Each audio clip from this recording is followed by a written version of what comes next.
So, welcome everybody to this seminar on infinite dignity, human freedom, and the place of law. That is the first of the 3 days, a 3-day Congress that we hold here in the Faculty of Theology of the Pontifical University of the Holy Cross. I am Arturo Belloc, as you can read here. I teach moral theology in this university. And with me, we have Brett Sharfs, the director of the International Center for Law and Religion Studies at Brigham Young University, and Andrea Pin, full professor of public and compared law at the University of Padua here in Italy. We are responsible for this. We have been organizing this Congress for about a year, and we are really honored to have you here this day. And to begin with, we will have a welcome address by Father Fernando Puig. He's the rector of our university. I don't know if you all are able to follow the simultaneous translation with your mobile phones. If you are having some trouble, we have 2 persons over there that can help you.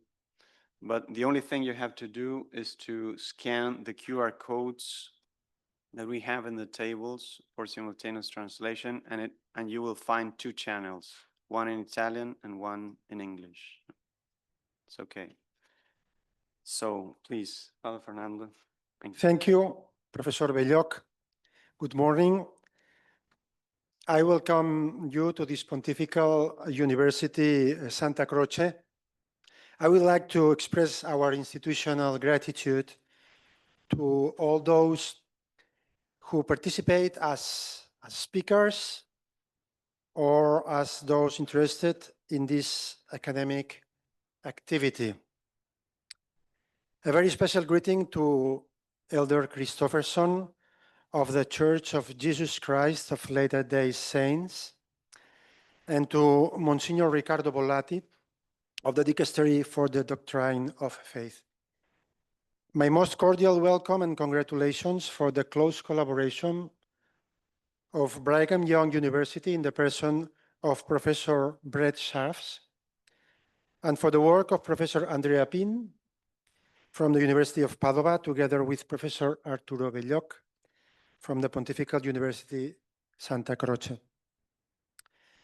That the world of economics, politics, work, and ecology demand a solid and shared foundation should appear obvious.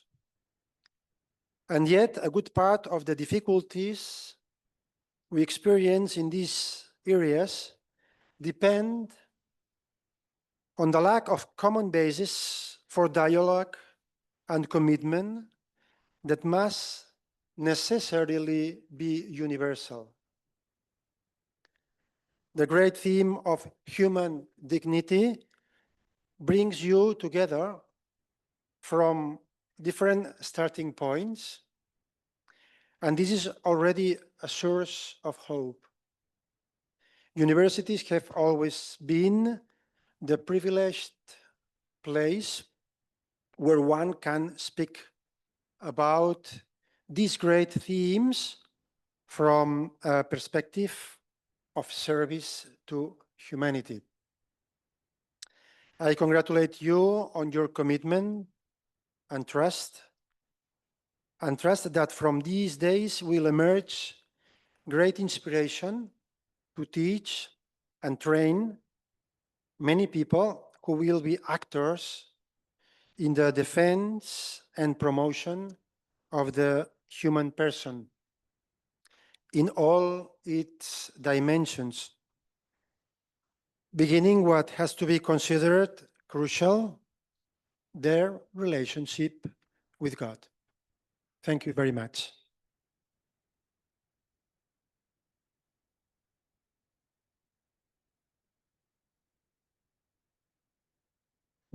Thank you, Father Puig, for your words. So now in this first short block. The three organizers are going to present the idea of these days of reflection and study. And let me begin by explaining you that this day on infinite dignity, human freedom, and the place of law, organized in collaboration with the Center for Law and Religion Studies at BYU, is the first, as you know, is the first of 3 days that make up the course titled How to Teach Social Morality Today. And as Father Puig said in his address, we begin by reflecting on human dignity. So why begin with a day dedicated to reflecting on human dignity? Because the primacy of the human person, that is to respect and to promote human person, is the first principle of the church's, the Catholic Church's social doctrine, that body of truths which the Catholic Church teaches about how social life ought to be just and good. All other principles of Catholic social teaching, such as the common good, solidarity, subsidiarity, and all teachings on particular issues, such as the organization of labor, economic life, politics, international relations, are founded on the primacy of the human person. In fact, such teachings are expressions or applications of the whole truth about the human being. They are answers to the question of what kind of society allows the person to be fully respected and to flourish. A person that is, or that should be understood with these specific characteristics and not these other characteristics. So in the next 2 days, not today, in the next 2 days, we will reflect on the major themes of the Catholic Church's social doctrine. That means work, economy, economics, politics, ecology, environmental care. But it was important to begin with a reflection on human dignity that could provide us with a map of what is happening in secular culture, in the thought of different religious traditions, and in interreligious dialogue regarding awareness of human dignity, but also the various ways it is put into practice in our society, because we see, in fact, that alongside a growing sensitivity for human dignity in declarations and in public opinion, there are different and sometimes conflicting ways of understanding it and also of applying it concretely in social life, in institutions and laws, in economics, in political systems, and so forth. The recent declaration Dignitas Infinita by the Dicastery for the Doctrine of Faith represents a powerful reaffirmation of the centrality of human dignity and offers reflection on the foundation of that dignity, also on the various ways of interpreting it and on the consequences this may have for social life. So our aim is to use this document as a springboard to explore the extent to which dignity, both the concept and the reality behind it, dignity can protect our common humanity, can reconcile divided social groups, and encourage a healthy relationship between law, morality, and religion. As you have seen in the program, there are 3 sections with 2 presentations each this day. And they are aimed at addressing the subject from 3 different yet complementary perspectives. The first one is on the value of human dignity in religious thought and in its dialogue with secular culture and among different faiths. And we will have two speakers, Monsignor Riccardo Bollati, that I will present later on, and Elder D. Todd Christofferson. Then we will have a second section on the role of human dignity in political philosophy and in building its role in building a just social life. And finally, we will have a section on the role of human dignity in law and in the legal protection of fundamental rights. And we will have two experts in even a judge that is actually working on this. And they are going to explain us how the concept of human dignity is used really in legal discussion. After these lectures, there will be in the afternoon a more practical roundtable discussion where various experts will exchange views on how the concept of human dignity is present and operative in different areas of social life, such as religious freedom, bioethics, communication, and freedom of expression, etc. And that's it. We hope that this day will be of great benefit to all participants. And for any questions or difficulties, please feel free to contact the university staff present in the hall. We have some people here. Otherwise, just outside the door, we will have some collaborators. You can address to them freely. So thank you. And I pass the word to Professor Brett Scharfs.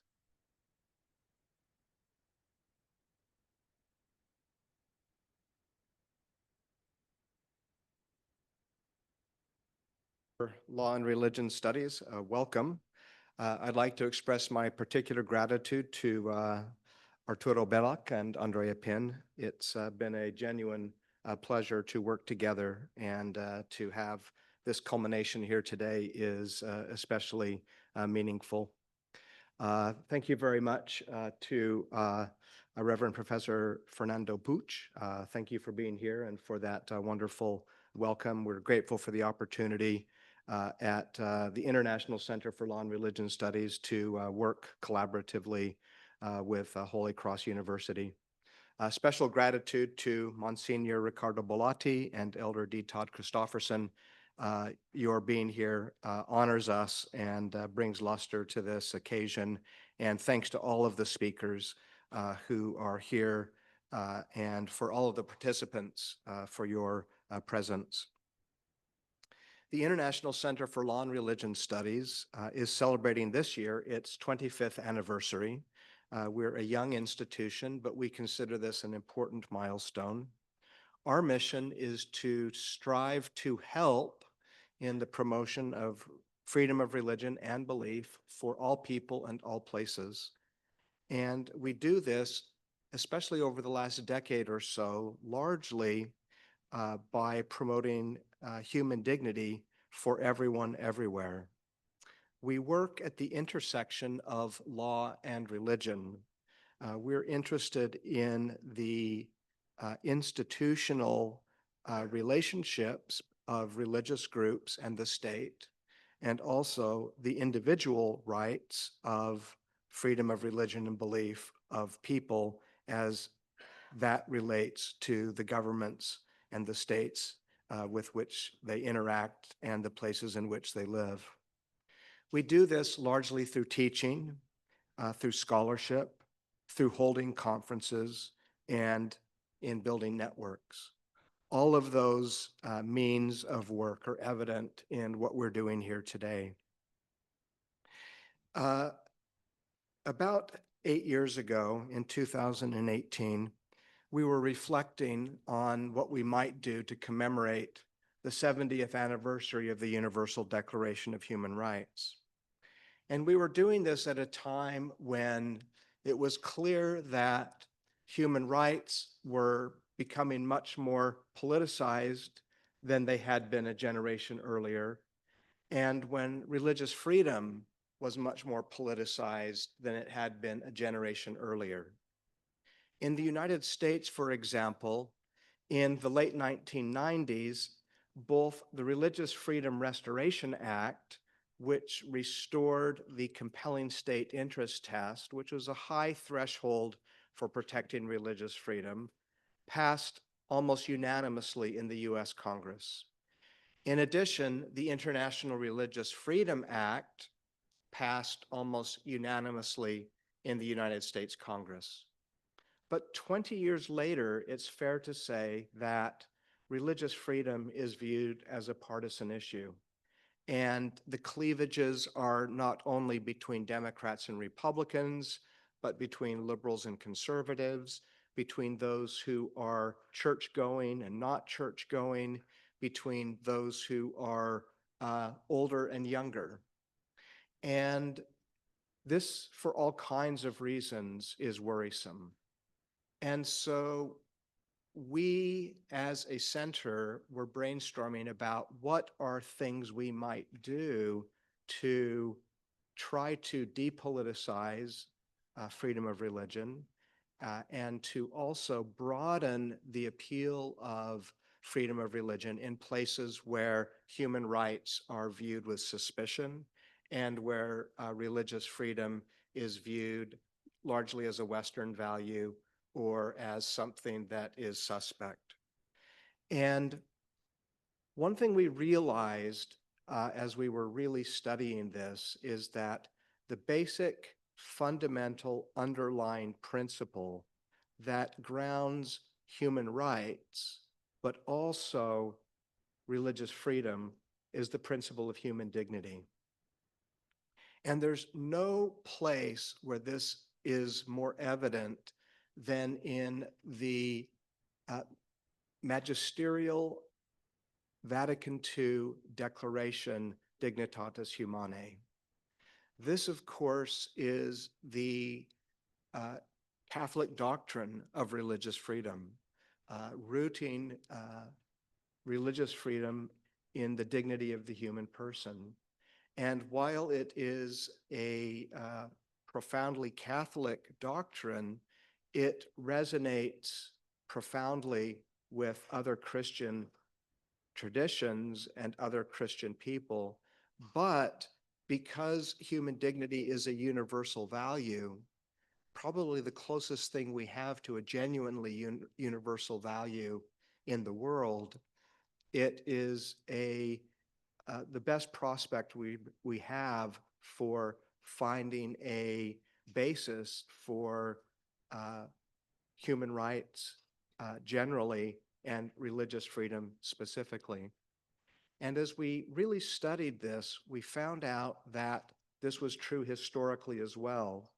When the Universal Declaration of Human Rights was being drafted, the first draft was hundreds of pages long, and it included a compilation of virtually all of the rights instruments that had ever been written. It was called the Secretary's Draft. It was written by John Humphreys, the Canadian Secretary of the drafting committee. And then the drafting committee really got stuck, and they had a really hard time knowing how to proceed.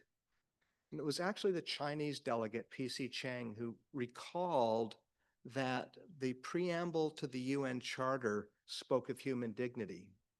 And he said, why don't we start there? And if you look at the first sentence of the preamble of the UN Charter, it begins with human dignity. And if you look at the first sentence of Article 1 of the Universal Declaration of Human Rights, it begins with human dignity. And that broke the logjam. And it was by focusing on human dignity that the process of drafting the Universal Declaration on Human Rights was able to get back on track. And really what's a pretty significant miracle took place, which is on December 10th, 1948, the countries of the world came together on a rainy night in Paris and unanimously adopted this new roadmap for human rights, which for the first time made individual human beings the subject of international law, which said that international law is no longer just about the relations of states, but that individual human beings are of consequence as subjects of international law. And really, human dignity, I think, it can't be overstated how significant that concept was in making possible the human rights revolution. Well, in March 2024, when the Dicastery for the Doctrine of Faith issued the Declaration on Dignitatis Infinita, on human dignity, it struck me that this too was a monumentally significant contribution to the global literature, the global understanding of human dignity.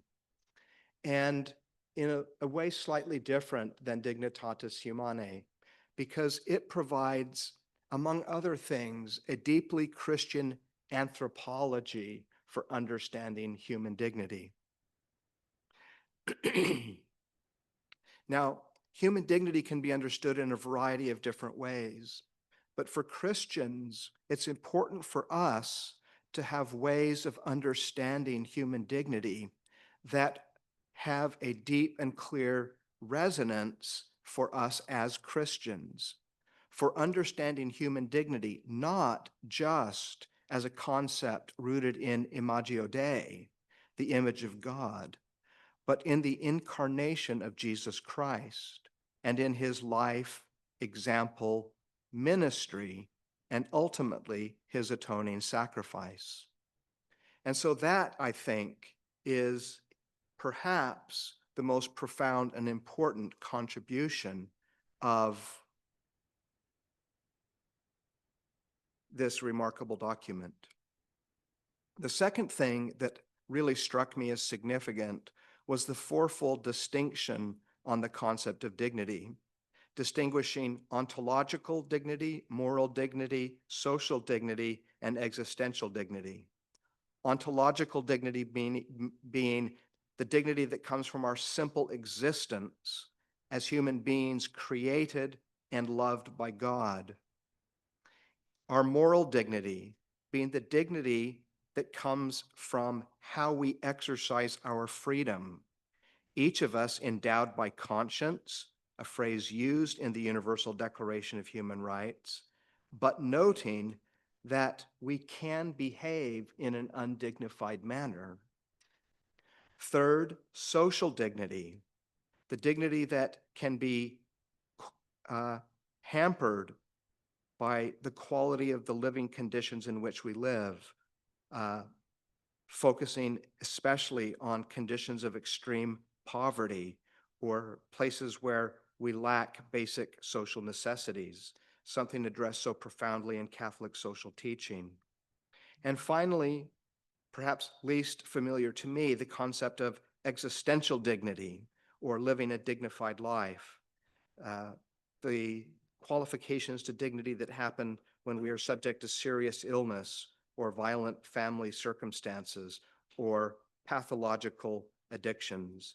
These are perhaps other types of circumstances that can have profound implications for dignity.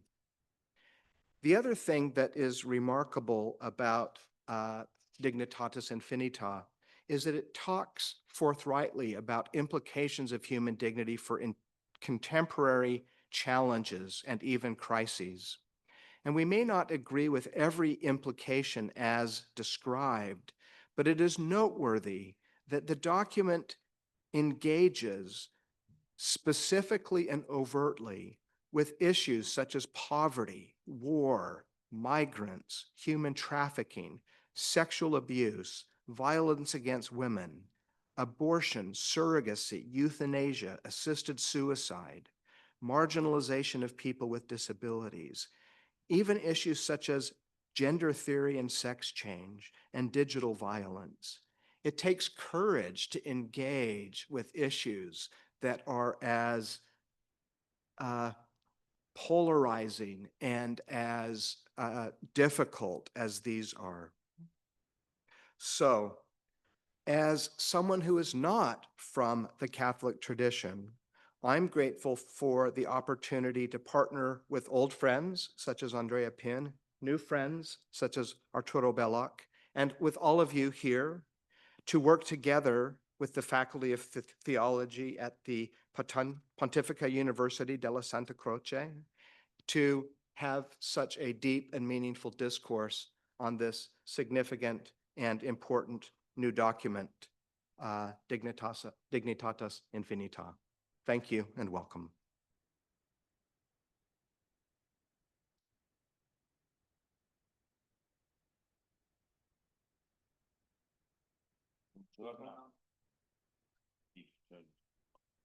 Good. Buongiorno, good morning, y buenos días, como esto me parece especialmente la patria de los curas que hablan español en la Iglesia Católica. I'm going to speak English, okay.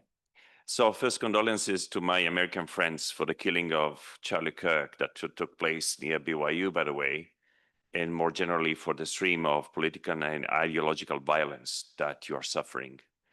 I can only offer my prayers, my sincere prayers, and hope that American society, which has offered so much to the world, may heal and rediscover peace and unity. I truly mean that. And I'm happy to share with you that my main contribution to this program has been sending a couple of emails. Let me explain how and why it has mattered so much to me. I warn that this is going to be a fairly personal and short set of remarks. The main theme of these 3 days of study at Holy Cross University resonates deeply with me. As a Catholic constitutional law professor teaching in a state university, I constantly ask myself how I can connect my faith, tradition, and identity with my profession.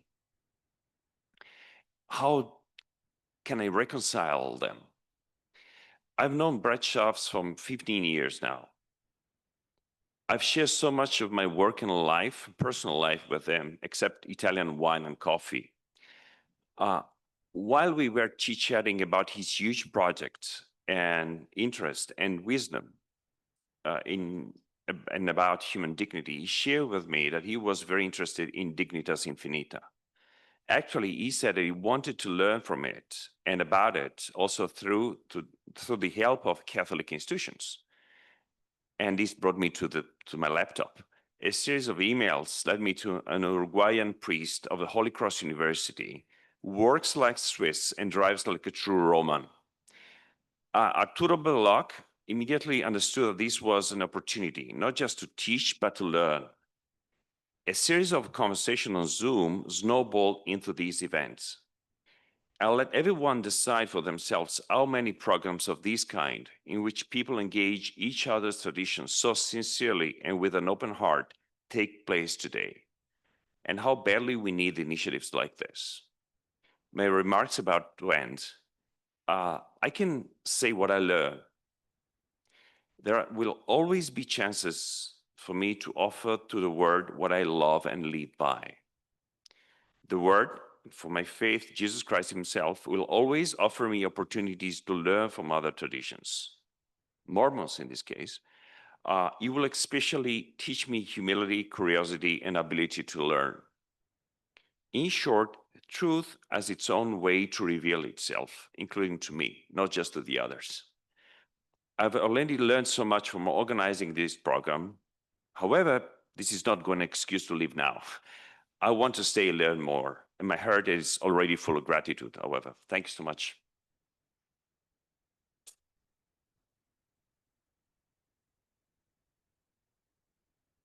Thank you, Andrea. I have to confess that here in Rome, I had to learn how to drive again, because in my country, we drive in a different way. Okay, so now I'm going to tell you, to ask you to go to the first rows, and please, Monsignor Volati and Elder Christofferson, to come here. Non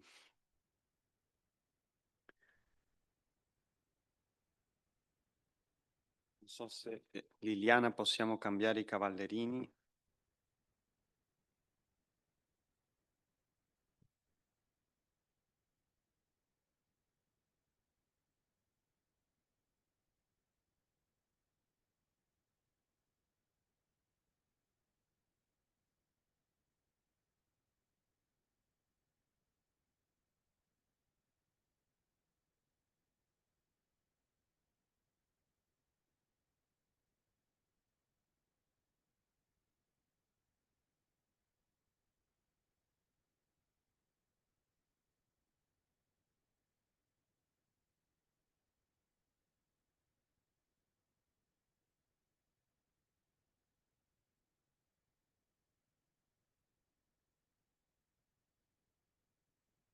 So let me start by presenting Monsignor Riccardo Bollati, to whom we are very thankful for his presence this morning.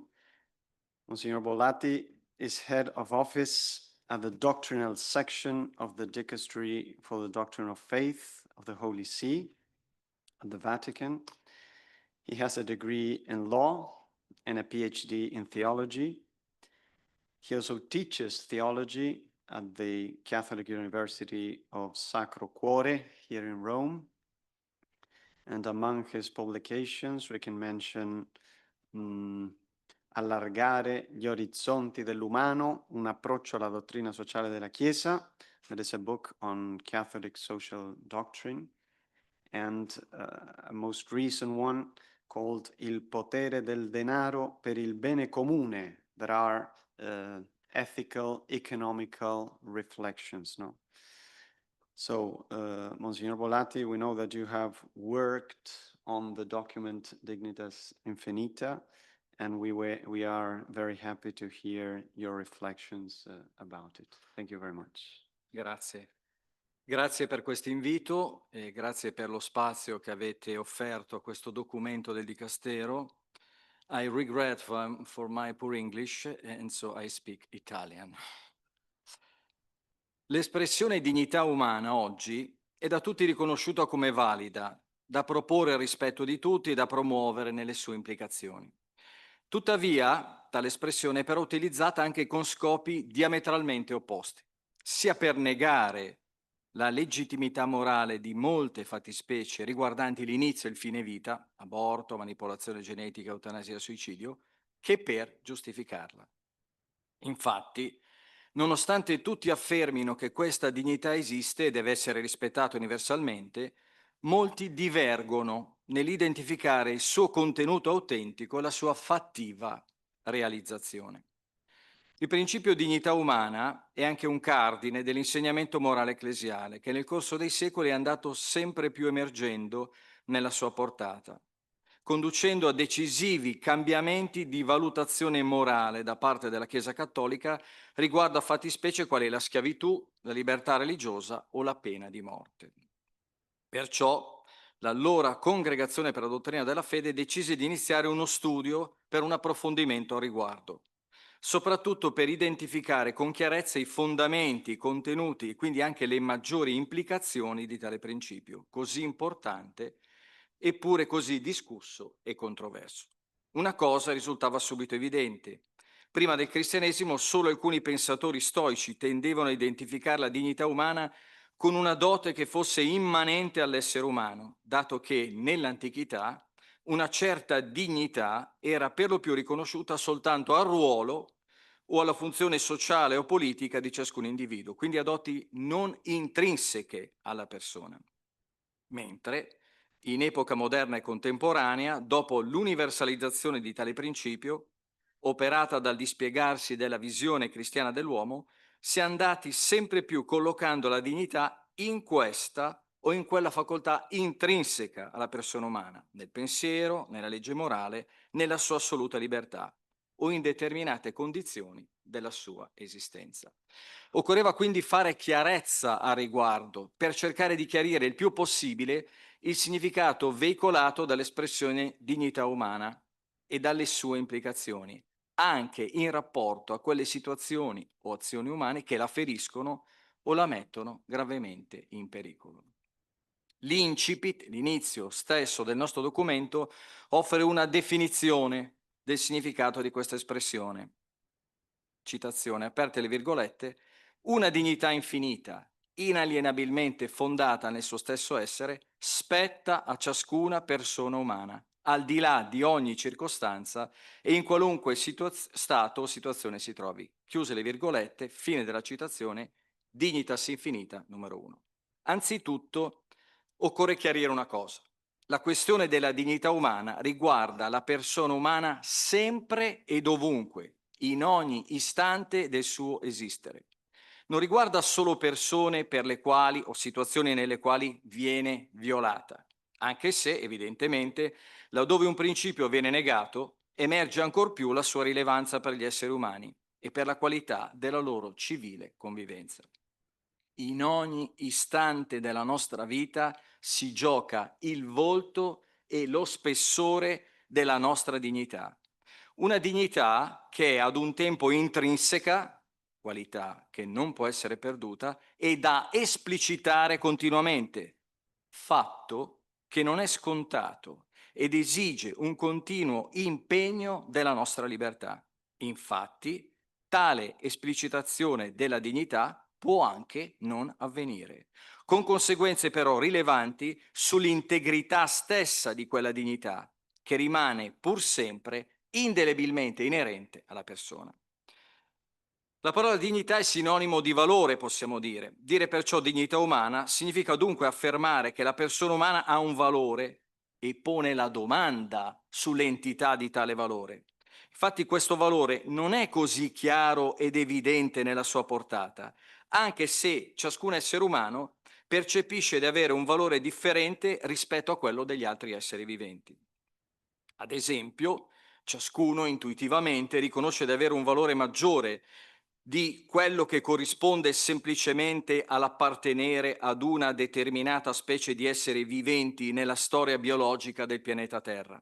L'uomo, benché certo di avere un valore unico, è tuttavia incerto sulla portata del suo reale valore e nel identificare con chiarezza tale valore.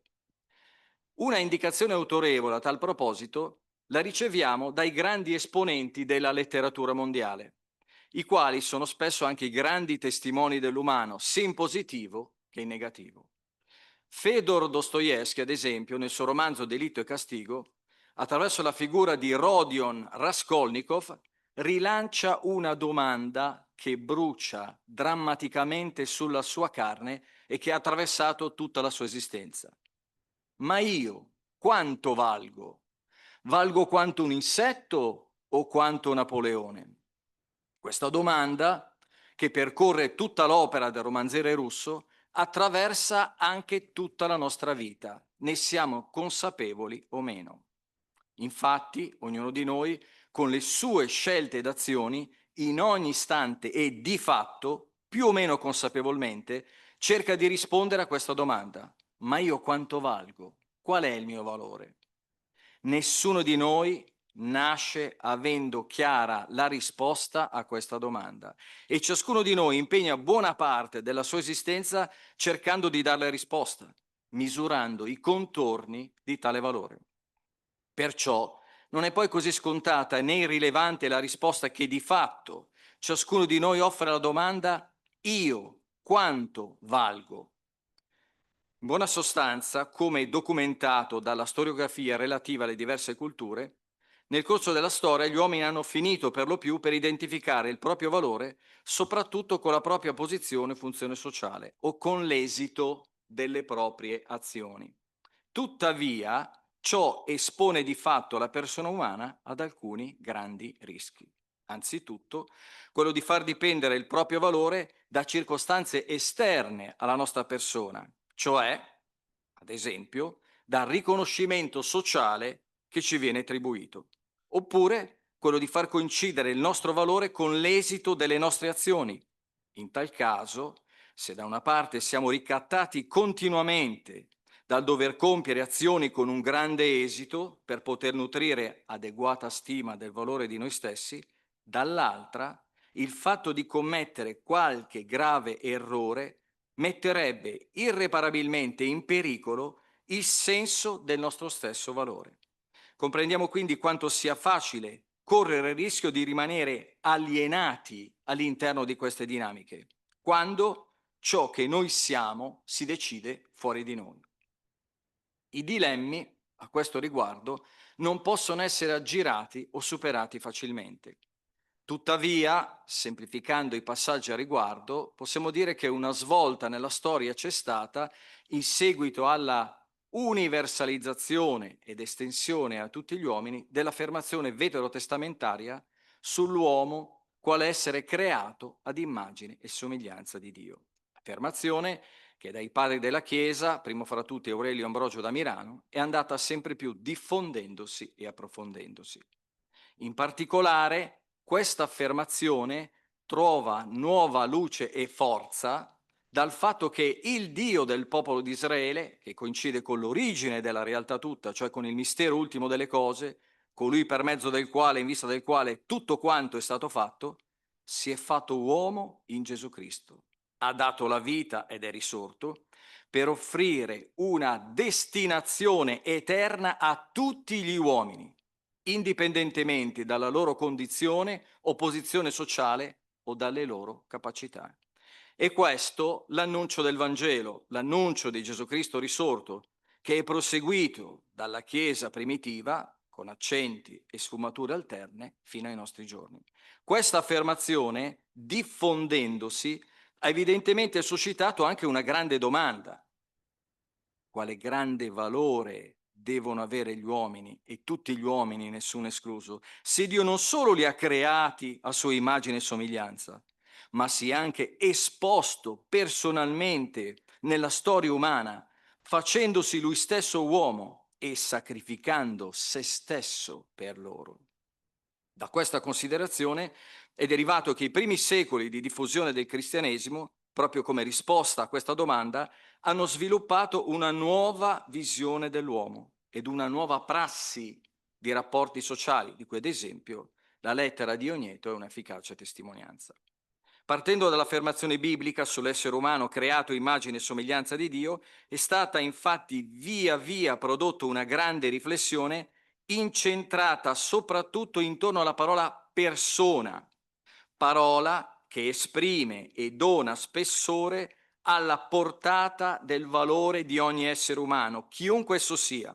Una parola questa riscoperta in modo nuovo e risignificata proprio dai cristiani rispetto alla semantica che essa aveva nel cosiddetto mondo classico pagano. La parola persona rappresenta, possiamo dire, l'anello di congiunzione fra Dio e l'uomo ed esprime al meglio l'essere creato dell'uomo a immagine di Dio. L'uomo infatti è un essere personale come lo è Dio e la natura di quell'essere che è la persona rivela quindi l'identità e il valore di tutti gli esseri umani, in quanto esseri costituiti a immagine di Dio. Si comprende allora perché tanti teologi, padri, dottori della Chiesa, da Agostino a Severino Boezio fino a Tommaso d'Aquino e San Bonaventura, hanno cercato di individuare la peculiarità che rende l'uomo persona, in quanto essere creato a immagine di Dio. Essi, in buona sostanza, hanno identificato questo proprium, anzitutto, ma non soltanto, con l'essere spirituale della persona umana. Ad esempio Agostino dedica a questo scopo buona parte del suo libro su Dio Trinità, il De Trinitate. E la natura razionale, carattere proprio dell'essere spirituale, il tratto peculiare che accomuna gli uomini a Dio, rendendoli affini a Lui, al punto di essere dichiarati persone create a sua immagine.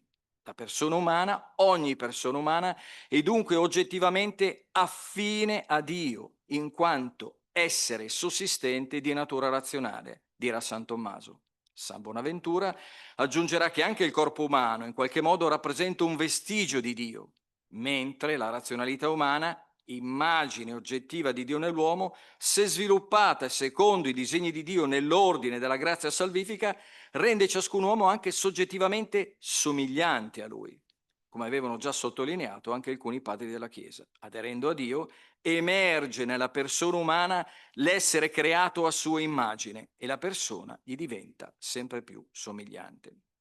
Successivamente, man mano che in epoca rinascimentale l'uomo si allontana di fatto da Dio, pur continuando a riconoscere il valore eminente della natura razionale umana, non vi ravvede più un segno dell'affinità dell'uomo con colui che lo ha creato. Perciò l'enfasi della dignità umana sarà sempre più posta sulla razionalità in sé e sulle sue capacità, svincolandola dal suo essere nell'uomo un'immagine creata del Dio increato. Ad esempio, in pieno Rinascimento, Pico della Mirandola individuerà la dignità umana, in un suo famoso scritto, la ratio di hominis dignitate, con le capacità eclettiche di cui lo spirito razionale dota l'uomo. L'uomo è un essere desultorio che liberamente decidendo, secondo il suo desiderio o la sua volontà, può essere moltissime cose, sublimando o degradando se stesso. Con Cartesio Questa emancipazione da Dio da parte della razionalità umana, quale carattere peculiarmente costitutivo dell'uomo, produrrà anche una definitiva separazione del corpo, inteso come res estensa, dall'anima razionale, quale res cogitans, nella comprensione degli elementi essenziali della persona umana e della sua dignità. In seguito a tale visione, l'uomo sarà sempre più essenzialmente ridotto alla sua razionalità e delle sue capacità di esercitarla.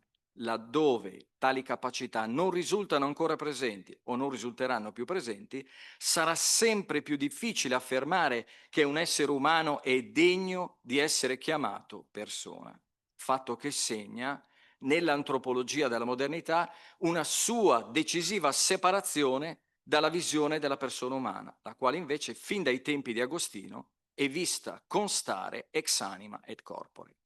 In una prospettiva peculiarmente fedele alla grande tradizione cristiana, la persona è cioè compresa come inscindibilmente costituita dall'unità di anima e corpo, con una sua inestirpabile ed intrinseca dignità che non dipende dall'esercizio o meno delle sue capacità razionali.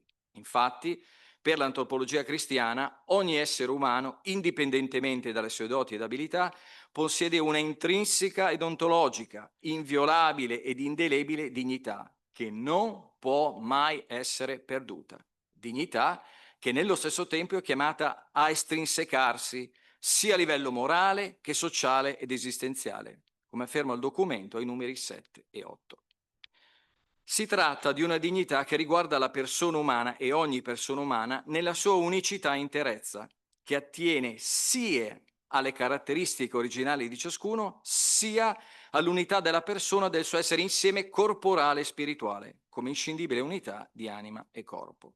Questo fatto esige dunque che la dignità interiore di ciascun essere umano sia chiamata a manifestarsi altresì a livello della sua visibile ed esteriore personalità e corporeità e anche in tutte le sue relazioni, in modo che lo spessore umano della dignità si espliciti progressivamente in tutta la sua pienezza e portata, sia personale che sociale.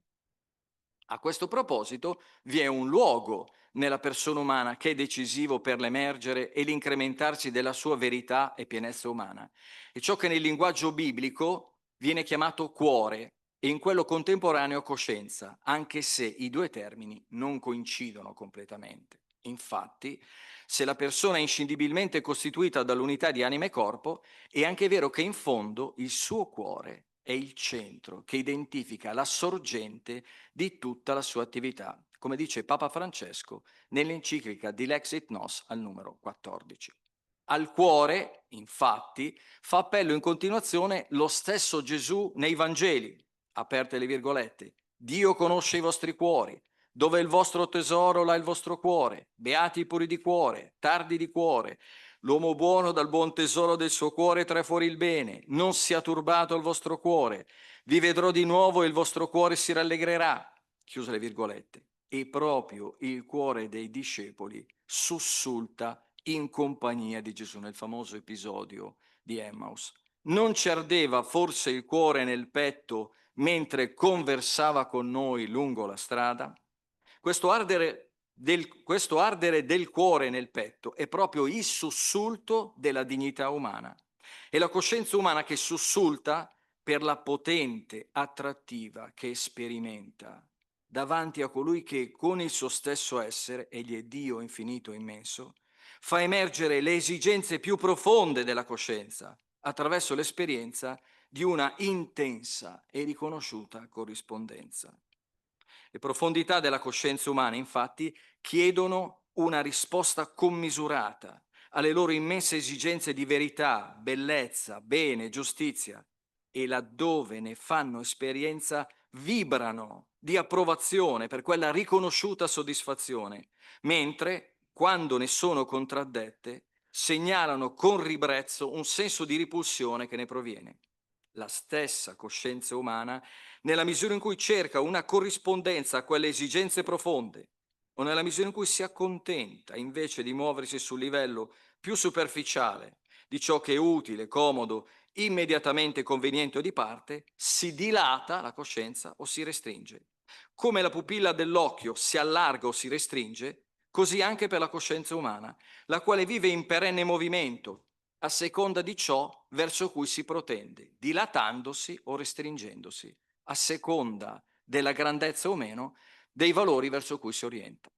In tale continuo movimento di estensione o contrazione, come in una diastole o sistole, la coscienza produce a sua volta una dilatazione o una riduzione dello spessore umano che vive nella persona.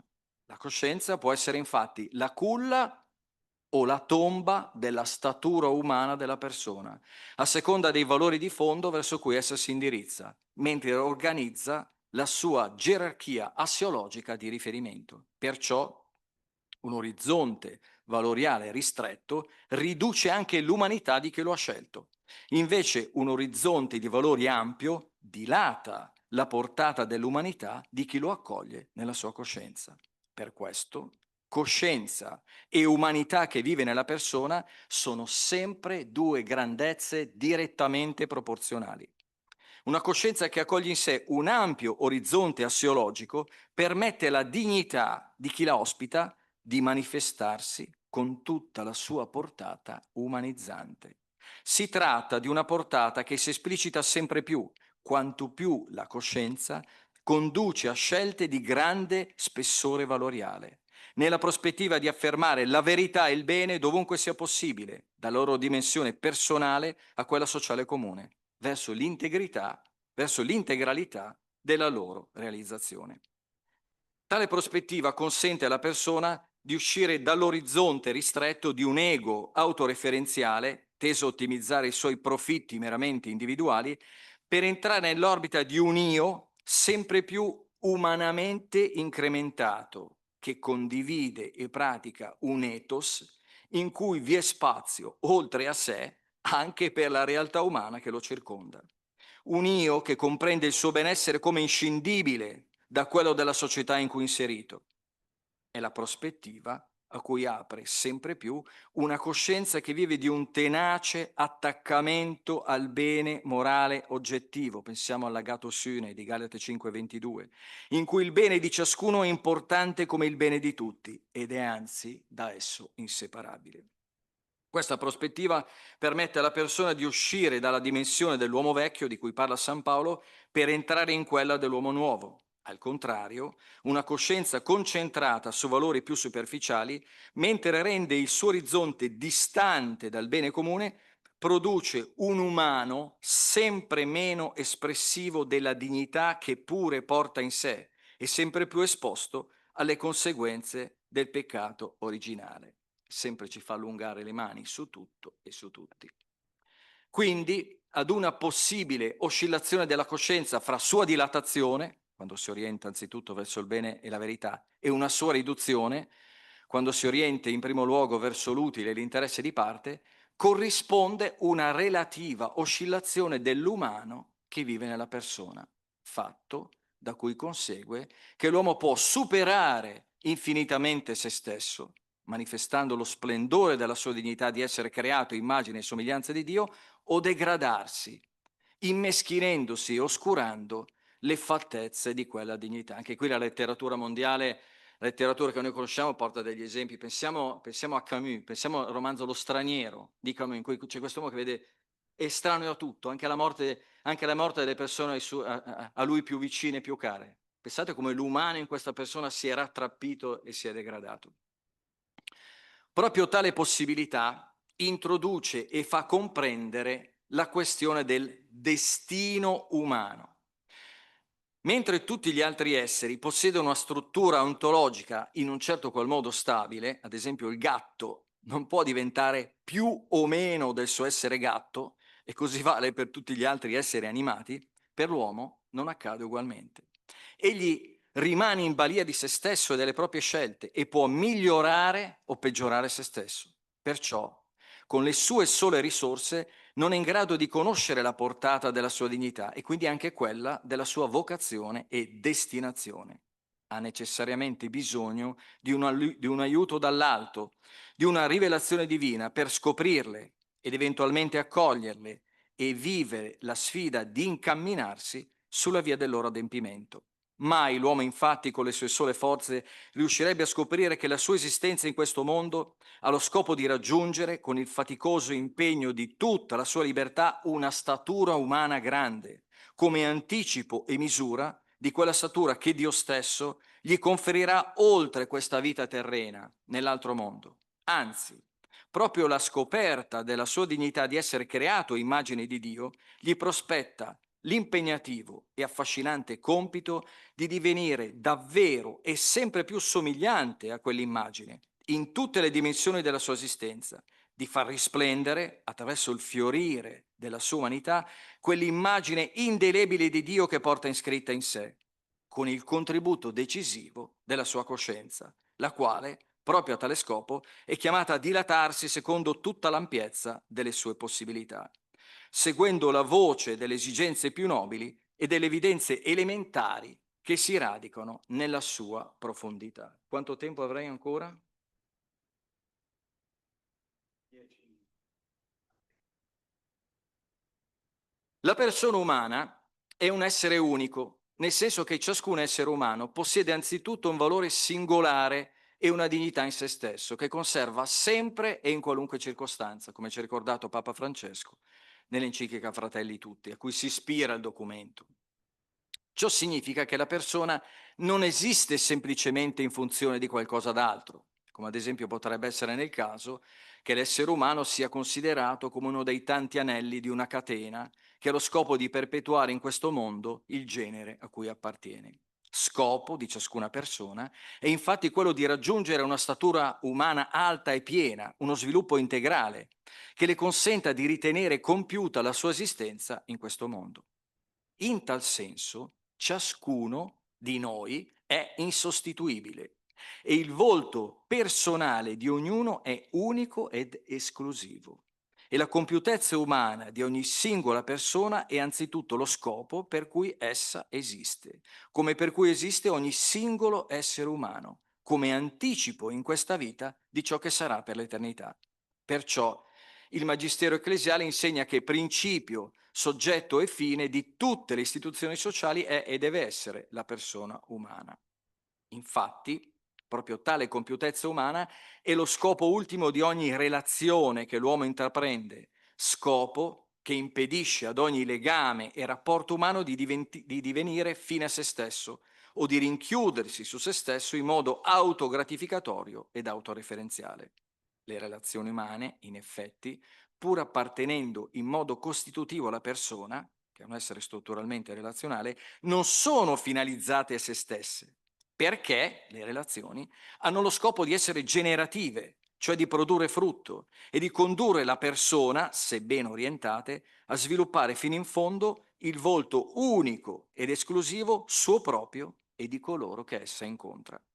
Questa unicità esclusiva del proprio essere, destinata alla compiutezza, cioè la piena realizzazione della propria statura umana, con le proprie singole qualità, è il tratto caratteristico fondamentale di ogni persona ed è anche uno dei contenuti principali della sua dignità.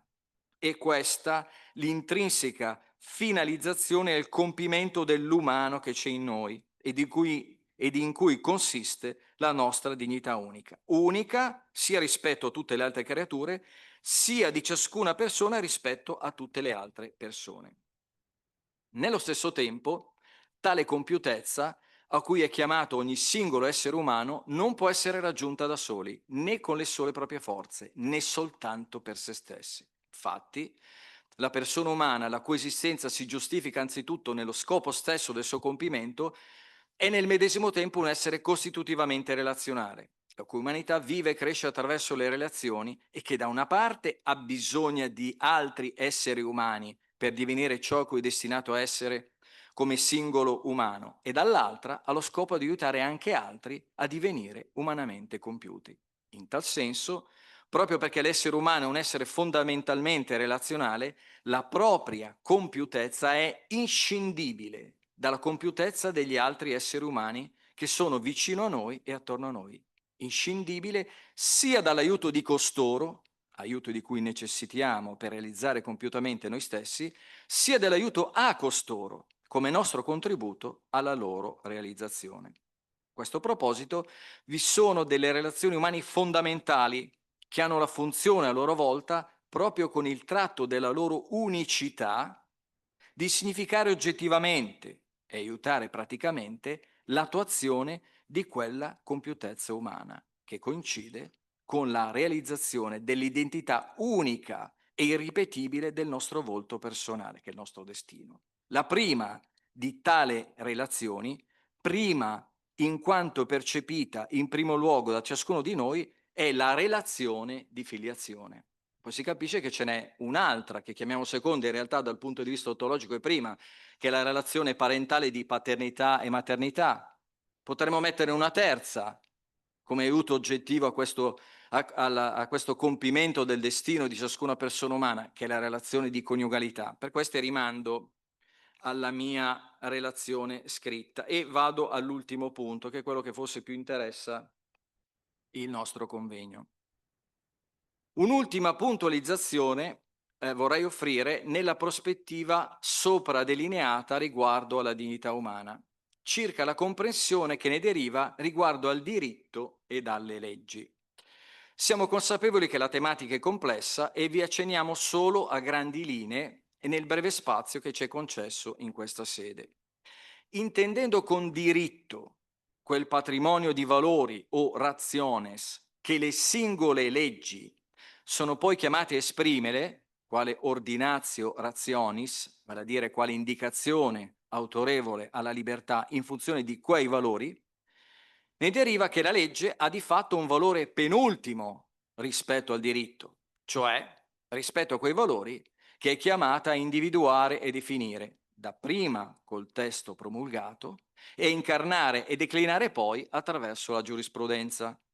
Si tratta di valori da cui la legge viene di volta in volta misurata e da cui essa riceve a sua volta autorevolezza e legittimazione. Detto questo, se vi è una priorità del diritto rispetto alle leggi, c'è una priorità dei valori e in particolare di quei valori che hanno lo scopo di identificare, promuovere e difendere la dignità umana in tutta la sua portata, anche attraverso le norme formali. Ciò significa che la mera correttezza formale nella promulgazione delle leggi non assicura ad esse una automatica legittimità. Qui pensiamo tutti a Kelsen. Il valore sostanziale della dignità umana costituisce l'essenza del diritto e precede dunque il valore formale di ogni legge. Chiamare in causa i valori rispetto alle leggi significa chiamare in causa anche quel luogo che è precipuamente chiamato a identificare, accogliere e promuovere i valori, la coscienza umana. La coscienza, abbiamo visto, è insieme la culla o la tomba di quella dignità intrinseca e inammissibile, cioè che non può essere perduta, che pure la persona umana è chiamata a estrinsecare e manifestare fino al pieno sviluppo della propria umanità, quale anticipo e visibile garanzia della sua destinazione eterna. Una legge che voglia perciò porsi costitutivamente al servizio della dignità umana deve essere dunque una istituzione che per sua stessa natura rispetta le esigenze e le evidenze profonde della coscienza umana e ne aiuta l'attuazione e maturazione fattiva. Così una legge che non si ponga al servizio delle verità e del bene, se queste sono le esigenze fondamentali della nostra coscienza, della giustizia e del libero perseguimento di ciò che è compiutamente umano, quali elementi fondamentali della nostra dignità, non può proclamarsi in funzione di quella stessa dignità. Ugualmente, una legge che non pone dei limiti a tutto ciò che non rispetta la coscienza nelle sue esigenze più profonde e che non pone dei limiti e degli ostacoli a tutto ciò che contravviene a tali esigenze, non può dichiararsi, almeno senza ipocrisia, a favore della dignità umana. Nello stesso tempo, tutto ciò ci aiuta a comprendere che la legge conserva una sua legittimità, almeno morale e congruente con la dignità umana, se rispetta quelle esigenze che sono riconosciute il più possibile come oggettivamente costitutive della coscienza e poste in funzione della dignità umana. Se ciò è vero, questo fatto significa che nel contesto dell'attuale società pluralista Uno dei compiti che ci sta davanti e che incombe anzitutto alle odierne neuroscienze, alla psicologia comportamentale, e forse proprio quello, per noi come teologi e filosofi che attingono alla secolare sapienza cristiana, di aiutare a individuare le oggettive fattezze di quelle evidenze ed esigenze originarie che costituiscono la stoffa profonda della coscienza e che sono al servizio della dignità di ciascuna persona e di tutti gli esseri umani. In secondo luogo, una volta che siano state individuate quelle fattezze originarie e profonde della coscienza, quale nucleo oggettivo di esigenze ed evidenze, al loro servizio dovrebbe porsi il diritto, recependole come istanza autorevole da esprimere legislativamente. La legge dovrebbe poi a sua volta autorevolmente incarnare e riproporre questa istanza come aiuto alla libertà nel perseguire l'obiettivo della dignità umana, cioè dello sviluppo umano integrale di ciascuno di tutti. Uno sviluppo umano integrale di ciascuno di tutti, quale identità di un bene che sia davvero comune e tendenzialmente riconosciuto come tale, se non da tutti, almeno dal maggior numero possibile di coloro che affollano le nostre società così pluriformi. Infatti, solo ciò che è riconosciuto come oggettivo per le esigenze originarie della coscienza umana e che quindi è tendenzialmente riconoscibile come universale, può offrire un terreno solido che è in grado di salvarci dalle infinite derive soggettive in cui sembrano oggi frantumarsi le nostre società ed in cui spesso naufraga anche la comprensione di ciò in cui consiste la dignità umana. Solo un fondamento riconosciuto come oggettivo reale, il cui valore è superiore a tutti i fondamenti e nello stesso tempo interiore a ogni uomo, può assicurare alle nostre convivenze quelle convincenti certezze, quegli autorevoli orientamenti che sostanziano la nostra autentica dignità e che nessun gendarme, per quanto scaltro e munito di leggi, può garantire. Grazie per la vostra pazienza.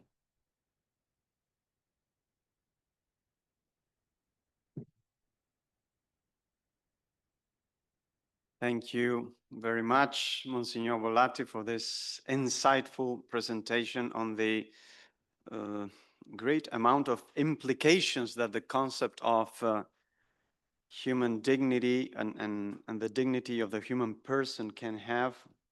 I particularly was struck by you arguing that this dignity is not only something received from God, of which here we can, I think, all agree, but that it is also a task that we have to develop, that we have to put forward, and that task is not possible for us to accomplish it on our own. We need it's a relational task, and in that sense, you invoked the concept of conscience, because I think conscience is, or the heart, the human heart, no, is the most intimate place in which we recognize these relationships we have with other people, no, and the need they have and the need we have to be recognized. So going back to our own conscience could be,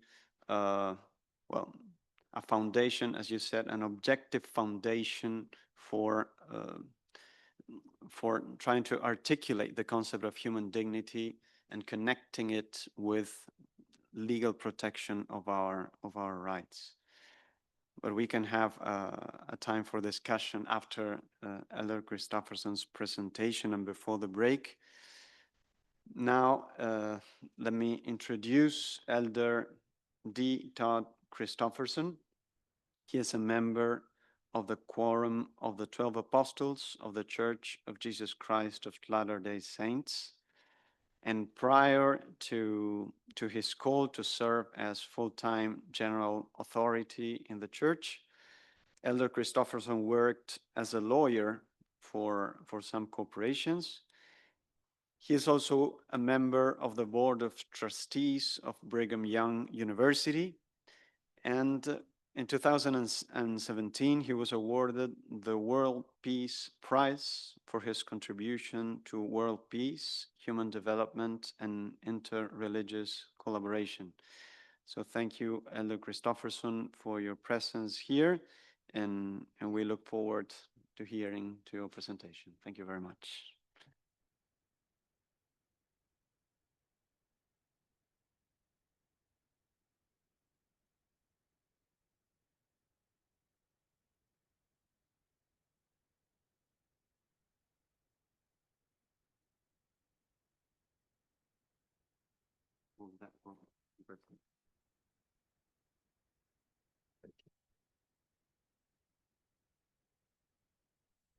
Buongiorno.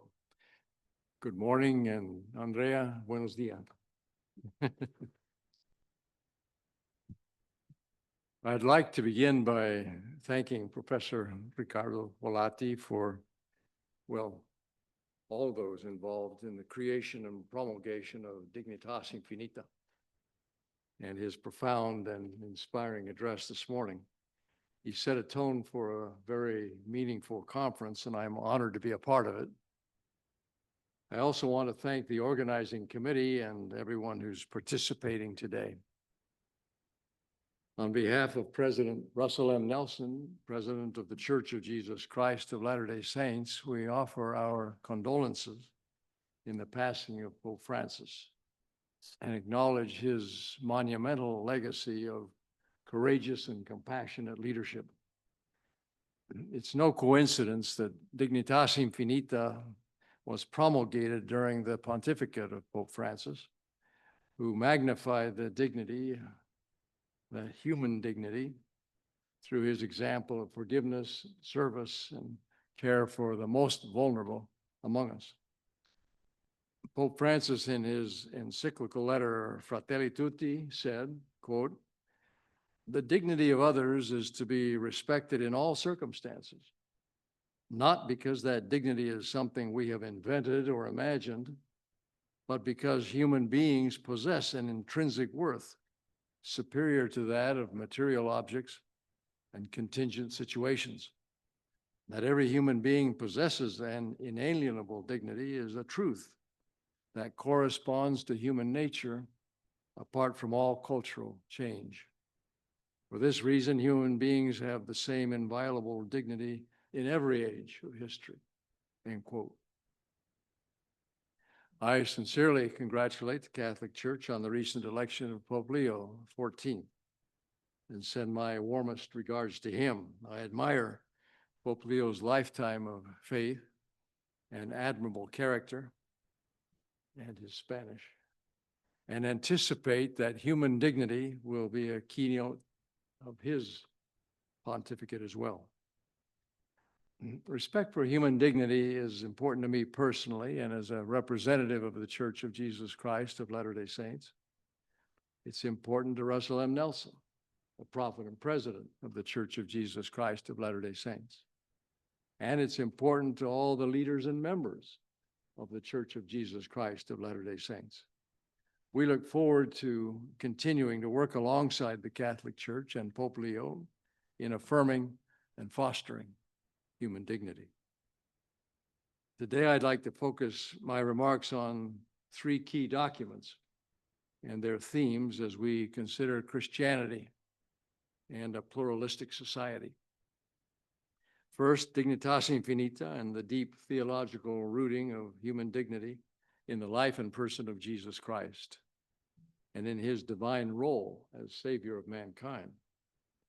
Second, Dignitatis Humanae, mentioned already by Professor Scharfs, the monumental Vatican II Declaration on the Catholic Church's declaration and doctrine of religious freedom.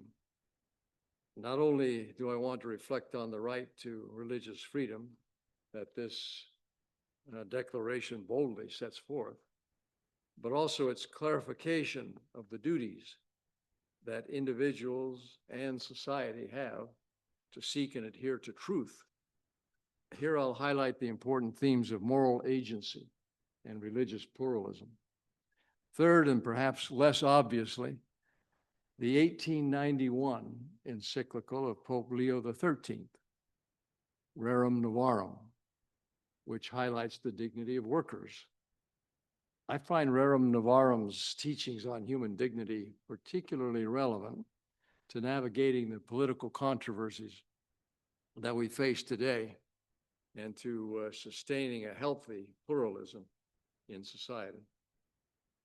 Let me begin with Dignitas Infinita, the subject of this conference. Dignitas Infinita opens with a bold assertion about the inherent dignity of all people. Quote, "Every human person possesses an infinite dignity, inalienably grounded in his or her very being, which prevails in and beyond every circumstance, state, or situation the person may ever encounter," end quote.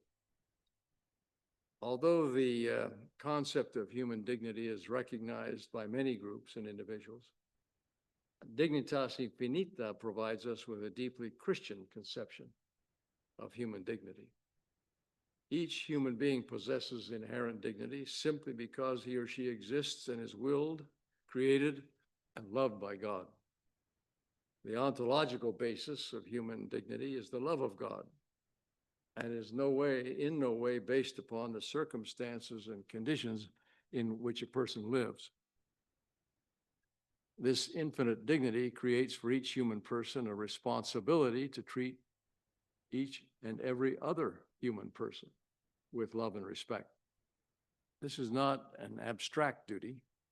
It's rooted in the person and example of Jesus Christ, who calls us to act in accordance with our nature as creatures who are loved by God and called to love others, and to exercise our freedom in alignment with the law of love revealed by the gospel. The scriptures abound with teachings on justice and the importance of caring for the poor and downtrodden.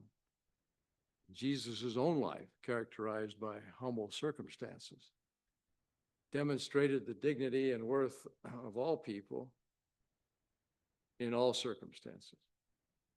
Jesus sought out those who were rejected by society and affirmed the value and dignity of all who bear the image of God, regardless of their social status or external circumstances. Pope St. John Paul II asserted that human dignity is a gospel value that cannot be despised without greatly offending the Creator. Christ's incarnation is the highest evidence of the value of human souls. As stated in Dignitas Infinita, the dignity of the human person was revealed in its fullness when the Father sent his Son, who assumed human existence to the full, by proclaiming that the kingdom of God belongs to the poor, the humble, the despised, and those who suffer in body and spirit, by healing all sorts of illnesses and infirmities, even the most dramatic ones, such as leprosy, by affirming that whatever is done to these individuals is also done to him because he is present in them. In all these ways, Jesus brought the great novelty of recognizing the dignity of every person, especially those who were considered unworthy. Pope Francis invited the church to believe in a Father who loves all men and women with an infinite love, realizing that he thereby confers upon them an infinite dignity. For members of the Church of Jesus Christ of Latter-day Saints, the term infinite holds a unique meaning. Like other Christians, we too believe that life continues after death. However, we also believe that our existence began before our mortal lives and that our relationship with God stretches on infinitely before as well as after our mortal lives. As a fellow Latter-day Saint apostle explained, there's one important identity we all share now and forever, one that we should never lose sight of, and one that we should be grateful for. That is that you are and have always been a son or daughter of God with spiritual roots in eternity. Understanding this truth, really understanding it and embracing it is life-changing. It gives you an extraordinary identity that no one can ever take away from you. But more than that, it should give you an enormous feeling of value and a sense of your infinite worth. Finally, it provides you a divine, noble, and worthy purpose in life.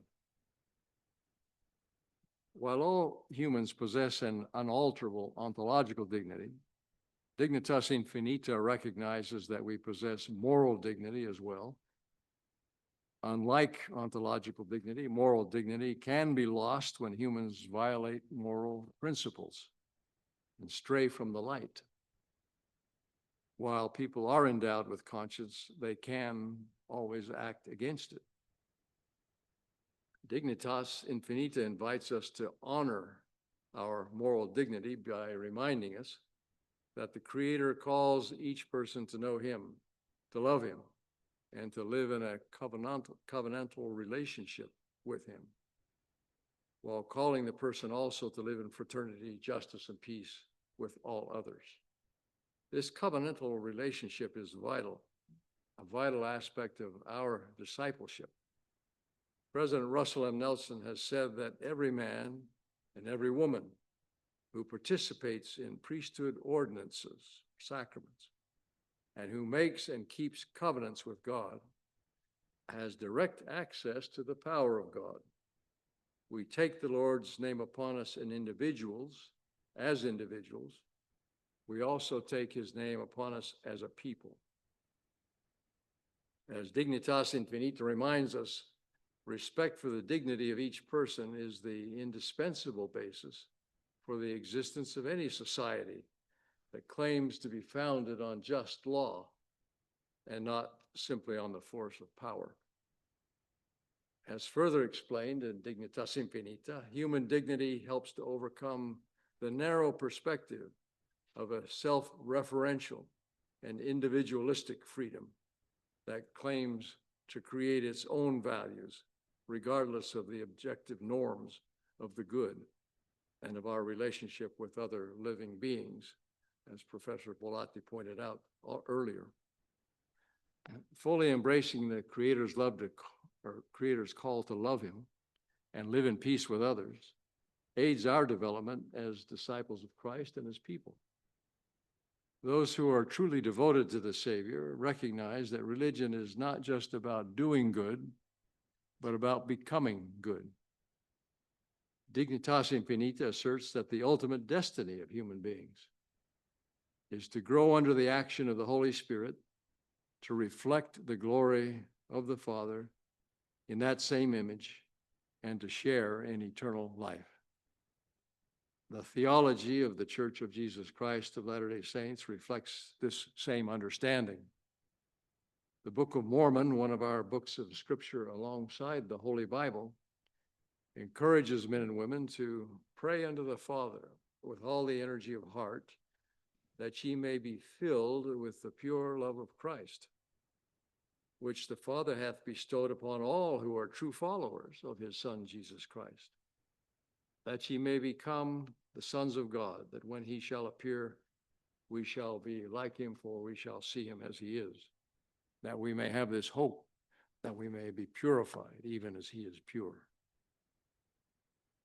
Members of the Church of Jesus Christ of Latter-day Saints understand that the purpose of our life on earth is to fulfill this invitation, to become more like our Savior and develop His attributes. As we become better, more holy, and more like Christ, our likeness to God grows, and in the words of Dignitas Infinita, we attain our highest dignity. As a brother in Christ, the call of Dignitas Infinita resonates with me in a very personal and profound way. I'm deeply grateful for this document and for its assertion of gospel truths, which provide us with a reminder of the divinity of Christ and our responsibilities as His disciples. I'm also grateful for this particular conception of human dignity, which, among the many other conceptions, is clearly and profoundly centered not just on the truth that we are created in the image of God, but that Jesus Christ is our exemplar and Redeemer. The second document I'd like to focus on is the 1965 Declaration of the Second Vatican Council, Dignitatis Humanae. Dignitatis Humanae is a monumental achievement in the history of religious freedom. It's a significant theological exegesis of human dignity as the basis for the right to religious freedom and the social duties we all have to protect and promote this sacred right. Dignitatis Humanae is, or importantly, recognizes the shared responsibility for promoting and preserving religious freedom, that it lies with governments and individuals. Governments have a duty to promote the common welfare by protecting inviolable human rights and safeguarding the equality of citizens under the law. These duties necessitate protecting religious freedom and fostering favorable conditions for religious life to facilitate the living and sharing of truth. As I've noted elsewhere, when governments protect religious freedom, the common welfare benefits. Governments that protect religious freedom have fewer social conflicts and greater levels of social cohesion. Individuals also bear an essential responsibility in preserving and promoting religious freedom. It's our social responsibility to have respect, both for the rights of others and for our own duties towards others, as well as the common welfare of all. Pope Francis beautifully described this reciprocal social responsibility to others, saying, "We need each other and are entrusted to each other's care." The associational value of human dignity also reminds us that religious freedom is important because of the virtues and values that it promotes. Societies that value religious freedom foster citizens who are open-minded, curious, tolerant, who seek and value truth. Societies that value religious freedom will encourage habits of the heart such as reverence, awe, and wonder, as well as faith, hope, and charity. And traits of character such as humility, kindness, respect, and love. Societies that value religious freedom will encourage people to develop habits of serving and volunteering in their communities, of building social bonds and that are especially important at a time when there's so much evidence among us of twin crises of loneliness and absence of meaning in people's lives. Religious freedom, in short, is closely tied to developing communities where human flourishing is possible. Dignitatis Humanae also reminds us that religious freedom is a necessary element to the creation of an environment in which men and women can, without hindrance, be invited to the Christian faith, embrace it of their own free will, and profess it effectively in their whole manner of life. In other words, religious freedom fosters an environment in which individuals may exercise moral agency. Moral agency, the right of choice to live our lives according to the truth as we understand it. It is essential to the divine plan.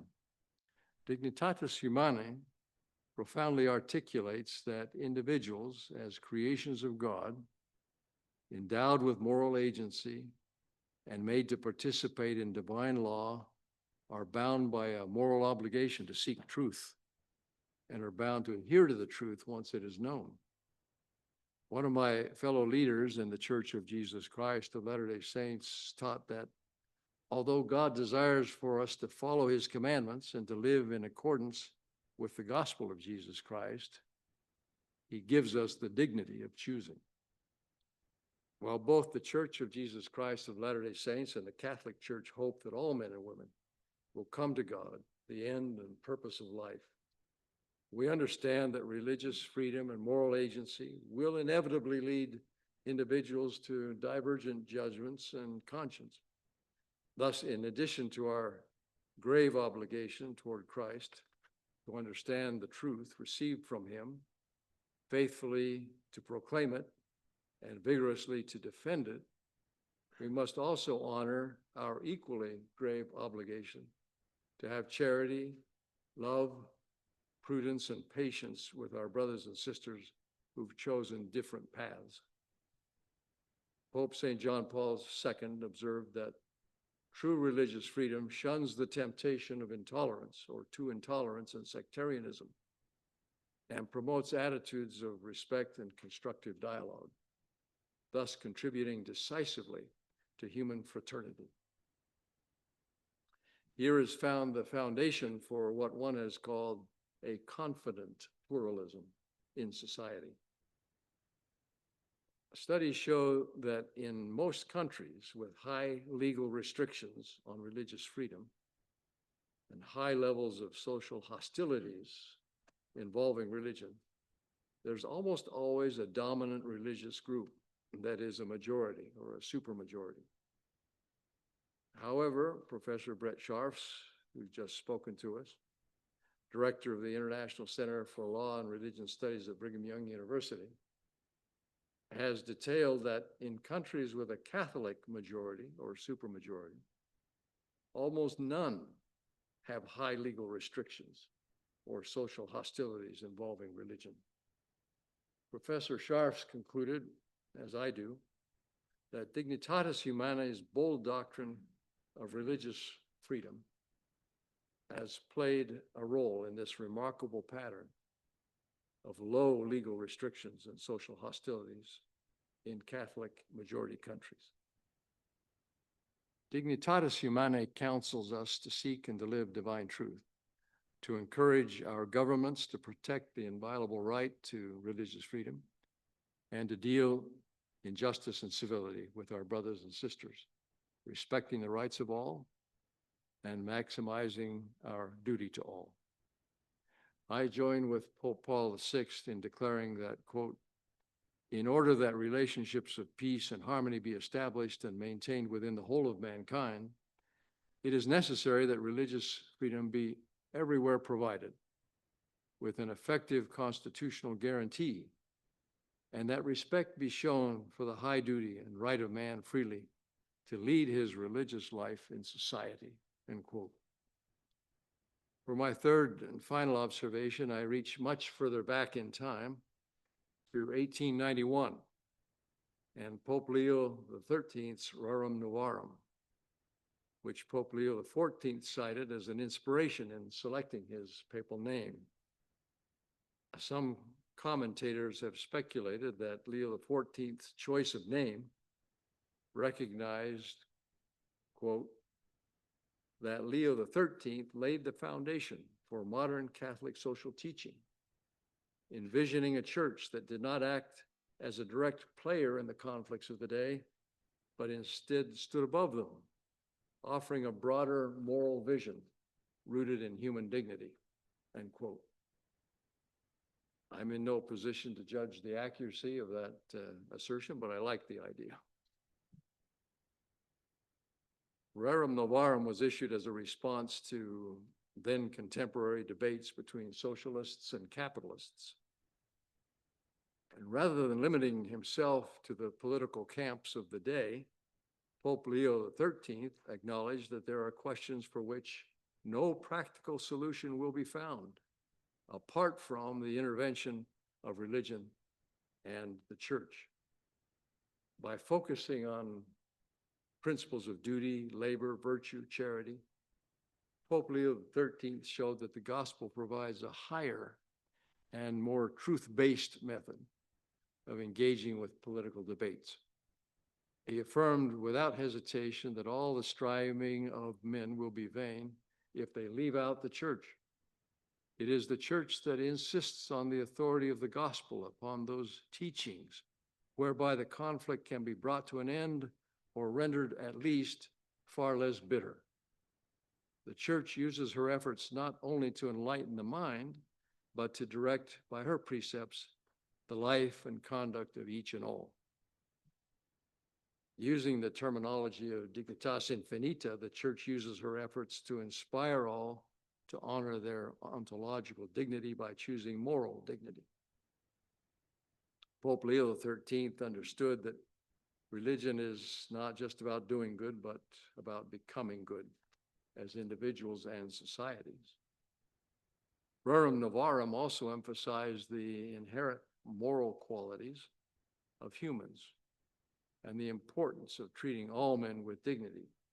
Quote, "From the contemplation of this divine model, it is more easy to understand that the true worth and nobility of man lie in his moral qualities, that is, in virtue.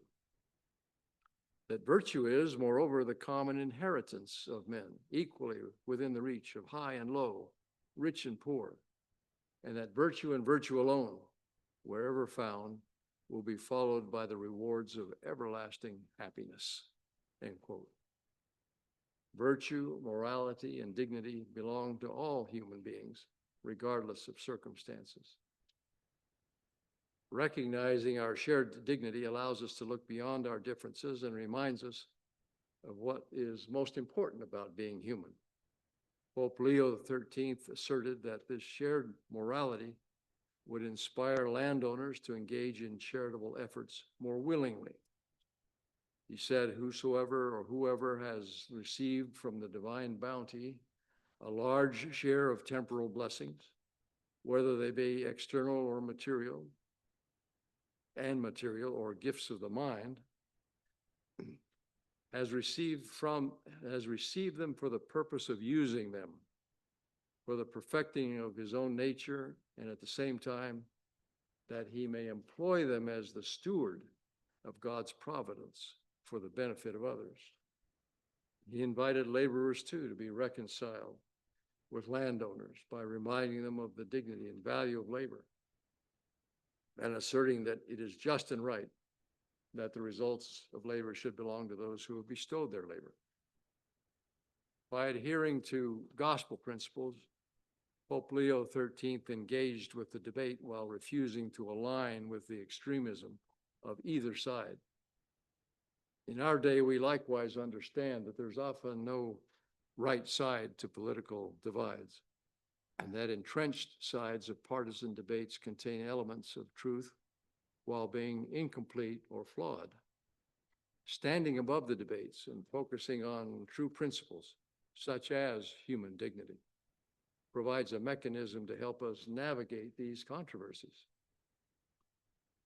As Pope Leo XIII asserted in Rerum Novarum, quote, "The Church possesses a power peculiarly her own. The instruments by which she employs are given to her by Jesus Christ himself for the very purpose of reaching the hearts of men and derive their efficiency from God. They alone can reach the innermost heart and conscience and bring men to act from a motive of duty, to control their passions and appetites, to love God and their fellow men with a love that is outstanding and of the highest degree, and to break down courageously every barrier which blocks the way to virtue." Unquote. Rerum Novarum reminds us that as disciples of Christ, we can still engage with issues while remaining above partisanship. We do this by speaking religious truths that may not be entirely in accord with either side of debates, and by continuously adhering to those principles. As explained by Pope Leo in Rerum Novarum, when these precepts prevail, the respective classes will not only be united in the bonds of friendship, but also in those of brotherly love. For they will understand and feel that all men are children of the same common Father who is God. In today's world, religious leaders face similar challenges to those that inspired Rerum Novarum. Conflicts within societies across the world demand the attention of religious leaders. A focus on the shared dignity of all humans on all sides of all conflicts will lead us towards more peaceful, loving, and tolerant societies. As stated in Rerum Novarum, if sons, heirs also, heirs indeed of God and co-heirs with Christ. Such is the scheme of duties and of rights which is shown forth to the world by the gospel. Would it not seem that were society penetrated with ideas like these, strife must quickly cease. Exactly 2 weeks ago, the president of the Church of Jesus Christ of Latter-day Saints, Russell M. Nelson, celebrated his 101st birthday, noting, "Living to 101 is a privilege I never anticipated." Nor do I. He's witnessed uncounted changes over the last century, but his birthday message was about unchanging truths. Under the title, "We All Deserve Dignity and Respect," his words coincide with the teachings we're discussing here today. President Nelson wrote, "Each of us has inherent worth and dignity. I believe we're all children of a loving Heavenly Father. But no matter your religion or spirituality, recognizing the underlying truth beneath this belief that we all deserve dignity is liberating. It brings emotional, mental, and spiritual equilibrium. A century of experiment," continuing the quotation, "a century of experience has taught me this with certainty. Anger never persuades. Hostility never heals, and contention never leads to lasting solutions. If we embrace these eternal truths, honoring our own worth, treating others with dignity, and nurturing our families, our lives and our world will be steadier and more joyful." I'm sincerely grateful for the opportunity to address you today and for our shared commitment to the Lord Jesus Christ. As disciples of Christ, we have a solemn responsibility to advocate for human dignity, moral agency, and religious pluralism. I'm deeply appreciative of the Catholic Church's commitment to these concepts and for the shared values of our two churches. May the truths contained in Dignitas Infinita, Dignitatis Humanae, and Rerum Novarum help guide us as we seek to promote human dignity and rise above the perilous divisions of our time. It is my firm conviction, even knowledge, that Jesus Christ is our living, resurrected Redeemer, and that, in the words of the Scripture, "The Father hath given all things into his hand."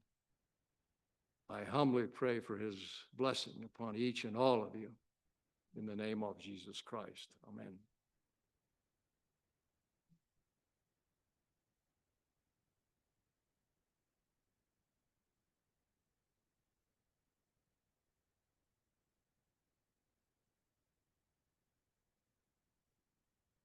Thank you very much, Elder Christofferson, for your presentation. I liked very much the fact that you underlined the coincidence with the first presentation, that dignity is not just a fact or a gift we receive from God, but also a task that we have, no?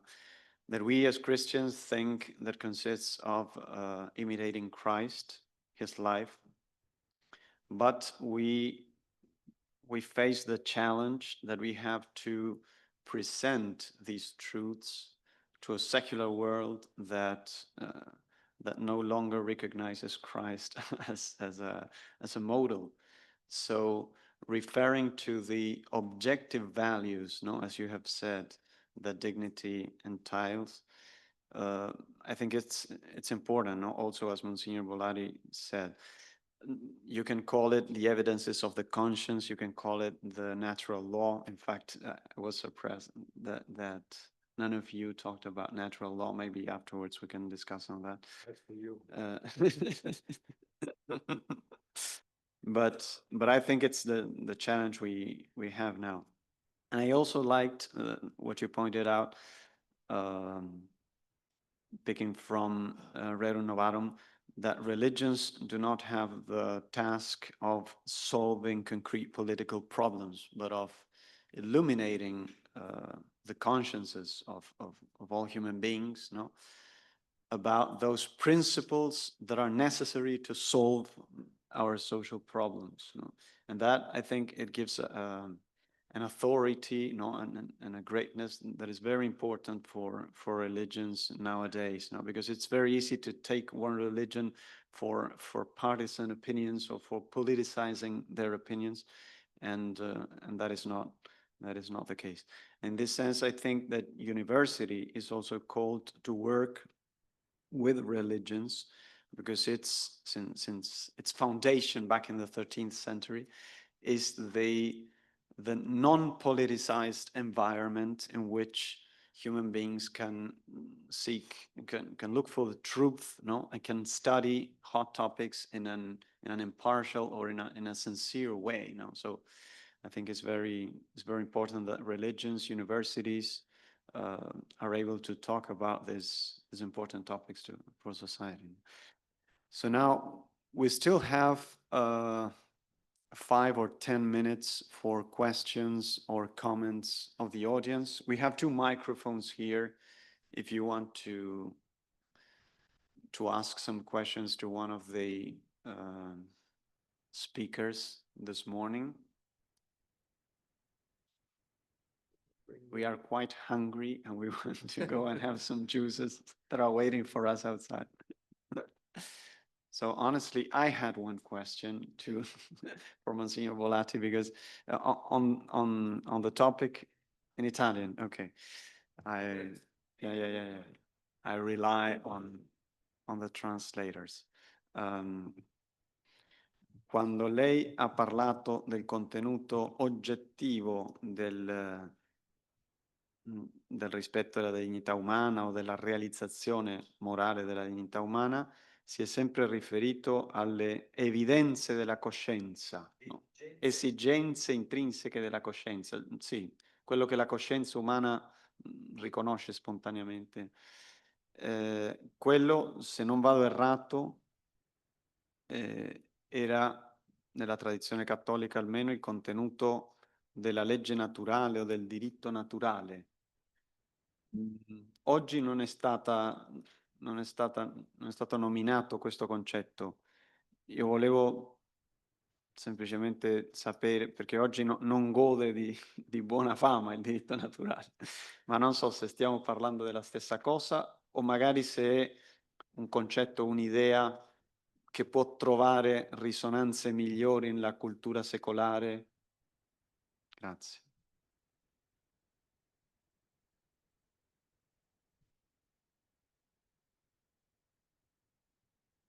Il patto non è acceso. Forse perché ecco, se spegni quello.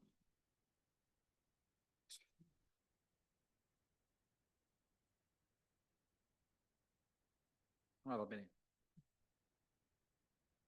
Di fatto queste esigenze ed evidenze originali, costitutive della nostra coscienza, la coscienza di tutti, pensiamo all'esigenza della verità, l'esigenza del buono, l'esigenza del giusto, sono il nucleo fondante di quello che la tradizione cristiana chiama legge morale naturale, evidentemente.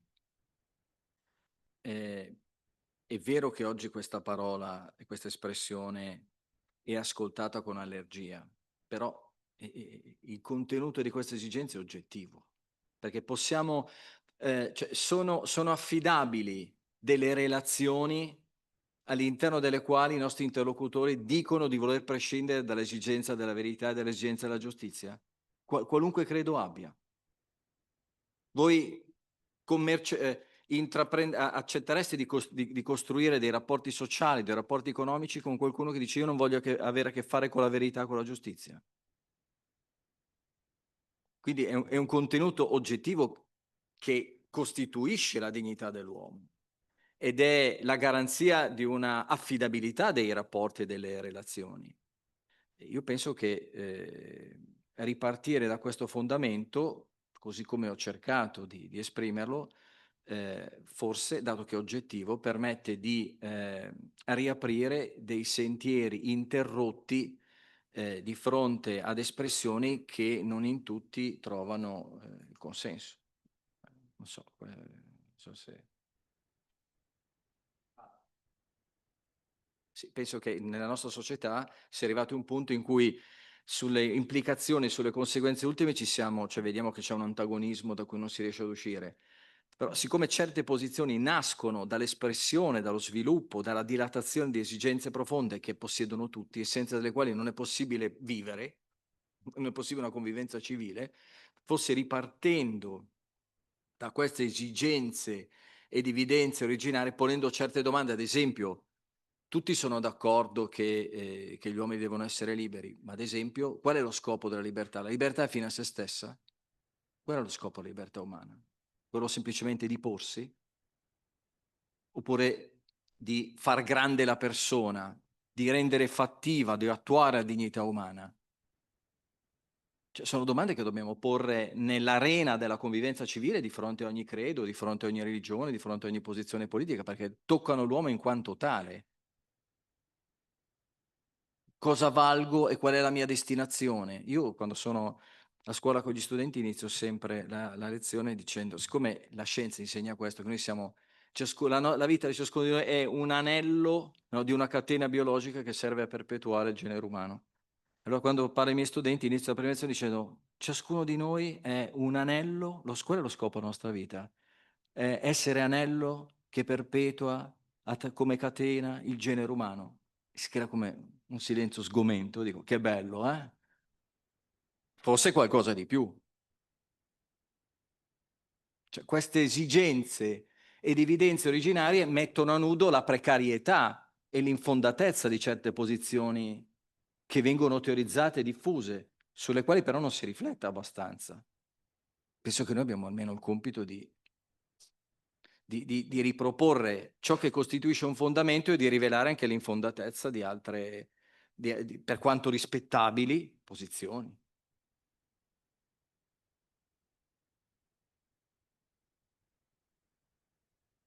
Thank you very much.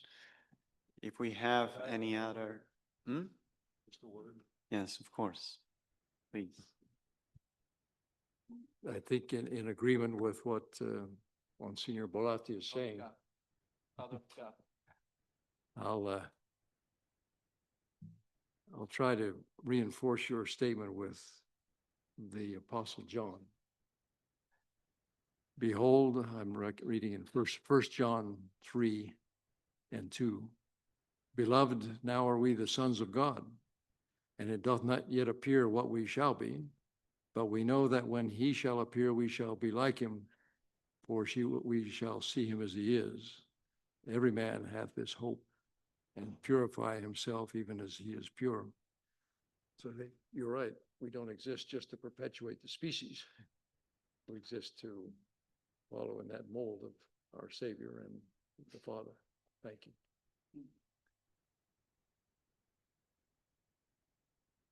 Yeah, we have a question over there. Please present yourself and then ask your question. Grazie, sono una studente qui in Santa Croce, comincio la licenza in dogmatica e ho una domanda, forse prima in inglese e dopo lo faccio in italiano. The Holy Father on the 28th of August addressed a group of politicians from France. And in that presentation, he told them that he cited the Gospel of John saying, apart from me, you can do nothing.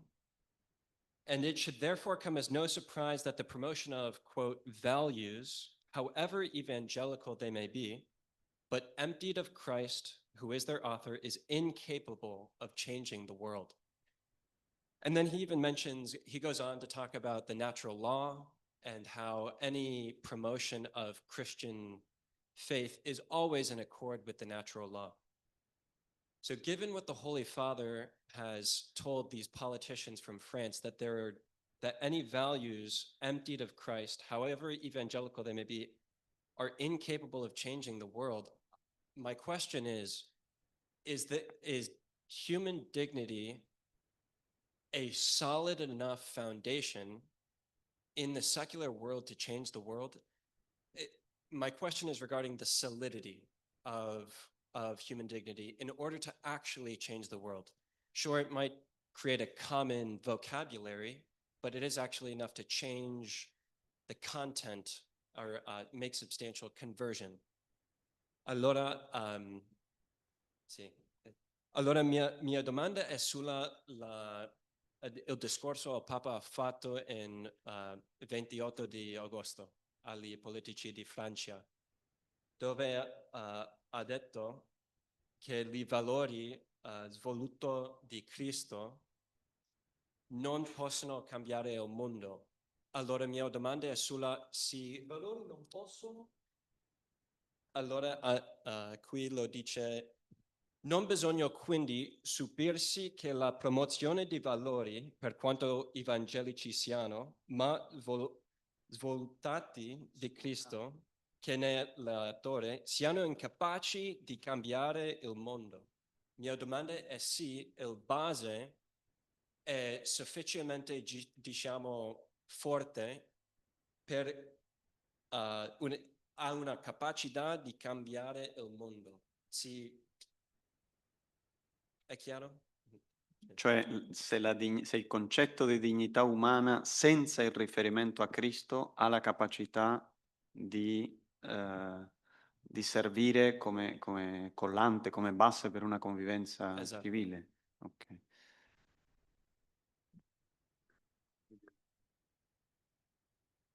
Dire due parole brevemente. È un tema ampio.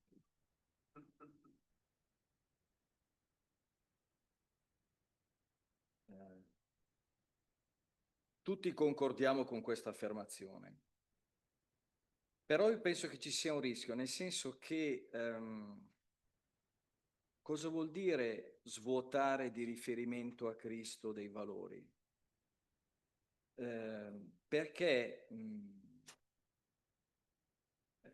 il riferimento a Cristo può avere una attuazione ideologica e allora in questo caso diventa una delle tante interpretazioni che ci sono in questo mondo. Un'idea di giustizia, un'idea di libertà, un'idea di dignità. Ma almeno io nella mia relazione ho cercato di evidenziarlo, cioè proprio l'incontro con Cristo dai primi episodi del Vangelo mette in luce che c'è un punto infiammato interno alla persona che è come una bussola che consente all'uomo di orientarsi e riconoscere i veri valori. Questa è la coscienza, con le sue esigenze fondamentali. Cioè, senza Cristo siamo capaci di riconoscere le fattezze originarie di questa coscienza e di renderle attuali dentro la vita? La modernità che cosa ci ha insegnato? Ci ha insegnato, mi sembra, con uno sguardo leale di fronte a quello che è accaduto, che a un certo punto l'uomo ha preteso di vivere la sua morale, la sua razionalità, la sua coscienza, indipendentemente da un riferimento, almeno alla tradizione cristiana. Non so se il mondo che ne è uscito, la società, la civiltà che ne è venuta fuori oggi risponde alle esigenze profonde di questa coscienza e se riconosce un'oggettività a queste esigenze, anche se tutti noi, una volta che queste esigenze vengono fraintese oppure negate, ne subiamo in negativo le conseguenze. Io penso che queste esigenze ed evidenze originarie della coscienza che la tradizione cristiana illumina e che oggi possono essere confermate o precisate dalle neuroscienze, sono un grande aiuto affinché i valori siano riconosciuti e verificati e attuati dal di dentro della vita dell'uomo e non semplicemente affermati in linea teorica e poi applicati dall'alto. Penso che questa strada che nasce dall'alto, perché senza una rivelazione, un'illuminazione dall'alto, da soli noi non saremo capaci di avere questa chiarezza su ciò che è il cuore dell'uomo, su quelle che sono le sue esigenze ed evidenze originarie. Però allo stesso tempo occorre poi far funzionare queste esigenze, evidenze dal basso, giocarle nella convivenza civile perché dal di dentro della vita umana, perché direbbero i classici in actu exercito, no? Perché in atto, dal di dentro della vita, questi valori prendano forma, siano testimoniati, siano verificati, perché non è che noi abbiamo in tasca la soluzione per tutto. Cioè, noi dobbiamo documentare, testimoniare che partendo da queste esigenze e accettando l'umiltà di sbagliare, di riconoscere gli errori e di seguire la strada giusta insieme a tutti coloro che riconoscono la bontà di queste esigenze, facendo questa strada noi dobbiamo aiutarci a ritrovare le fattezze di una vita compiutamente umana e compiutamente degna. Io penso che questa sia la strada, oggi. Non so se... If I could add just one thought to that, we speak often of the light of Christ, his influence that fills the universe and the heart of all who will, of all, some respond to it, some don't, but that influence exists universally. And I would just simply say these values, which we might agree on a secular basis, are not sustainable in a person's life without recourse to Jesus Christ, his grace, his light. We might even agree this is good, that is good, but I think in the end, a person cannot sustain that through all the circumstances, trials, and changes that come in life without the influence of Jesus Christ in his life, the light of Christ. So thank you very much. And now there's a snack with some with some soft drinks and coffee and some biscuits waiting for us here. I would ask you please to be back here in the hall, not at 11:40 as it says. That means in 6 minutes, but in 20 minutes, but really sharp so that we don't finish too late. Thank you very much and see you later.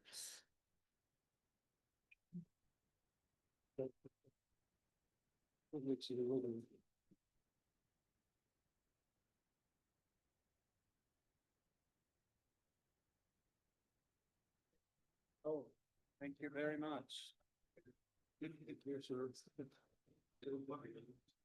job.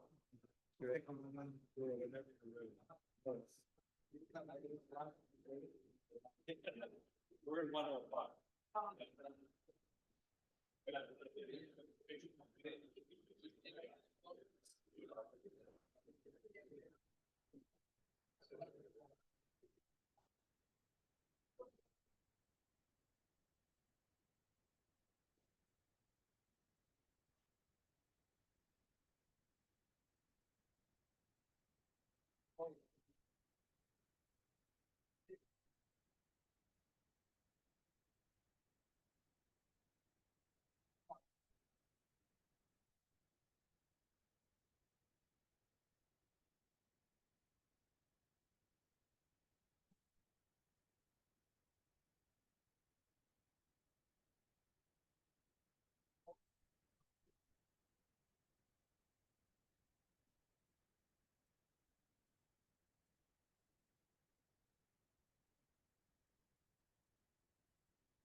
thank you for occupying your seats so that we can carry on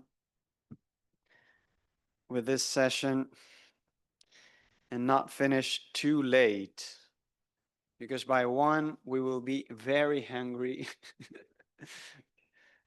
And if the speakers are still speaking, our stomachs will sound louder than their voice. So I think there's some people outside. Can you call it? Yeah, please.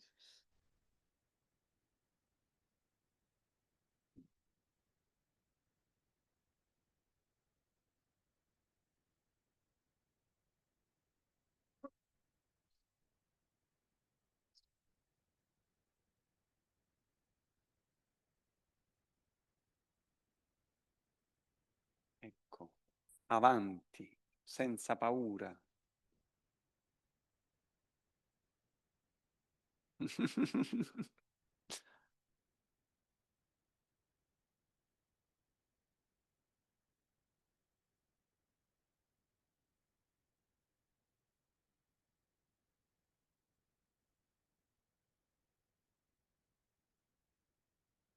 So, welcome back. Here we are. And let me introduce the following speaker of this second session that will deal with the topic of human dignity from a more philosophical perspective, from the point of view of political philosophy.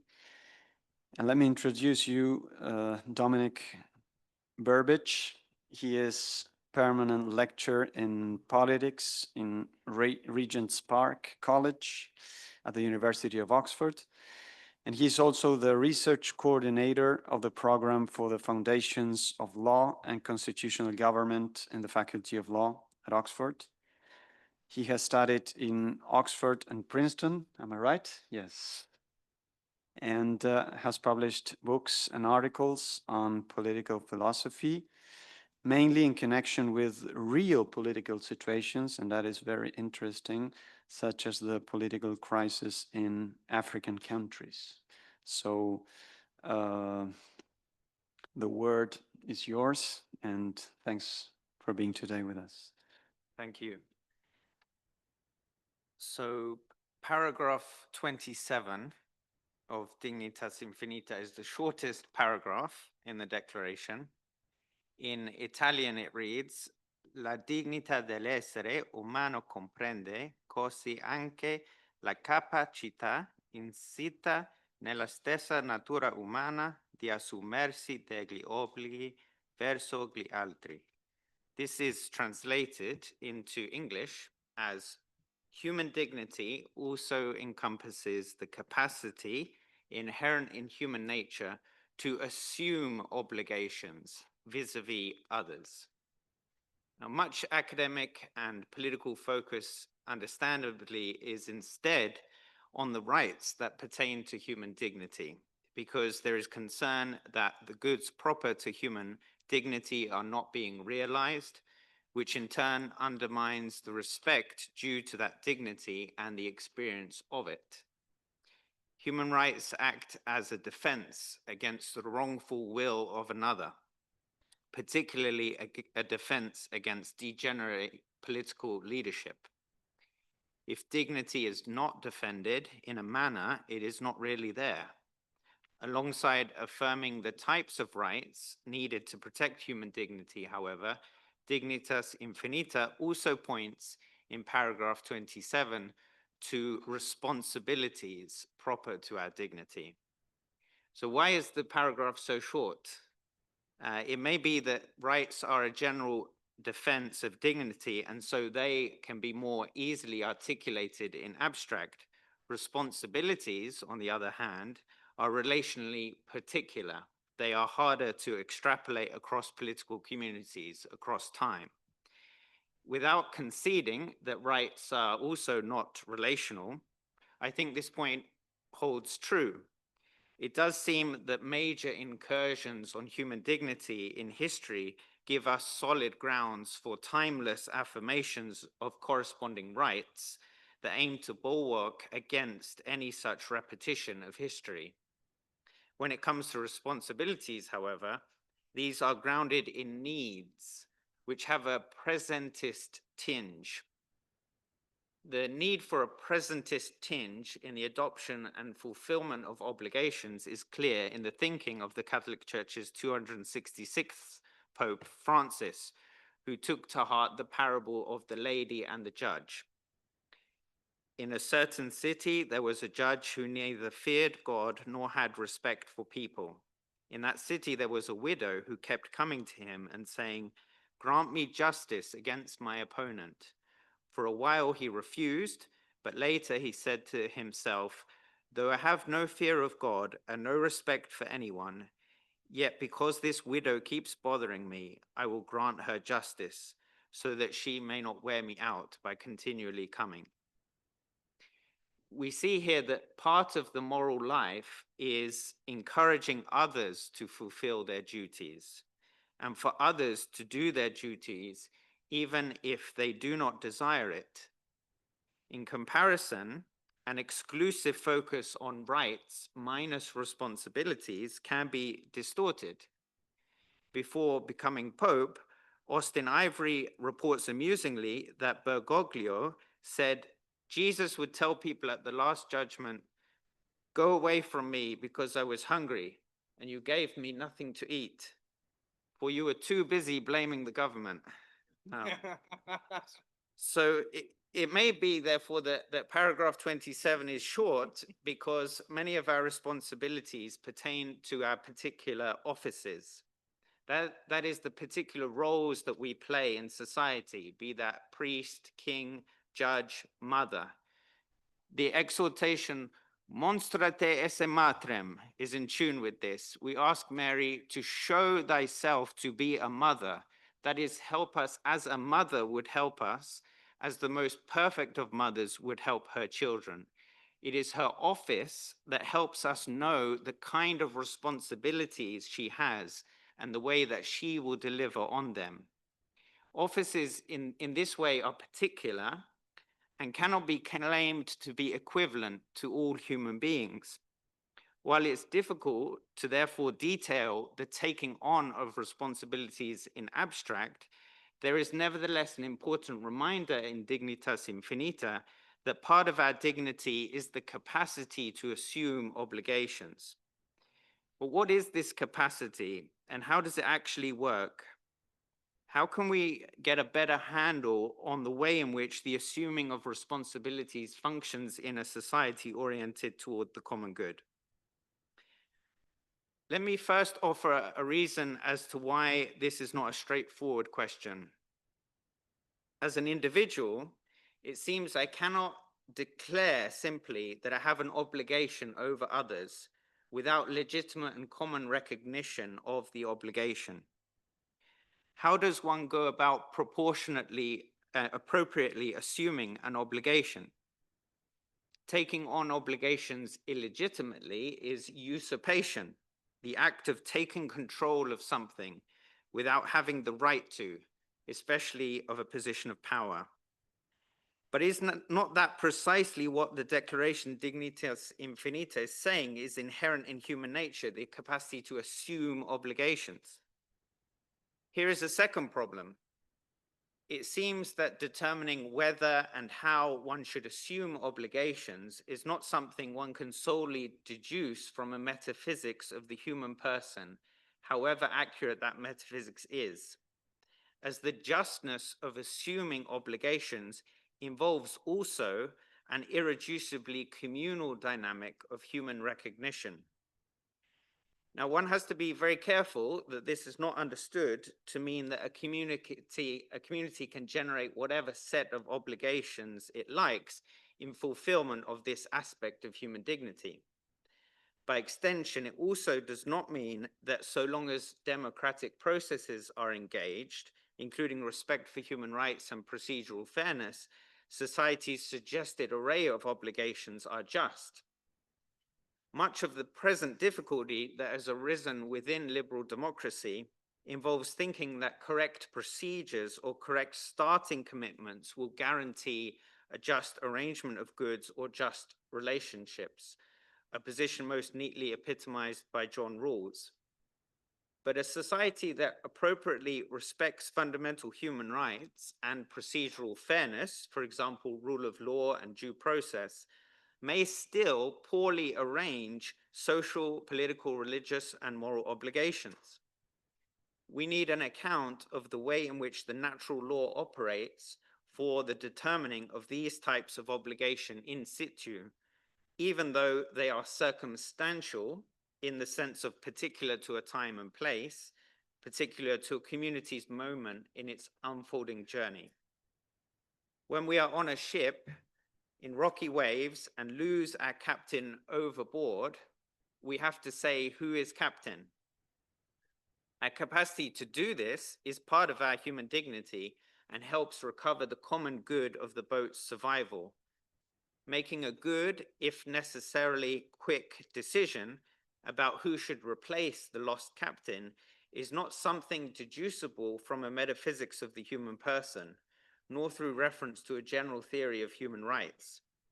Instead, it's about our habits of generating normative obligation in situ, which is our civic virtue. In this way, articulating the appropriate way of assuming obligations brings us into the domain of virtue, the balancing of actions in order to arrive at habitual disposition towards the good.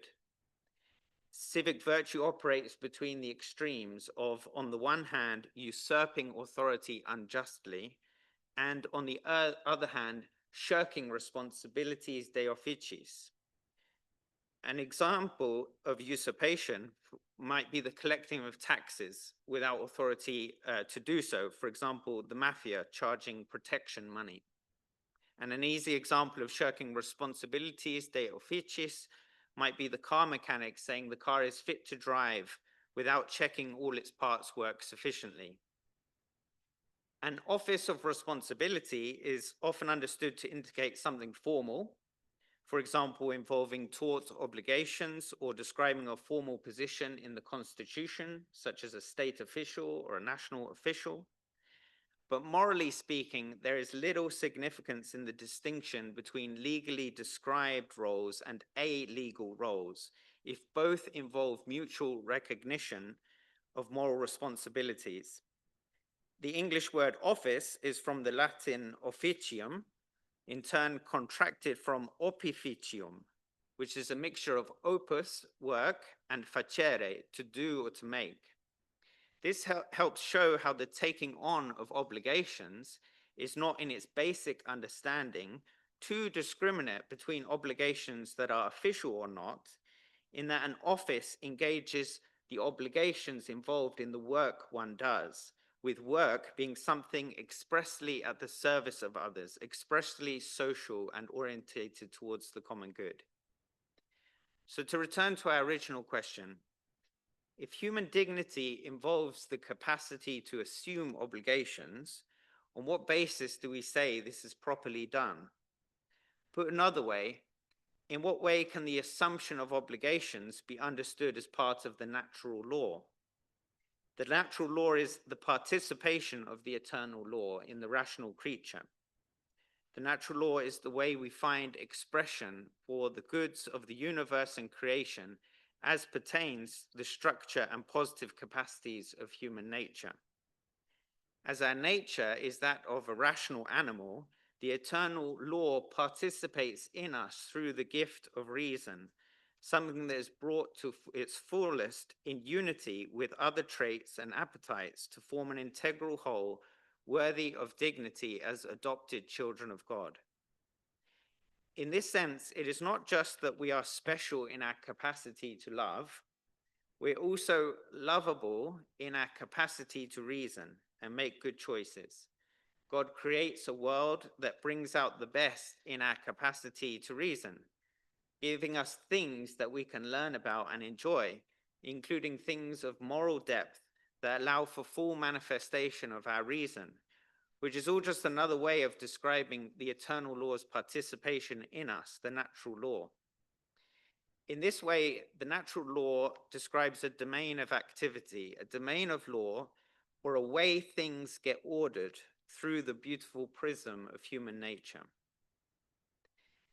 Be that as it may, describing what the natural law is in abstract does not, unfortunately, get us to the point of determining our social obligations, nor how we should properly go about assuming such obligations, which makes it limited in the same way as described for general metaphysics.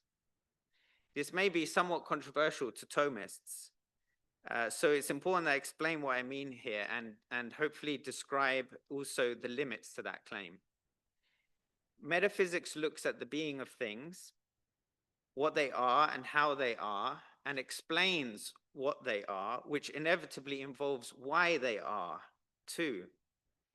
As such, metaphysics can provide definitional understandings of the human persons and the principles of human nature that explains human beings' operation, unity, and distinctiveness universally and in abstract. The metaphysics of the human person thus forms the basis to our understanding of human dignity, because it articulates aspects of human distinctiveness that help make clear the necessity, the absolute necessity, of respect for human dignity as a matter of justice. Because metaphysics explores the nature of things, its findings are not swayed by momentary counter-examples, such as a capacity of nature not being manifest presently in a particular individual. Metaphysics gives us the ability to identify goods of human nature, regardless of whether they are currently or repeatedly exercised. Metaphysics does not consider beings outside of time, but it is in this manner timeless, in the sense that it involves appreciation of the nature of things, regardless of present demonstration. This is probably why there is seemingly endless collision between metaphysics and post-Enlightenment science, because the latter tends towards demonstration and inductive reasoning, whereas the former tends towards abstraction and deductive reasoning. That is, of course, a simplification, but I think there is some truth to it in the sense that we look at scholastic metaphysics as something that, from the post-Enlightenment science perspective, makes assertions without evidence, is the accusation, whereas whereas the post-Enlightenment science fails to grasp the complete whole, the why and the what of creation and being. Now, of course, in this divide, the post-Enlightenment scientists will be the ones making the mistake, because true metaphysics is in tune with inductive reasoning too, which is why one can confidently talk about what humans tend to do as evidencing their nature. Being timeless, metaphysics nevertheless lacks sensitivity to political circumstance, the place of a people in their collective journey. That might seem like a trivial concern, and it is indeed trivial for the question of what goods and rights are due to the human person wherever they are. But it is not trivial for the question of determining obligations. What we are obliged to do involves us in assessing the current mood of possibilities, as well as the types of goods that are within reach and are to be appropriately prioritized. There may, for example, be a hierarchy of virtues in abstract, placing love at the top, and yet sometimes a present need to prioritize a different virtue or a different set of goods, such as justice, as part of one's achievement of the common good. The choice of a lesser good of justice over charity is not in contradiction with charity, because the achievement of the common good through the right virtue at the right time will, in this case, be the only way of retaining the capacity to love in its fullness at the communal level. The virtues, however set in stone in the natural law, thus remain open to a diversity of emphasis and application at each moment of the community's journey through history. On what basis can we posit with any confidence how obligations should be assumed? Here, I would like to exploit a minor difference between the English version of paragraph 27 and the Romance language versions.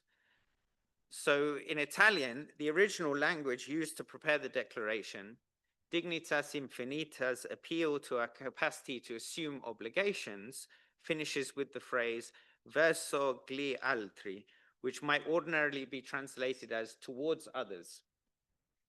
The meaning is that our human dignity encompasses the capacity to assume obligations towards others.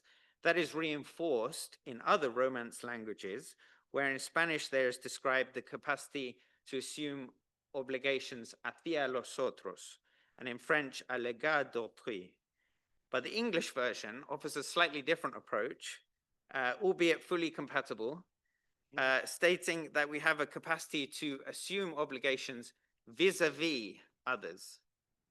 So vis-a-vis can be equivalent to the other translations and the original, but it can also be understood slightly differently in that it fails to specify exactly which way the obligation is directed, and could be equivalent to saying something like human dignity also encompasses the capacity to assume obligations with respect to others or regarding others rather than towards others.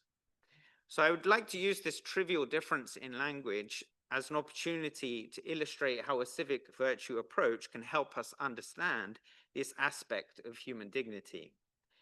Vis-a-vis actually makes use of an old French word, visage, meaning face. So originally from the Latin visus, a look, vision, such that vis-a-vis describes being face to face. It was originally made popular in English in the mid-18th century as a term used for horse-drawn carriages that brought people together, brought people along while they faced each other. I think the image of people facing each other while traveling is an intriguing simile for what a political community is, and may help us communicate the way in which civic virtue helps bring about the balanced assumption of obligations vis-a-vis others. Finding the balance between the evil extremes of usurping obligation on the one hand, or the dereliction of appropriate obligations on the other, is no easy task, and it requires a communal practice of knowing when one is in charge of something and when not. Society develops reputational norms to establish this and honors or rewards displays of virtue in order to foster shared appreciation of appropriate assumptions of obligations.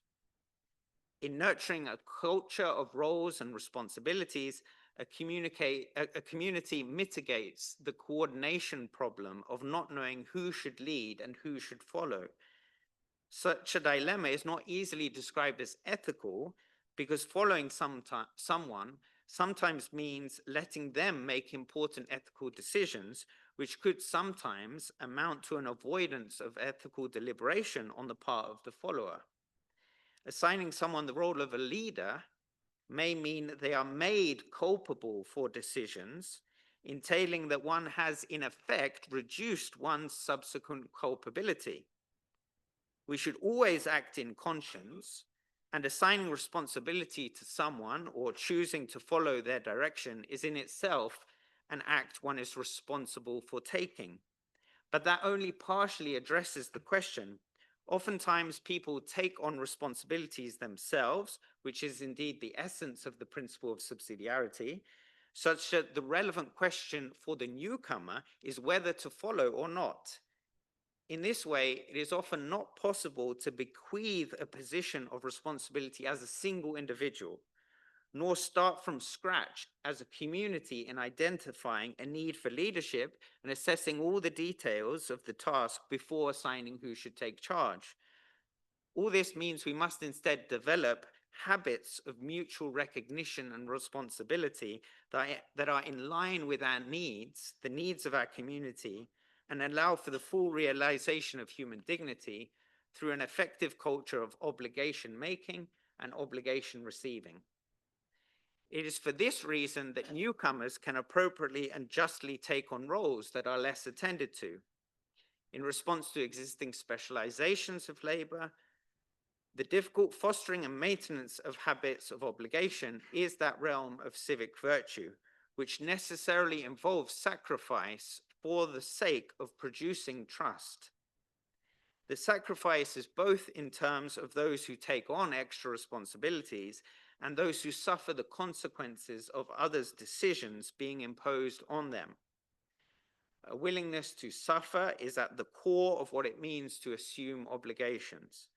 Ultimately, it is about taking on a vulnerability and a liability for the sake of others and for the common good. The good man enters a room of tears as he is given important responsibilities and would like to step down when the special status is no longer needed by the community. The poor man obviously breaks down at being elected.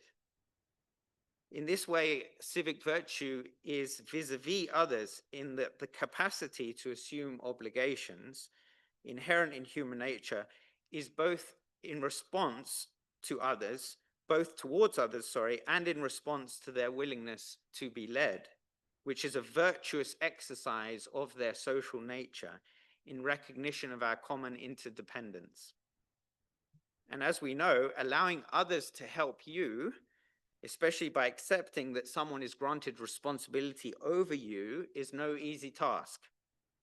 Ivory describes that Bergoglio liked the way Latin had mercy as a verb, miserando. And so Pope Francis, then Bergoglio, created the Spanish misericordiando, an activity of the divine, something that God does to you. Déjate misericordia, he would tell the guilt-ridden and the scrupulous. Let yourself be mercied. Thank you.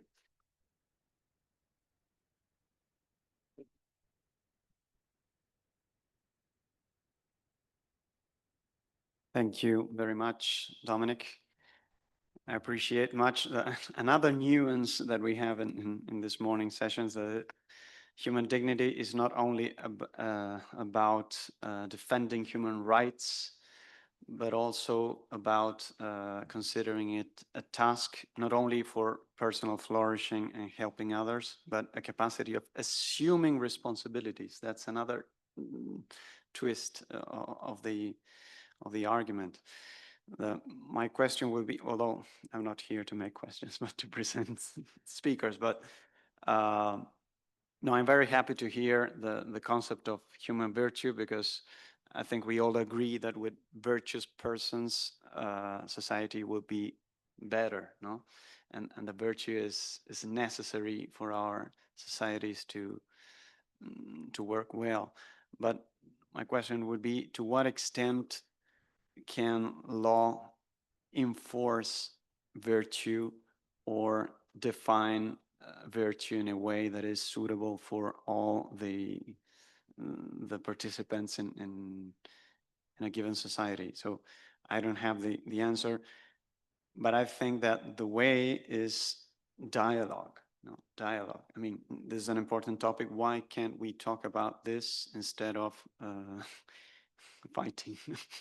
That is the point. So that's why I'm happy that we can discuss these arguments here in a university environment. So now let me introduce you the next speaker of this morning's session, Professor Fernando Simón Yarza.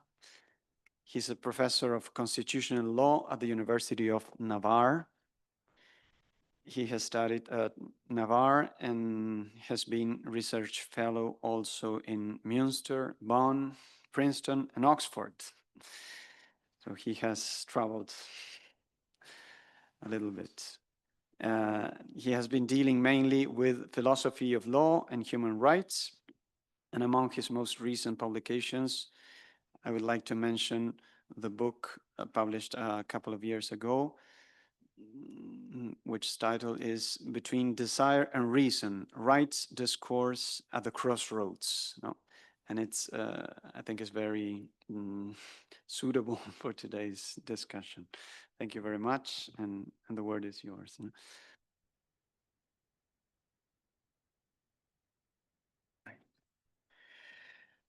Well, thank you very much. The first thing I would like to do is to give thanks to Arturo Belloc and Andrea Pin and all the organizers of this wonderful conference. And thank you very much also for the invitation to be here in the Università Santa Croce, which I'm deeply honored to be here, especially with a colleague and friend like Dominic, who is a very, very old friend of mine. And well, I want to start also with a warning. I'm a constitutional law professor. My research focuses on constitutional law and legal philosophy. And thus, I have prepared a presentation that it may overlap a little bit with the next panel, though I think not too much. It's going to be on certain issues on philosophy of law and the discourse of human dignity and human rights. I'm going to talk on about the limits of human dignity and human rights in the juridical discourse. So the general theme of the conference that brings us together invites us to reflect on the role of law in relation to two very broad categories apparently centered on the individual: infinite dignity and human freedom. At the same time, the title of this panel shows that however much the focus may be on the individual, the full protection of human dignity is not possible without considering the good that unites society, without the individual attitudes necessary to preserve that good, as my colleague has previously explained, civic virtues, and without an adequate articulation of our differences, strong pluralism. Thus, although infinite dignity is predicated on the individual, the realization of the individual appears from the beginning as linked to something that transcends him. The Declaration Dignitas Infinita repeatedly asserts that only from a non-individualistic vision of the human being can there be a full understanding of his dignity. Far from taking it for granted, the Declaration admits that the phrase, the dignity of the human person, risks lending itself to a variety of interpretations that can yield potential ambiguities and contradictions. This is something that happens in general with all abstract values, whose claims to universal agreement result, as Perelman and Olbrecht-Diteka stated, from their generality. The moment we specify their content, we only find the support of particular audiences. This assertion is also corroborated by a broad legal experience of the constitutionalism emerging after World War II, characterized by the incorporation of human dignity in numerous constitutions.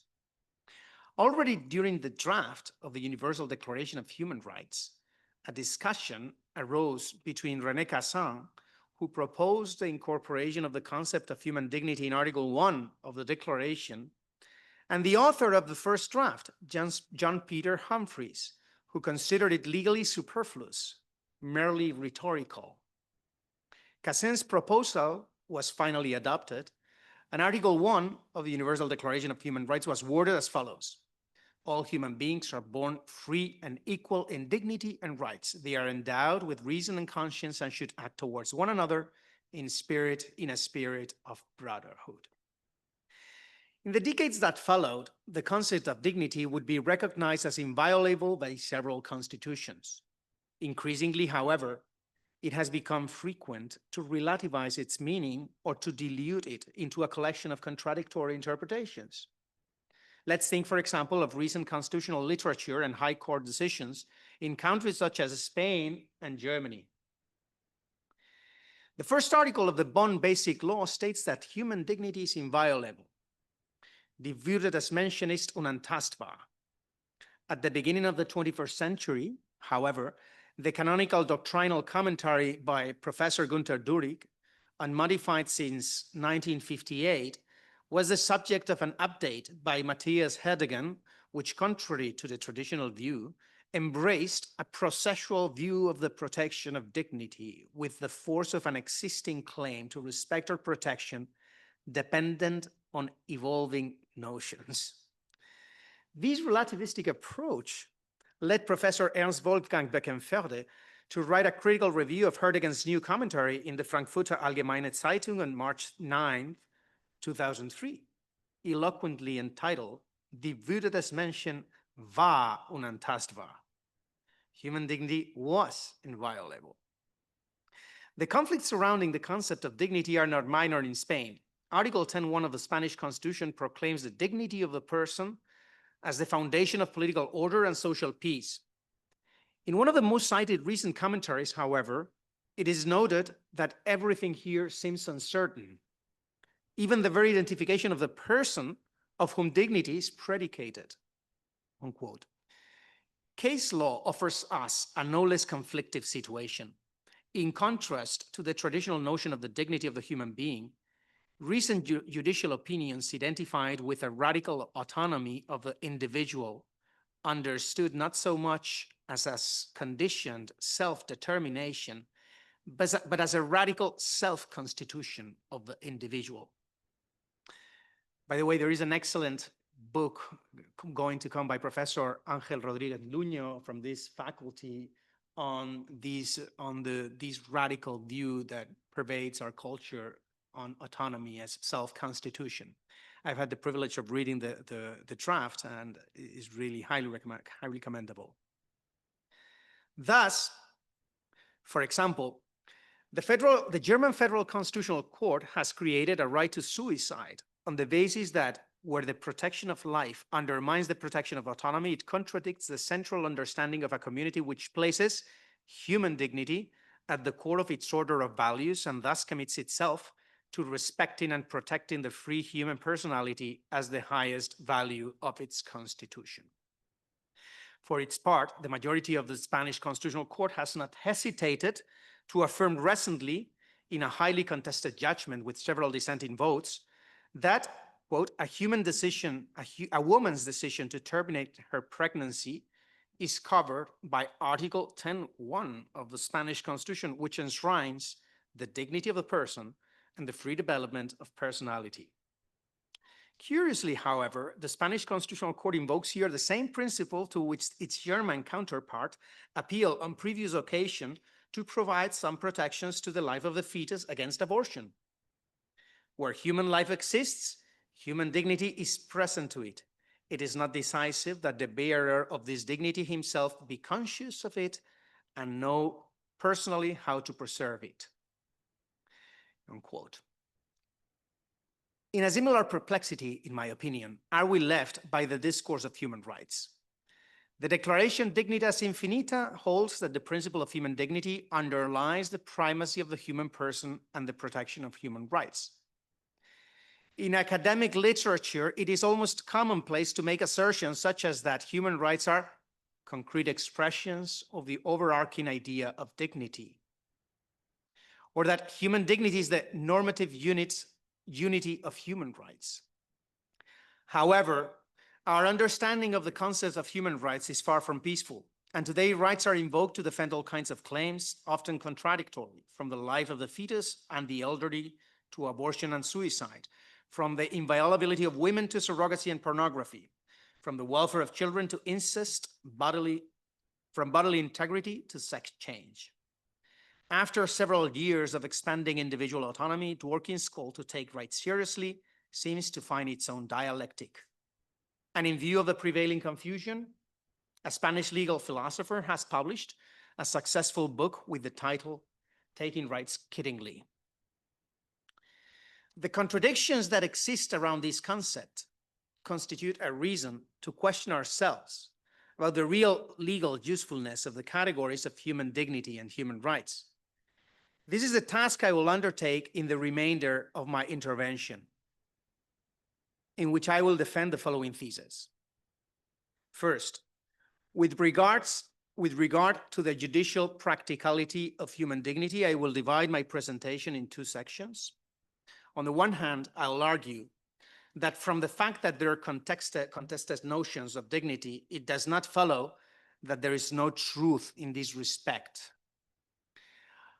On the other hand, however, I'll maintain that although human dignity is a basic concept inextricably linked to the legal personality of human beings, we must be careful not to attribute excessive legal expectations and consequences to it. Second, in relation to human rights, I will explain how, together with its inherent vagueness, the discourse of human rights, contemporary discourse of human rights, has a peculiar potential to confuse legal discussions. And I will close my presentation with a concluding reflection on the indispensability of the common good and civic virtues to wisely arrange the fragmented pieces of a human rights catalog. The first question raised by the contradictory plurality of ways of understanding dignity is, as I have anticipated, that of the validity or the very substance of the concept. The prevailing confusion inevitably raises the question of whether we are not faced with an empty formula. Schopenhauer gave expression to this skepticism by qualifying the dignity of man as, quote, the shibboleth of all thoughtless moralists who hid their lack of a real or at least meaningful moral foundation behind this impressive expression, unquote. In the same line, contemporary intellectuals such as Michael Rosen, after devoting their reflections to the concept of human dignity, have concluded in a similar skepticism. In my opinion, we are faced with criticism that appeal to the vagueness of the concept in order to disqualify it. Against this way of reasoning, however, we must say that the difficulties posed by the plurality of interpretations is not something exclusive to the concept of dignity, but belong, as I have indicated in the introduction, to most general moral concepts. Per se, the dispute that accompanies this type of notions does not deprive the concept of meaning, but rather highlights the difficulties in apprehending it. In the case of the notion that concerns us, it is widely accepted that dignity originated as a concept that denoted high social status and the honors and respectful treatment that are due to someone who occupied that position. From this point on, it came to be predicated of human beings precisely because of their status as hierarchically superior to that of other creatures. In Cicero, for example, the dignity of the human being appears explicitly linked to his rational nature. The link between the rationality of the human being and his superior dignity is at the very origin of our concept of person, which constitutes the nomen dignitatis that was used to designate the individual substance of a rational nature, rationalis naturae individua substantia, as Boëtius said. From a metaphysical point of view, the superior individuation of the rational individual allows us to grant them a superior quantum of being and therefore a special dignity. Javier Hervada has developed this compelling argument in his propedeutic lessons on the philosophy of law in the following terms. Inert, non-living beings possess a weak individuation, insofar as they exist fully merged or fused with their environment. They are not individuated by any intrinsic vital principle, but only by matter delimited under certain dimensions or sign matter, materia signata, to use the words of Thomas Aquinas.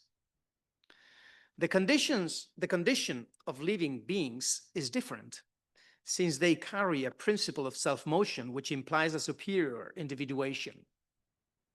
In the case of evolved animals, moreover, they possess an internal sensibility, an inner side that cannot be accessed from a purely external perspective. Their individuation, therefore, is superior to that of plants. Human persons pose a further leap in the degree of individuation, which is what leads us to revere them and to endow them with that nomen dignitatis. Person, says Aquinas, means the most perfect thing in all nature. That is, the beings subsisting in rational nature. Animals remain immersed in their ecological niche. They live absorbed by their nature. The person, however, is not determined by its nature. Herein lies, strictly speaking, the uniqueness of the person, in that it is not a simple specimen of a nature, something, what, but the I, someone, who, that carries the rational nature of each specimen of the human species. This is why its actions do not derive in a deterministic way from its nature. It does not limit itself to being acted upon, like other substances, but acts for itself, as Aquinas says. That is to say, it is free. This freedom confers on it a lordship over reality that constitutes the basis of the juridical capacity. Let's move to the juridical utility of the concept of dignity. The fact that the ontological dignity of the person or of the human being is not an empty concept, but corresponds to a genuine superiority, excellence, in power, excellence, status, an intrinsic, non-dependent worth, this still leaves open the question of the juridical relevance of the concept or the scope of that relevance. It may seem provocative to question the juridical relevance of a concept that denotes something as closely linked to the world of law as position or status. According to Jeremy Waldron, dignity seems at home in law. Law is its natural habitat. I consider, however, that the notion of a status that finds in law its natural habitat is not so much the notion of human dignity, but the notion of dignity related to specific positions, honors, and social ranks. In contrast, the concept of human dignity is just like the ontological concept of person, a concept that finds its origin and its most natural habitat in philosophical and theological speculation.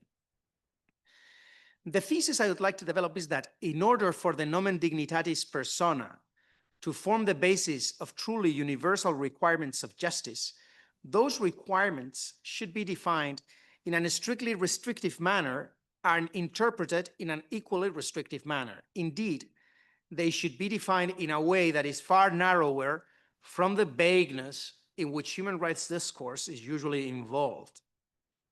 In reality, what dignity universally establishes is the juridical capacity of human beings. Certainly, possession and debit constitute forms of the spiritual dominion and responsibility of which substances lacking free will are not capable. Only the human being can be predicated as a free being, imputation, responsibility, suity, or dueness. The inherent dignity of human beings therefore constitutes them as masters, as capable of ownership or dominion. And this creates the basis of the juridical capacity or juridical subjectivity. The concept of imputation, imputatio, refers to the attribution of a fact as one's own. The term belongs to the semantic field, the same semantic field as computare. And it suggests the idea of recording in an account of assets and debts. This occurs even more clearly in the German translation, Zurechnung, which clearly expresses the meaning of imputation as an entry in an account. This type of accounting assignments of facts of one's own is obviously not possible apart from human freedom.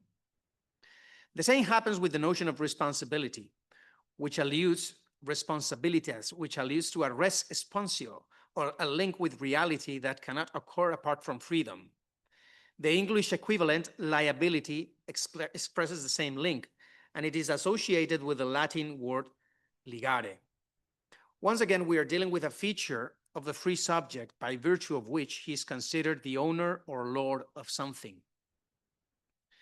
Finally, property and possession with the corresponding relations of suity, the fact of belonging sum to someone, and owedness, the fact of being owed to someone, presuppose the same spiritual lordship that can only occur in the free being. The person is at the pinnacle of reality, exercising a dominion over things without which it is not possible to speak of right or use. In this sense, it can be said that the dignity of the person is at the basis of its juridical capacity, of its capacity to possess, recognize, or owe just things, jura. This idea is summarized in the classic formula of Hermann Genianus, hominum causa omne jus constitutum est. As an individual susceptible of attribution or possession, every member of the human species is entitled to justice. The quality of personhood, with the dignity inherent to it, constitutes the presupposition for speaking of jus sum and for conceiving as inuria or offense the fact of not granting it. In this sense, it is very telling that, referring to the inclusion of human dignity in Article 1 of the Universal Declaration of Human Rights, Eleanor Roosevelt stated that the clause was meant to explain why human beings have rights to begin with. Rather than the basis of specific rights, human dignity seems to be the basis on which rights can be possessed in general.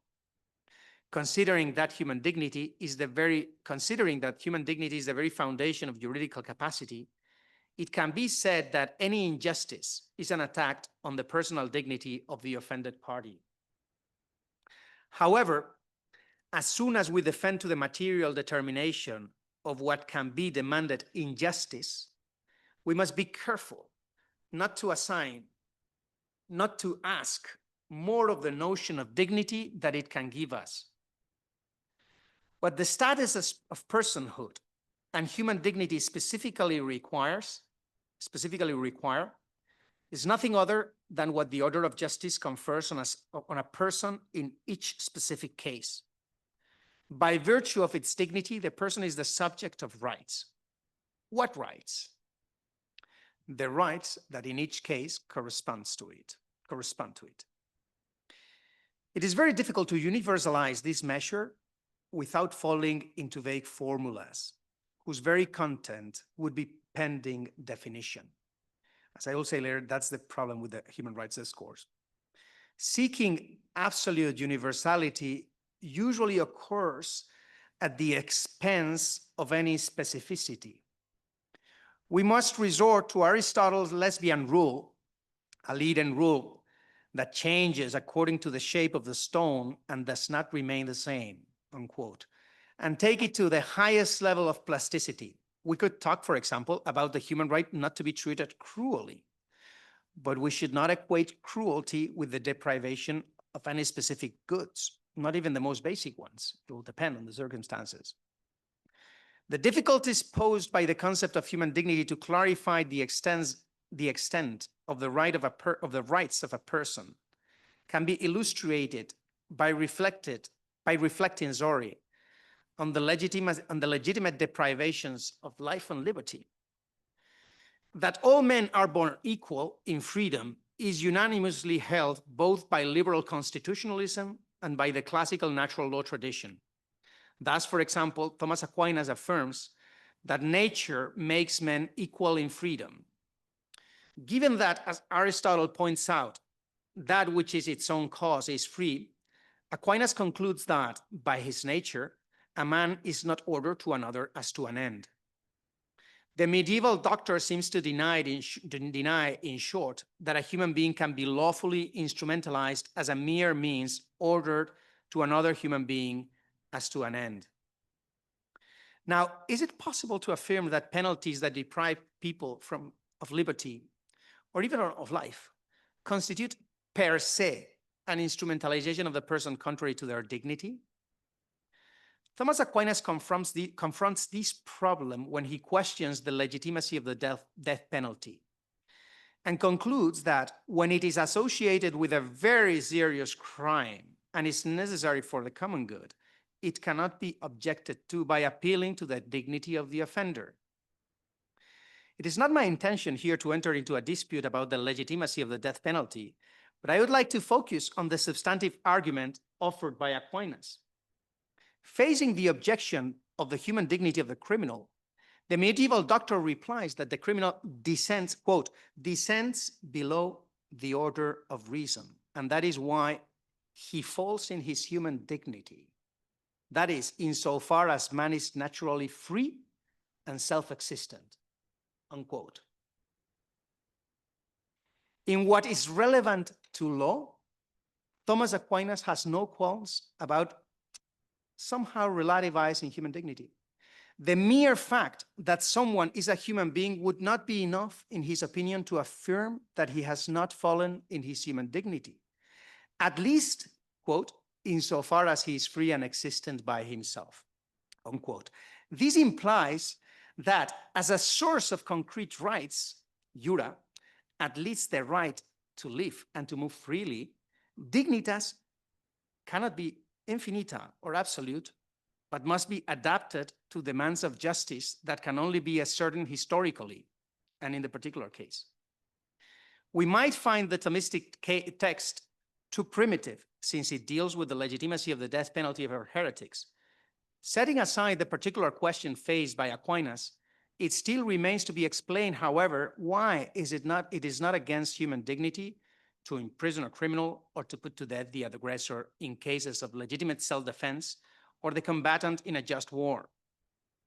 Without going beyond the scope of the criminal law of civilized countries, liberal scholar Michael Rosen affirms, in an unintended coincidence with Thomas Aquinas, that, quote, dignity can be forfeited as a consequence of criminal actions, unquote.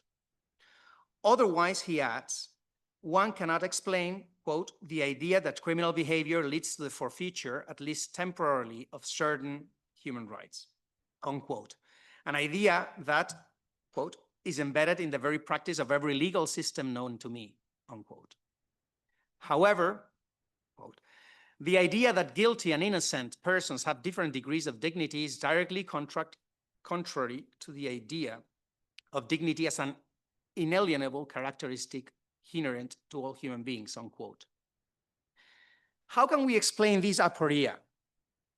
Should we simply give up the concept of an inalienable dignity of the human being? As a juridical status, the notion of an inalienable dignitas infinita is problematic, I think, since what is right in particular is always bound to a measure linked to the common good and the concrete order of society. This explains why the criminal can decay in his human dignity, as Thomas Aquinas affirms, and cease to be, quote, free and existent for himself, unquote. Through crime, the offender degrades himself, quote, in the order of reason, unquote, and in the social order. That is, he degrades himself insofar as he is rational, as a rational and social being. The notion of human dignity employed here by Aquinas does not constitute an inalienable absolute, but is mediated by the relationship of the individual to the social whole. Precisely for this reason, it can be lost and even subjected to weighing, as Rosen maintains. What the ontological status of the human being with the dignity inherent to it does in fact ground is above all the universal juridical capacity of the person, what person. And one addition I would like to make. Besides, it is also an appropriate concept for expressing the seriousness of certain forms of unjust treatment of human beings, especially when such treatments involves an arbitrary denial of their status as persons. Think, for example, of abortion, human trafficking, embryonic manipulation, etc.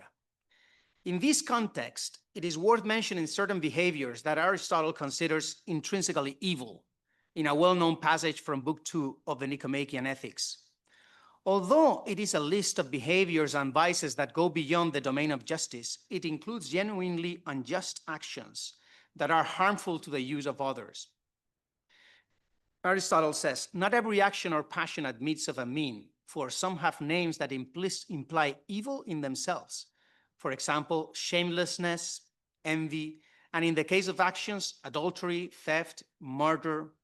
For all these things and other like them imply by their names that they are evil in themselves, auta faula, and not because of excesses or deficiencies in them. It is not possible then to act correctly in relation to them. One is always in error. With regard to this type of acts, Aquinas affirms that they are evil always and in every case, semper et ad semper, regardless, therefore, of time and place. Insofar as these harmful behaviors relate to other people, refraining from them can be characterized as a use or absolute right due to someone. The right not to be robbed, the right not to be murdered, the right not to suffer adultery, etc. Such conduct is always unjust per definitionem and cannot lose its unlawful character by any convention or human law. Thomas Aquinas cites adultery and theft precisely to warn that, quote, if something in itself connotes opposition to natural law, it cannot be made just by human will, unquote. However, it should be noted that the defined, circumscribed nature of these behaviors to which these absolute rights refer contrasts sharply with the vagueness that characterizes modern discourse on natural rights and contemporary discourse of human rights. Let's delve a little deeper into this discourse.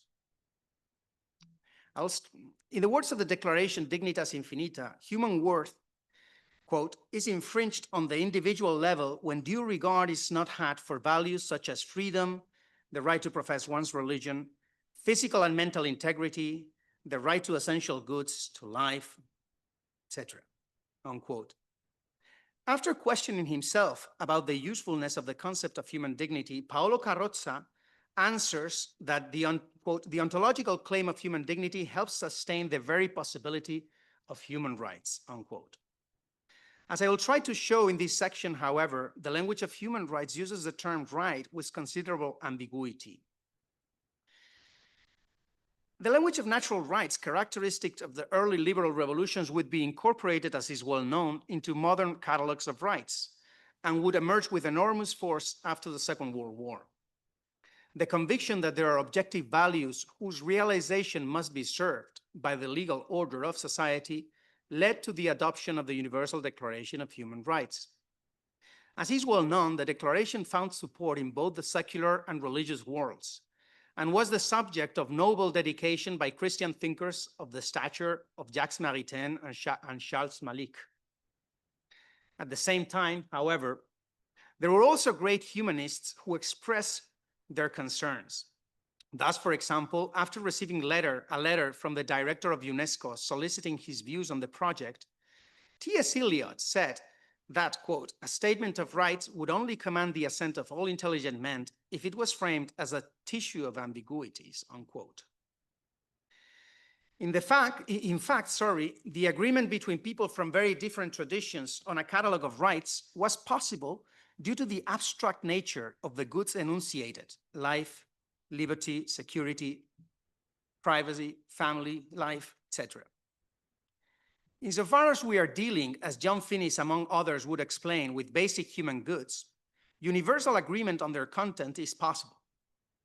At the same time, however, there has been no shortage of great thinkers since then who have firmly argued that calling these basic human goods rights, far from fitting harmoniously into the classical natural law tradition, entails a dangerous confusion. Prominent among them are figures such as Michel Villet and the recently deceased Alistair McIntyre, although the list of challengers could be considerably extended. In fact, these type of authors can be considered heirs of a tradition of criticism, that dates back at least to Edmund Burke's famous Reflections on the Revolution in France. It is not possible for me to deal here in depth with the conflicts that have arisen in academic discourse of rights. I would like to draw attention, however, to an equivocality in this discourse, which I believe will help to grasp the seriousness of the problem. This lies in describing as rights what, strictly speaking, are abstract goods, pending concretization as genuine rights.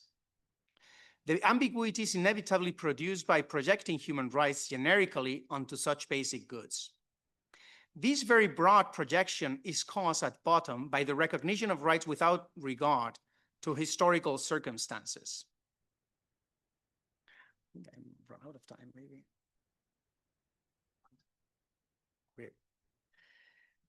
Let us think for the moment, for example, of the human rights to life, liberty, or property.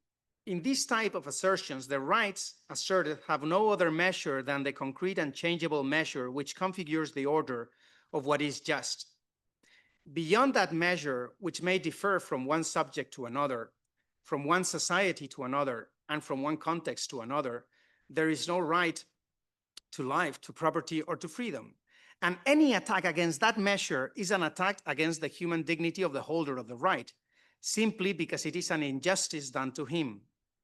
Here again, what human dignity grounds is none other than the right that in each concrete order correspond to each one. That is, human dignity grounds juridical capacity, that every member of the human species is entitled to justice. Another interesting example is religious freedom. I would like to illustrate this example with a friendly and open discussion I maintained with the former president of the Pompeu Fabra University of Barcelona, my colleague and friend José Juan Moreso, regarding my own critique of Rawlsian liberalism.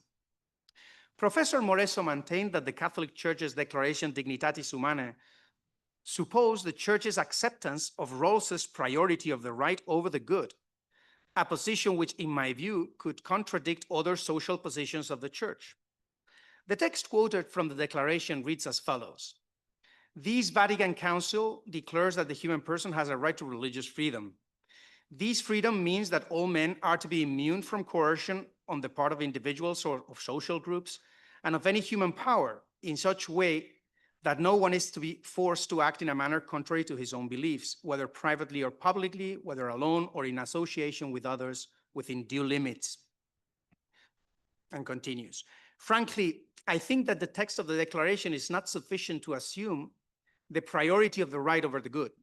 Such a reading, however, is made possible by the openness of the document, which reveals the ambiguity characteristic of the discourse of rights and freedoms. I will limit myself to 3 remarks in this regard. I do not believe I am contradicting the spirit of the declaration by stating that in a strict literal sense, it is not possible to maintain that all men are immune from coercion in religious matters, or that in religious matters no one can be compelled to act against conscience. Everything will depend, as is generally the case with the rights listed in the various catalogs of freedom, on what exactly is the action one intends to take or the action one refuses to take by invoking one's rights of conscience. In reality, the declaration itself circumscribes religious freedom within due limits. These due limits, however, are not defined by the Declaration Dignitatis Humanae by postulating the priority of the just over the good. In fact, they are not defined in any way as is to be expected at the level of basic principles. The question of their content, therefore, remains open.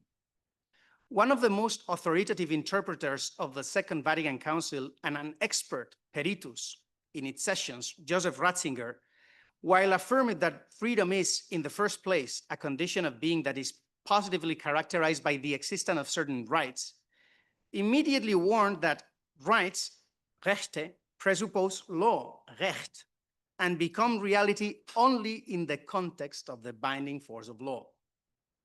Though not being a legal expert, Ratzinger recognized that the only rights that really exist are those that are linked to the concrete order of society, that is, to the law. The creation of broad catalogs of rights, together with the institutionalization of their application through courts and other jurisdictional instances, has led jurists to create a peculiar fictitious construct. Specifically, it has forced them to reformulate the question of the use, or what is right, as a question about the just measure of generic rights previously asserted without qualification. The concern raised by this reformulation is that since rights do not yet indicate just measure, to what extent can they be called rights? Thus, in political and legal discourse, 2 different meanings of rights are mixed up. First, the so-called prima facie right, which in its generic terms is not yet an authentic right, since it is affirmed prior to any consideration about its just measure. And second, the use or the proprie loquendo right, which can only be the fruit of a process of concretization of the undefined discourse of prima facie rights through an exercise of practical prudence oriented to the common good and projected on the historical reality of a concrete case. The problems created by the duality just outlined can be shown through the curious convergence between one of the main apologists of rights discourse and one of its harshest critics. In his celebrated work, Taking Rights Seriously, Dworkin defined and enthusiastically defended rights as trumps in a card game, that is, as apodictic assertions capable of winning against any opposing argument, including appeals to public goods or morality. A citizen burns the national flag in public and is punished. A discussion begins as to whether or not it is legitimate to punish him, until into the discussion sneaks emphatically the exclamation, "I have the right to freedom of speech." Far from being a simple abuse of a language that is in itself innocuous, this use of rights is favored by their very formulation. Leaving aside certain specific, usually procedural clauses, prohibition of double jeopardy, principle of non-retroactivity of criminal laws, habeas corpus, presumption of innocence, etc., most human rights clauses include very broad goods: life, liberty, expression, privacy, religion, property, etc.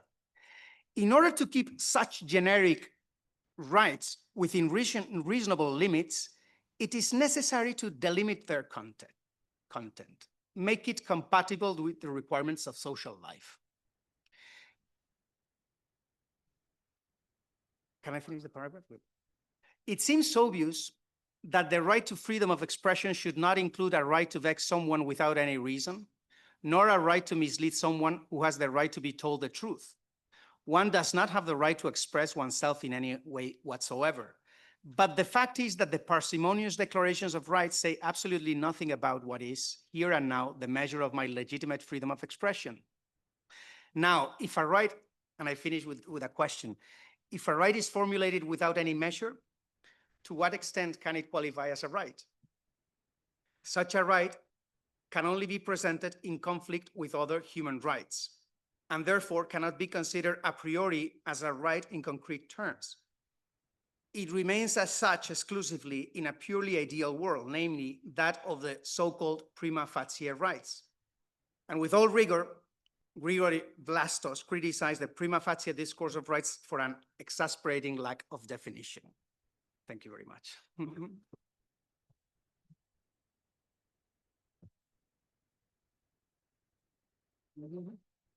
Thank you very much, Fernando, for dealing honestly with the limits of the concept of human dignity. That doesn't mean that it's not useful, but it means that it's the door to furtherly reasoning on this. And you are calling now the juridical science, no, to be able to reason correctly and to formulate rights in a correct way. And luckily, that is the topic of our third section today, no, the legal perspective. So we are getting always deeper in our reflections. But before we have our lunch break, thanks to God. No? So thank you all. Thank you for your patience too, because I'm sorry, I didn't imagine that it would take me so much time to read it, but sorry. Oh, it was great. I liked it very much. We will have the opportunity of discussing on these topics during the roundtable later on. But now we just go for our lunch break, and let's meet again punctually, as always, no, at 3 o'clock in the afternoon. Thank you very much.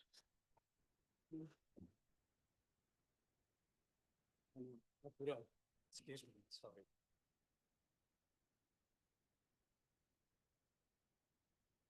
Session before. Thank you. Let's start again. No, that was enough.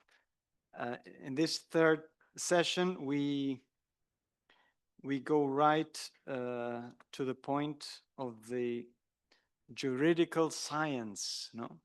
In the sense that how all these reflections from the theological and philosophical point of view can be concretely put into practice, or how are they concretely put into practice in our legal systems and processes.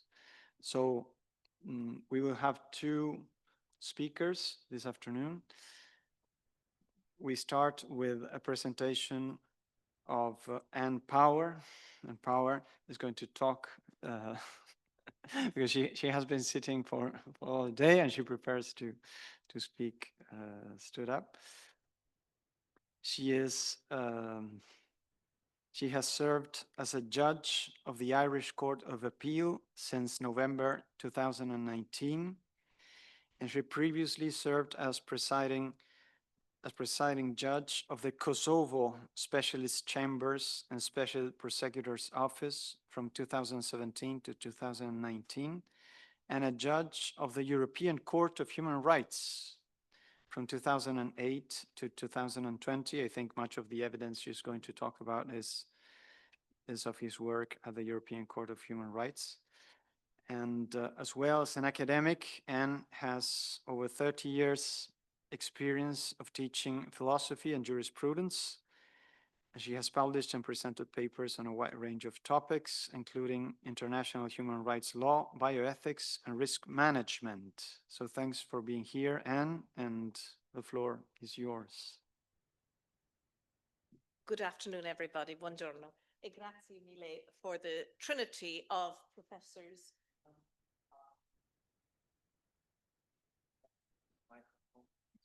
Così? Va bene.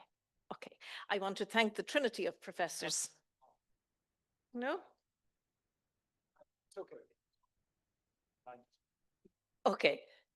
My third attempt to thank the trinity of professors Belloc, Scharfs and Pinn for the invitation to speak to you here today. As Professor Belloc has mentioned, I will take a very practical approach. I won't try to imitate or aspire to the wonderful presentations we had this morning, which really approached these topics from a rigorous academic and erudite position. Looking back, I will just have a talk to you about my experience as a judge on various courts and how the issue of human dignity was dealt with or not, as the case may be. And I suppose maybe if I could say that when I was first asked by the Irish government to allow my name go forward as a judge of the Court of Human Rights in Strasbourg, I asked them if I could take some time. And I was driving home one day, the very day I was asked, and I was stopped at traffic lights. And I was thinking, oh my God, I have to leave my country and I have to leave my colleagues and my family. And, you know, do I really want to do this? And I suddenly saw all of the people in the city centre. They kind of came to light. I saw the old lady pulling her shopping bag. You know, I saw the young college student on his way to study. I saw the drug addict in the corner shooting up. But somehow the dignity of every person that was there shone out, and I thought, this is an opportunity perhaps to speak, to be a small voice for the dignity of every human person. And so, as you can see, I said yes. And what I would hope to do in this presentation is three things: to give you an overview of my understanding of the origin or source of human dignity as a foundational concept for human rights law. Secondly, I want to review from a very practical perspective how dignity is referenced or how it's argued in litigation, whether from lawyers before the courts or from judges in their judgment. And in this regard, I'm going to look at two cases under the Convention, the European Convention on Human Rights, one dealing with life-term prisoners and the other dealing with a child born of surrogacy. And then I'm going to look very briefly at two cases under the Charter, the European Union Charter. And I know Professor Shoup later on will give you a far better presentation on the Charter than I could. All I'm going to do is address two cases where the dignity principles in the Charter were invoked. So that's the body of it, those four cases. And then at the end, if time permits, I will say a few words about where I see the challenges that confront us today. So whilst I've heard time and again many arguments and references to human dignity as I sit in court day in, day out, it often strikes me that an understanding of the source of human dignity might not always be present. And I suppose I answered that question for myself when I'm a long, long time ago, when I woke up at 17 and I discovered for the first time that I existed. And I was conscious that, you know, I was a tiny speck of dust on another tiny speck of dust floating around this vast universe. But I was a conscious speck of dust. I knew that I knew. I knew that I was aware. And what I didn't know was what Eric Vogelin calls the where from and the where to of my existence. I hadn't a clue. What was I doing here? And I suppose everybody at some point in their lives becomes disturbed. This kind of Greek notion, I think it's thomadzine, that the inner sense of self is disturbed by the fundamental question, by what Bernard Lonergan calls the question that questions questioning itself. Why are we even here asking these questions? Why are we here? So these were the questions that troubled me as a 17-year-old, and I have to say continue to trouble me today. But I think the answer for me to the question of human dignity lies in how we approach that answer to the question that questions questioning itself. And what is clear is that howsoever those questions have been answered down through the generations, one intimation of truth seems to be shared across diverse cultures. One truth emerges, and that is that to exist, to be human, is good. We cling to life. To exist is a good. To be alive is of value. It's a worthwhile thing. And of course, that realization predates the birth of philosophy, and it lies at the heart of many of the world religions. It's there in the Imago Dei of the Judeo-Christian religion, and it's also a central tenet of Islam. Of course, the idea isn't exclusive to religion, and the same concept that to be human is to be of value is the foundation to many international instruments, whether at political or legal level. And I suppose having a distinctive human DNA, albeit unique in every case, makes us members of this human family. And I like that concept of the family to understand human dignity, because like a human family, you've the good, the bad, and the ugly. You know, you've the people that you're very proud of, and you know everybody, and then you've those embarrassing uncles that you kind of stay quiet. We're all mixed, so the human race is no different to the human family, I suppose. And what is really important for me when young lawyers address the court is that they get to understand that human rights are not the gift of the state. They are not something, you know, that you get by way of a social contract. You pay your taxes, you get your rights. The state doesn't give us rights, it merely acknowledges our rights. It acknowledges the goods that are there, irrespective of the status that a particular person might have in society. So the state's role is to acknowledge them, to protect them, and to vindicate them. And of course, you know, some rights may be regulated by law, as in there may be interferences in those rights, and others the state may never interfere. They're non-negotiable, such as the right not to be trafficked or the right not to be subjected to inhuman and degrading treatment. So when I sat on the Strasbourg court, two cases really come to mind that struck a chord with me. And the first was a case that raised the question of sentencing a human being to life imprisonment without the possibility of parole. So, as we say in English, you lock them up and you throw away the key. And the case was Winter and Another versus the United Kingdom. It was a 2013 case of the Grand Chamber. And the two applicants, Mr. Winter and his co-applicant, had committed the most egregious of offences. They had destroyed the lives of young people. They had put them through hell and had tortured them. And they were given whole life sentences. They were told, you'll never get out. And they came to Strasbourg and they complained about a breach of their human rights. Now, I don't know whether you've seen the film Dirty Harry, where, what's the name of the old actor? He's about 90 now. Clint Eastwood, that's right. He plays the good cop. And of course, there's the guy, the bad guy that they're trying to catch, who, like Mr. Winter, had done some terrible things. And of course, when Clint Eastwood finds him and he's asserting, I have my human rights, I have my human rights, Clint Eastwood says, I'm all cut up about your human rights. Like, you don't care about the rights of others. Why should we care about your rights? And of course, that is a natural sentiment for many people. And before we came to sit on the case in Winter, I remember thinking about the families of the victims and the life sentence that they had been put through. And I remember thinking about the victims themselves and the terrible, terrible deaths that they had endured. And now here are the people who had perpetrated those wrongs saying, what about my rights? You can't lock me up forever. It violates Article 3 of the Convention. I should say, before I came to the case, I had a certain interest, if I can put it that way, in prisoners. I remember as a young person seeing the Birmingham Six being released from prison. These were 6 men who were convicted of terrorist offences, and they were convicted on the basis of statements, confessions that had been beaten out of them. And of course they were released after I think 16 years in prison for crimes they didn't commit. And I also thought of a gentleman by the name of Jimmy Boyle, who wrote a book called A Sense of Freedom. And he had spent most of his life from the age of 14 to 44 in prison. And he had done the most awful things, so much so, and he was so violent towards prison officers that they ended up stripping him and placing him in a cage, 3 paces by 2 paces. That was it. And Jimmy wrote a book years later called A Sense of Freedom.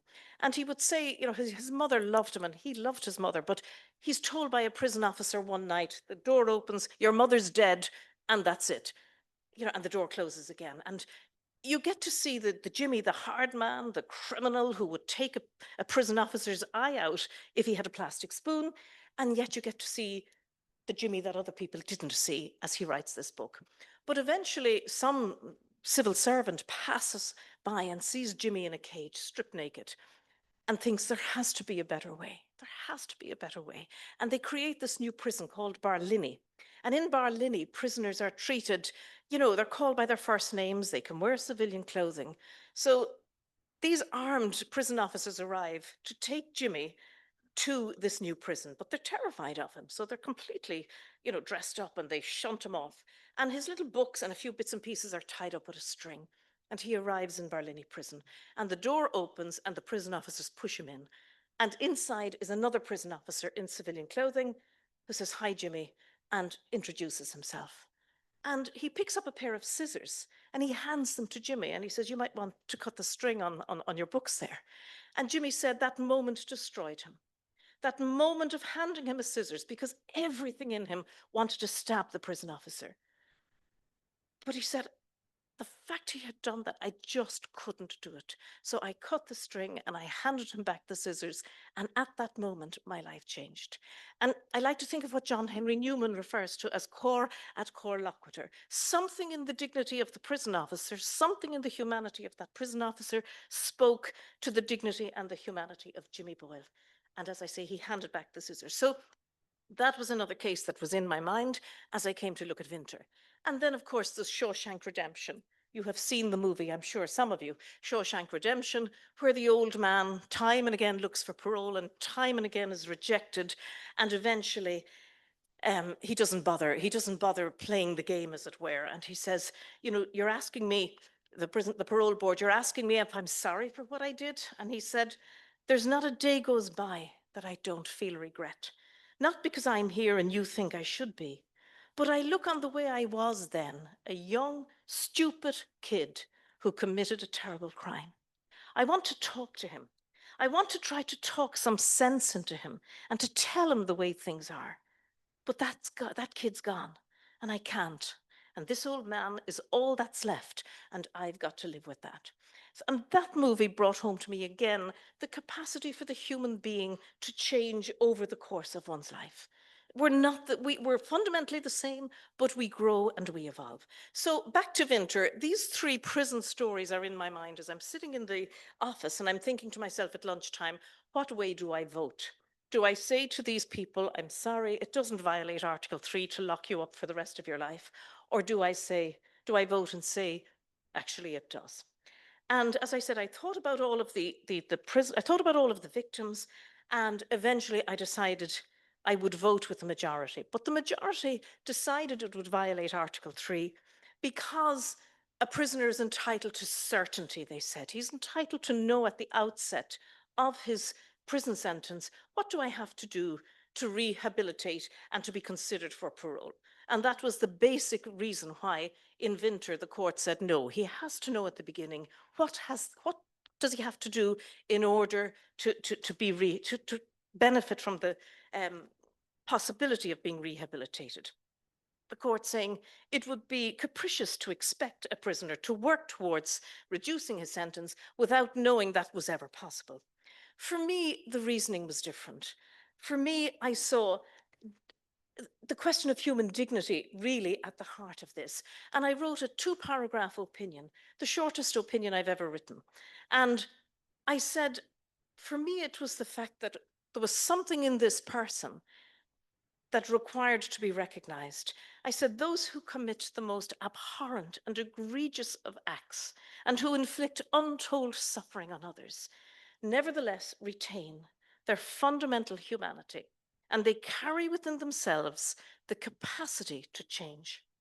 Long and deserved though their sentences may be, they retain the right to hope that someday they may have atoned for the wrongs which they've committed, and they ought not to be deprived entirely of that hope. To deny them the experience of hope would be to deny a fundamental aspect of their humanity, and to do that would be degrading. And it was in that way that I could reason myself into saying, you know, these people may have done terrible things, but they retain the capacity to perhaps change and atone for what they have done. So that's the prisoner case. I should say something about the Strasbourg court and how it deals with human dignity. And I speak in my personal capacity now and not as a judge of that court. I think it makes an effort. I think at times it makes an effort to see that human dignity is something that's objective, that's, you know, not just dependent on the individual circumstances of a case. And I think it tries to say things like there are different strands to it. There's the strand that says human beings deserve a special kind of respect and they shouldn't be treated like objects. And they also try to say, and there are certain conduct which shouldn't be tolerated because it deprives the person of the bare essentials for living. But I have to say, in my view, respectfully, I think the court needs to do a lot of work on understanding what human dignity is. The court still tends to see it as something which can be diminished, something which can be taken from a person. They talk about, in a case called Boyd in Belgium, a young man being struck and how that diminished his dignity. I don't see dignity as something that you can ever diminish or take away. As speakers this morning said, you can be treated in an undignified manner, and no matter how badly treated you are, you retain your human dignity. So I think that's an area that the court might look at. I think it's an important distinction because it might just seem linguistic, but it's not just linguistic.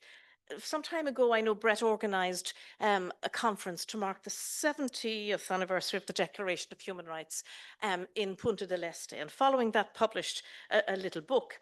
And he asked for little quotations from people. And for me, this was the core of it, my contribution, was to say that dignity is not a right. So many times lawyers come before the court and they talk to me about the right to dignity. Dignity is not a right. It is a reality from which rights flow. It's the reality from which they're derived. And just as natural families have a shared genetic makeup, so too the human family carries a shared imprint of value. To respect the dignity of another is to recognize the family resemblance. However undignified or degrading our actions may be, we are born with dignity, we live with dignity, and we die with dignity. I also find at times the Strasbourg court is somewhat inconsistent in its approach to dignity. And the next case, I hope, will show something of that. That's the case of Paradiso and Campanelli versus Italy. And that was a case where A couple, I think she was 48, he was 60, they were married, they tried to have children, they couldn't have children, so they sought, through the legal process for adoption, and they were cleared for adoption. But because of their age, they couldn't adopt a new baby. It had to be a child over 10 or 12 or something like that. And they went to Russia and they commissioned a young Russian woman to be a surrogate mother for the child. And the child was born, they paid 50,000 euros, and they brought the child back to Italy. And when they went to register the baby and obtain a birth certificate, the Italian authorities refused. The Italian consulate in Russia, in Moscow, alerted the authorities here to the fact that the information on the file wasn't true, that they were not the birth parents of this child. Eventually, after 6 months, the baby was taken from them. And they complained to the Strasbourg court that this was an interference with their right to family life. The chamber, the first set of judges that looked at it, agreed and said, yep, by 5 votes to 2, this violates Article 8 of the Convention. It went to the Grand Chamber, and the Grand Chamber reversed its decision. And it basically did so saying that, okay, family life was not, had not been established because there was no biological link with the child and because of the very short time the child had actually been in their company. 4 members of the Grand Chamber wrote a concurring opinion, and they agreed wholeheartedly with the result that there was no violation of Article 8, but they said the court had been utterly misguided, I suppose, in its reasoning. They pointed to the fact that the Committee on the Rights of the Child recognises that surrogacy without regulation amounts to the sale of the child. And they stressed that almost all European states banned gestational surrogacy, particularly remunerated. But one way or another, in their view, it was incompatible with human dignity. It constitutes degrading treatment, they said, not only of the child, but also of the surrogate mother.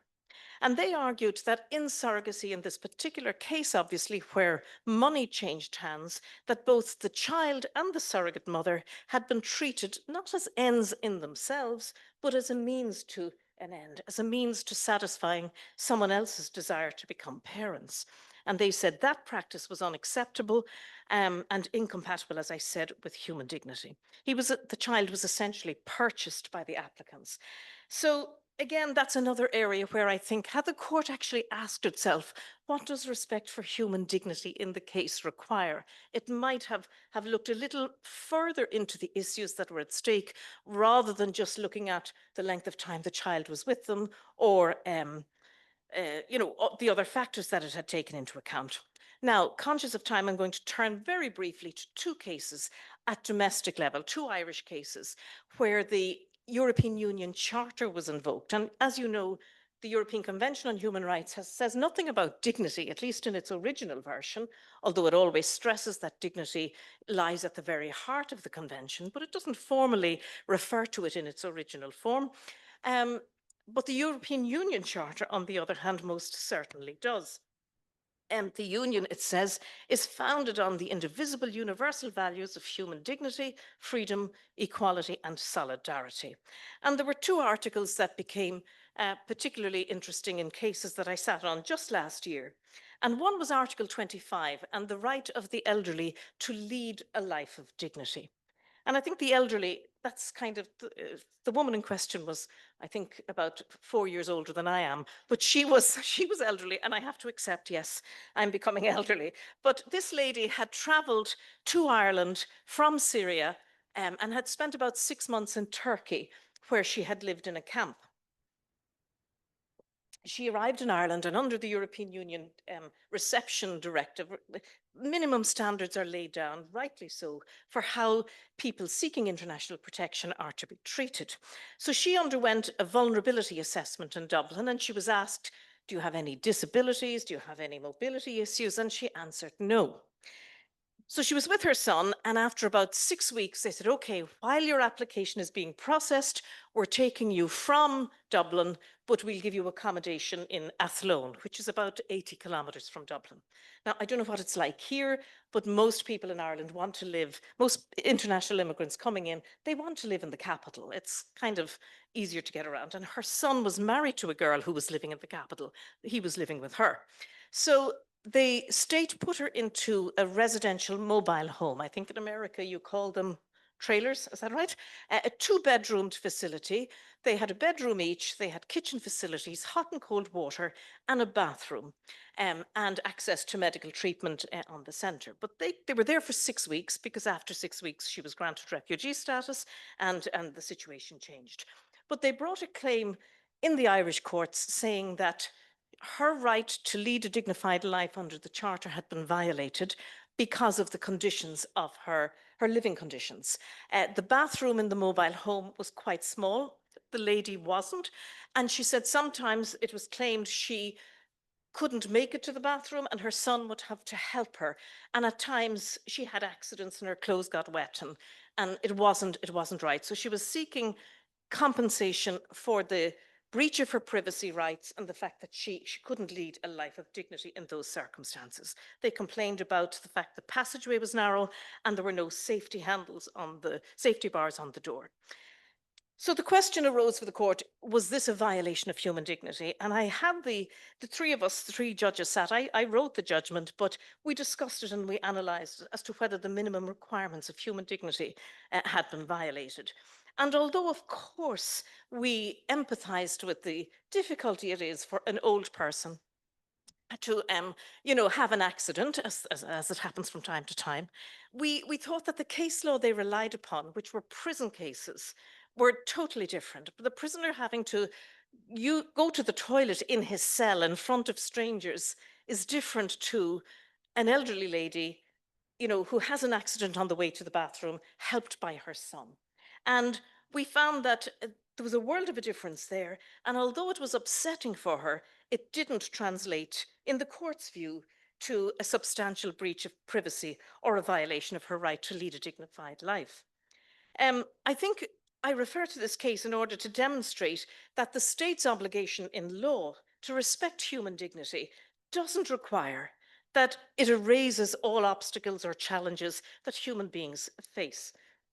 Accidents happen, and in some ways, going back to what Dominic was saying this morning, a son being able to help his mother use the bathroom, in a way that's an exercise of his capacity towards others, towards the dignity of his mother, to be able to help her, to be able to assist her. So we didn't see that was a violation of human rights, where she had been provided with shelter, with food, with warmth, hot and cold water, private sanitary facilities, albeit that she required assistance. So that, I suppose, is like where we would draw the line and saying, no, that wouldn't violate a person's dignity to be treated in that way. The last case I'll mention is a case involving, again, the Reception Conditions Directive. And this was a case where two applicants from a non-EU country had sought international protection. Ireland had signed up to a directive which had said that if you're waiting for 9 months to be assessed and your claim hasn't been assessed, you're entitled to work. And they had exercised that right, and then their application was processed, it was declined, so the right to work was withdrawn, and they were deemed to be illegal immigrants or non-lawful immigrants. During this period, they had a baby, and they applied for international protection on behalf of their child. Now, they then argued that because an applicant, and they were right, an applicant for international protection has the right to work after 6 months in Ireland, 9 months in other parts of Europe, but because they have the right to work, their child had the right to work, but he couldn't exercise it because he was 6 months old. So they wanted to exercise it by proxy on his behalf. And they invoked a dignity argument, saying, dignity is there in the directive. It's expressly referred to as, the right to work is there so that they could provide a dignified standard of living for their child. That claim was rejected twice, and then ultimately it came to the High Court and then to the Court of Appeal. And again, this was an instance where we said no. The dignity of the couple had been respected in that they were entitled to work during their application for international protection. And although the child did technically have a right to work if he could exercise it, it wasn't one that was transferable.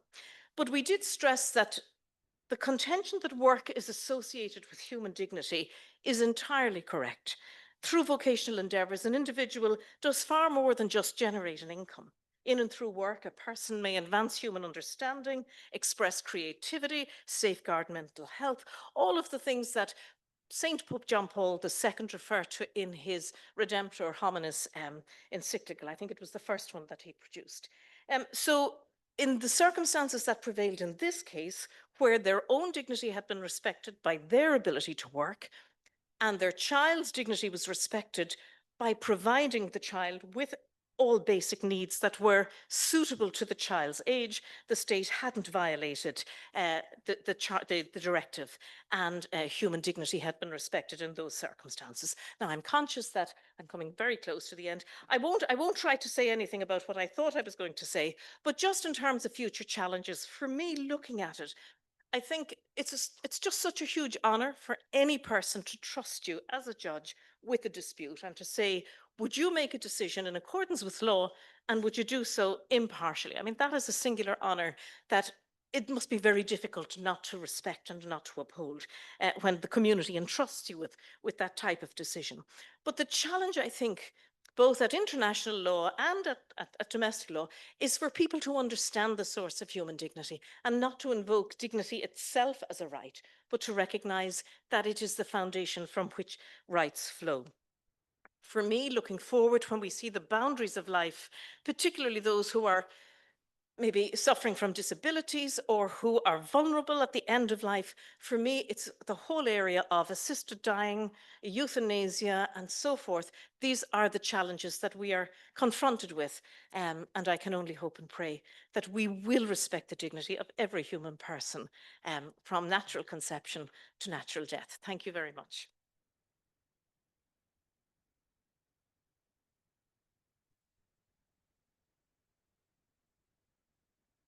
Thank you very much, Anne, for landing these reflections to the concrete ground of legal practice. And I would say that even if there are many meanings of human dignity in legal practice, you were able to demonstrate that there are still reasonable judges that can work with it. But that, I think, is not a joke, because the fact that a sound reasonment can reach consensus talks about a common rationality and yeah, a common ground upon which we can build, no? So maybe we have differences in some nuances or some contents, but if we all agree that there is a common rationality and we all try to dialogue on that, I think that's the correct path. So I will pass the word now to Professor Jean-Pierre Scoop. He's a professor of canon law at this Pontifical University of the Holy Cross. His research and lecturing field is mainly the foundations of human rights and the relations between the Catholic Church and civil society. He has studied in Louvain, Paris, Navarre, and Rome. It's an international experience. And his most recent book, 2025, published some months ago, is in French, but is waiting for some English translations. It's called precisely Refonder les droits de l'homme, no? How to refound human rights, no? From a legal and philosophical perspective. So thank you, Professor Scoop, for being with us now, and we are going to listen to your presentation. And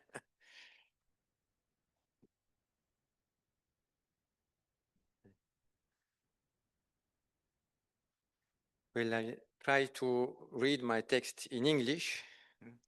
shall not be an improvisation like was able to do and powerful, but I do my best. Well, the notion of human dignity according to the Charter of Fundamental Rights of the European Union. It will be the concrete title. Thus, I will not here speak about use philosophical considerations. I do that in my book. But here only the topic is legal aspect. And concretely, I will, as respondent to Empower, I'll speak about the Charter of European Union and see in this text, very important text of the year 2000, but it was as a Charter of Nice, and in 2009 it is incorporated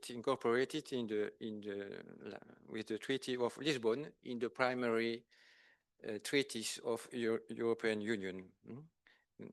Very important.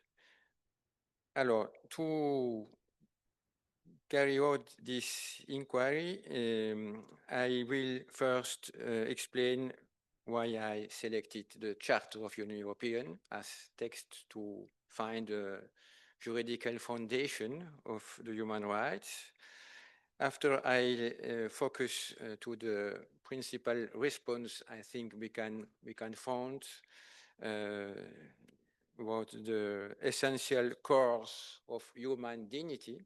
There are essential cores. And after we will analyze the different use of the term dignity in the Charter, because the dignity that is a problem is used in very different meanings. And there is ambiguity, and I am agree with Professor Unford. We have to distinguish, for instance, the dignity as foundation of all the rights, human rights, and the right of dignity. It is a right. Okay, we will speak about that and the consequences of the ambiguity, the terminological ambiguity. And after I take a conclusion, more general about the foundation of human rights. First, why choose the Charter of the European Union?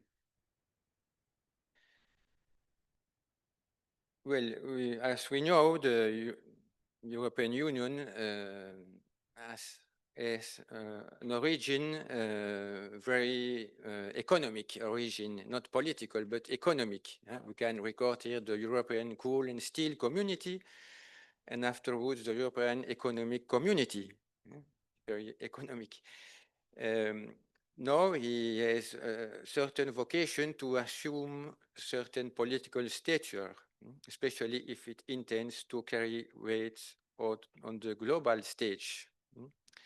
To exist in the world, no, it is necessary to be a European reality. This explains the emergence of the protection of fundamental rights in the community legal order and its gradual blossoming. Today, this objective has become a matter of primary importance that no member state can ignore. No member state of European Union can ignore the Charter, can ignore the fundamental human rights, or more technically, fundamental rights. Well, and there is also legal value, and it is directly applicable in these states. And there is the Court of Justice of Luxembourg, which should accede to the European Convention of Human Rights, but there are some technical problems, a little rivalry between the courts also, but it is a working process. Well, and why the choice of the Charter as a field of study? It it is justified as on the one hand by the relative modernity, because it is of the year 50 of the past century, but the European Court is 50, and this text is for 2000, 25 years ago. And this permits certain advances made in the legal technical employed. It is evident notably in the structuring of fundamental rights according to the values of the Union, the first of which, set out in the Title 1, is precisely dignity. Dignity as first value of the European Union. That said, if one wishes to avoid falling into legal positivism at the risk of sliding back into totalitarian regimes, the formal elements that these are fundamental rights protected at a quasi-constitutional level must be complemented by a substantive or ethical element which is not always clearly established. And that is a problem. This will require addressing the question of the foundation of fundamental rights in human dignity. Moreover, certain provisions of the Charter lend themselves to criticism from an ethical standpoint. It has been accused, rightly so, of introducing new rights. Already in the Charter of Nice in 2000, we can find signs of new rights, is to say rights, human rights that are not true human rights. There is a difficulty, contradiction, possible contradiction of incompatibility with the original text. Well, with the draft of Universal Declaration for 48, but also with the text of the European Convention of 50. In this regard, here are the main points I denounced already in 2003 in a local publication in Ius Ecclesiae, the journal of this Faculty of Canon Law. I denounced some problems, ethical problems, juridical problems of the Charter. I resume it because it is a negative aspect of the Charter. First point was Article 2, paragraph 1, states that everyone has the right to life. It is very good to say that.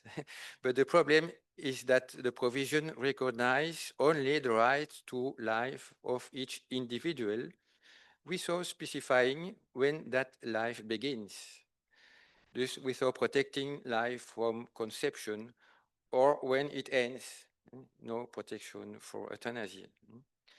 While such a soft approach to the right to life avoids the controversial question of abortion euthanasia, it stands in stark contrast with the emphasis otherwise placed on human dignity as an absolute value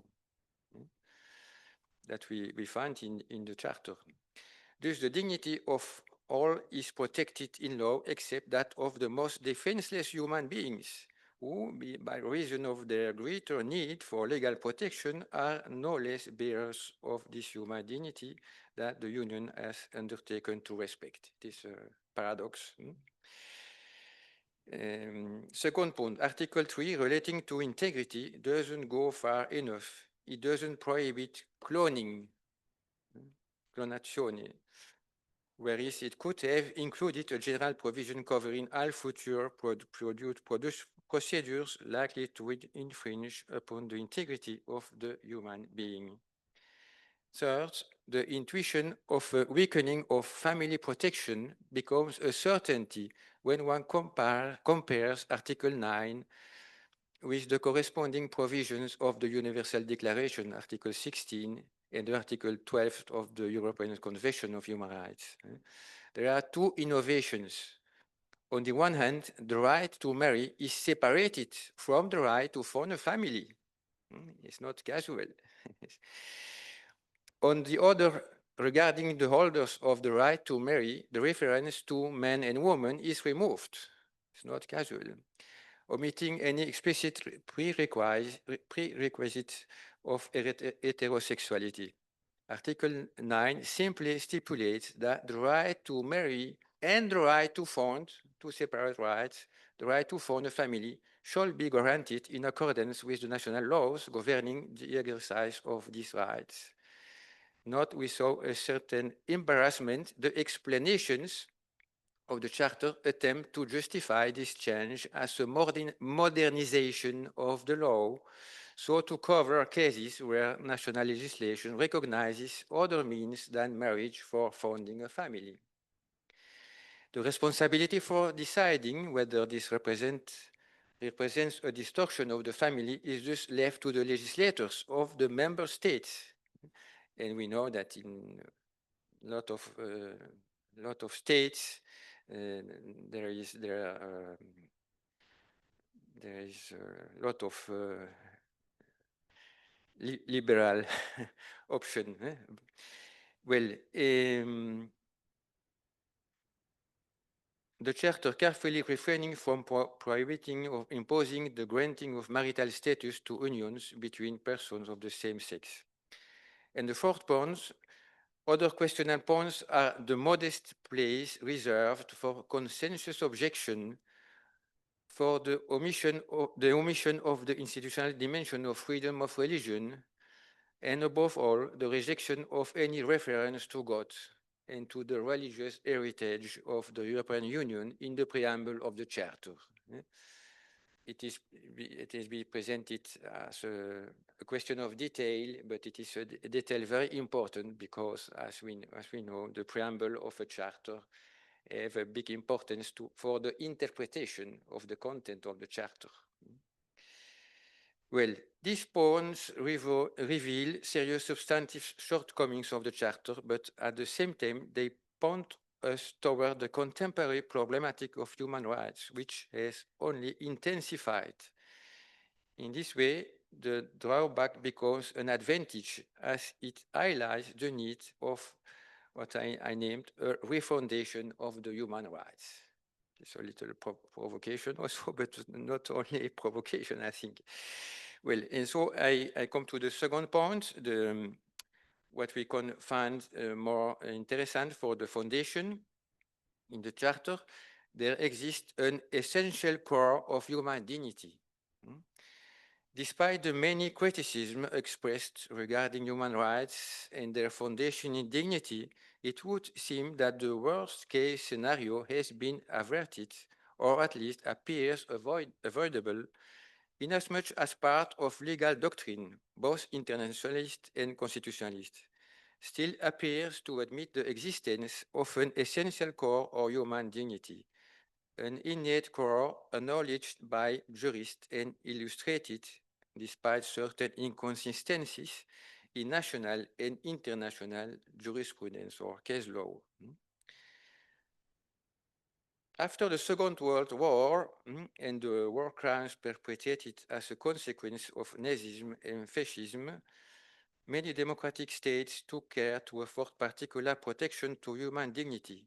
This was especially true of the two European states once part at the Axis, which in reaction sought to entrench the protection of human dignity for the present and the future. Since the law, once considered the guardian of public freedoms, had suffered such a fatal failure with the Axis, it became necessary to seek protection of human dignity at a level higher than statutory law, namely at the constitutional level. Germany's Basic Law of 1949 is a pioneer in the respect, publishing a list of fundamental rights and expressly excluding the possibility of amending the Basic Law with regard to human dignity. It there be introduced the criterion of essential cores that are intangible. You can touch to that, you can reform that. Italy, for its part, developed the theory of counter limits to protect its constitutional principle against the injunctions of public international law. In this regard, one must address the relationship between the national constitution and European community law, as well as the relations between supreme national jurisdictions and the Court of Justice of Luxembourg. While it is true that the jurisprudence of the Court of Justice, in a monist reading favorable to international and community law, in principle takes precedence over national courts, the latter, when they foresee a conflict between their constitutional values and the community standard, retain the right to submit a preliminary question to the Court of Luxembourg. This procedural mechanism results from a reversal of case law compared with the previously inflexible application of community monism, and thus contributes to protecting the constitutional values of the member states. But in certain cases, the constitutional values of the member states are not in conformity with the absolute values upheld by the Charter. We know different examples of that. Well, if this legal core dignity remains undefined, one may venture to say that without being reducible to these aspects. It includes, from a philosophical point of view, two main components, I think. On one hand, the maxims of Kant, and other hand, the essential elements of classical anthropology and neo-Thomism, that is to say, two antagonistic points of view, immanentis versus transcendent perspective. And we can refer to veritatis splendor and so on. For a society to life, and according to the adage, ubi societas ibi ius, the law must ensure precisely that this is possible. It is necessary that the choices of free and responsible individuals can develop therein linked to communal life, not by instinct, as in the animal world, but by an autonomous will moved by rational motivations, which in turn contains a quid pluris of the Homo sapiens in relation to the rest of creation. This is where his essential dignity is grafted. Well, human rights are innate rights belonging to every human being as a human being. Herein lies the ontological dignity. This is the primary meaning sufficient to define his dignity by reason of the eminence of his being, of the excellence of his being. This dignity is inalienable, unlike other aspects of moral, social, existential dignity. I refer to the dignitas infinita, introduce some of these distinctions. The more important distinction is the fact that ontological dignity is inadmissible, cannot be lost. But the other dignity can be lost. One can have problem with moral problems, or can problem in the society, or in the existence with the alcohol, the drugs, and so. Well, but he can recuperate this dignity. It is possible to have reinitiate a good life and recuperate this diverse dignity. But the ontological you can that not lost. Those dignitas infinita number 7 and 9 are very interesting for these topics. We will therefore retain above all the existence of an innate core that is proper to the human being, his dignity. Legal doctrine often mentions it only in passing, precisely because it is not very comfortable with a notion that belongs primarily to the level of fundamental knowledge, especially since in this case it veils a reference to principal and antagonistic philosophical discourses, Kantian and neo-Thomist. Before moving on the examine to the text of the Charter, it is worth giving an example of the essential or innate core in question here. I refer to a German case. In in 2006, the Constitutional Court declared unconstitutional an aviation security law enacted the previous year that authorized the military to shoot down hijacked civilian aircraft within national airspace if it was intended to be used to attack the lives of human beings. Why? The main reason was that in such an hypothesis, the duty to protect human life in connection with the protection of human dignity could not justify the sacrifice of the lives of the passengers and crew, which were innocent victims of the hijacking perpetrated by the terrorists, even if the purpose of the military action was to save a potentially greater number of lives. Why was it unjustified? Because it would imply that innocent victims of the hijacking were degraded to the rank of an object of state action, an object. And well, the person cannot be degraded to the rank of an object. It's a subject of rights. Well, which would amount to an instrumentalization of this person infringing their dignity as ends in themselves, Kant, and making an undue concession to theological ethical theories, proportionalism and consequentialism. I referred to the encyclic of Jean-Paul II. Yeah, Veritatis Splendor.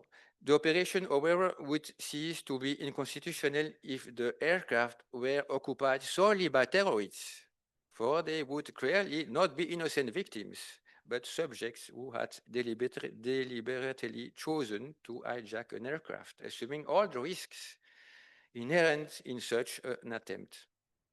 This example shows a happy coincidence between Kant's conception of the non-reduction of human dignity to the rank of means and the Christian metaphysical and anthropological conception.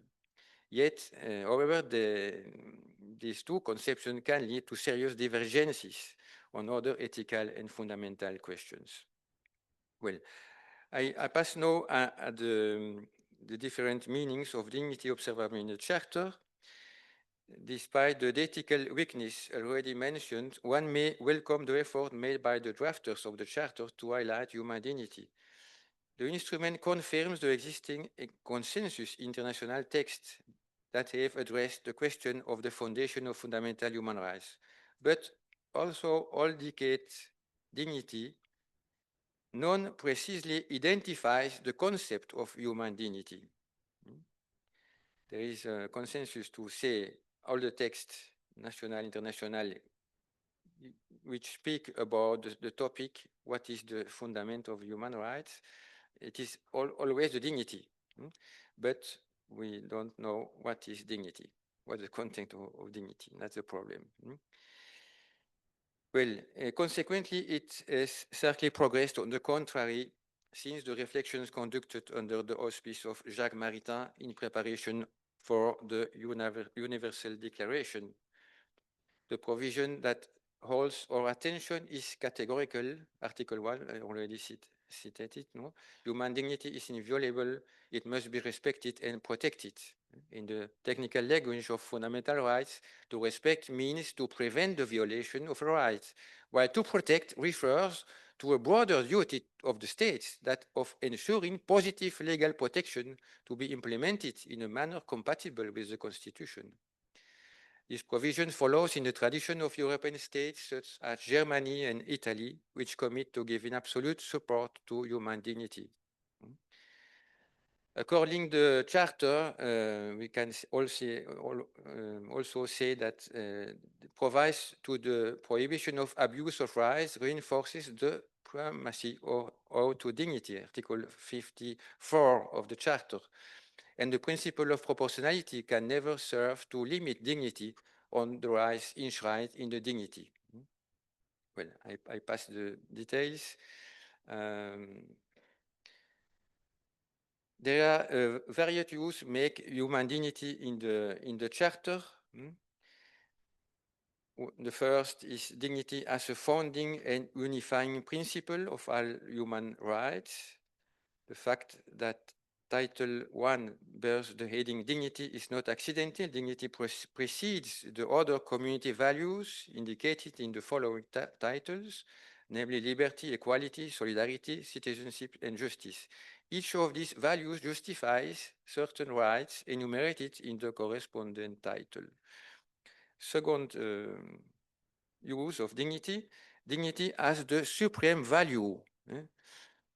Supreme value is very distinct that a value to court. It's very important not confund the value to court and a supreme value. The dignity as supreme value, that value which we thought being weight balancing with other rights, ranks above all the others. It is itself the scale used to resolve conflicts of rights of interest. It is to this meaning of dignity that the German hijacked F-card case applies, what we already cited, excluding any quantitative or proportionalist weighing.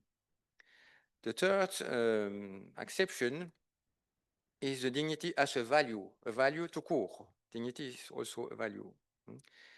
It finds it indispensable complement in the rights to life and to personal integrity, as well as in several prohibitions, torture, inhuman or degrading treatments, slavery, forced labor, and so on. One can scarcely imagine that dignity could be respected without protecting these dimensions so intimately linked to human dignity. For this reason, at the end of Title 1, Article 1 states that dignity is inviolable and must be respected and protected.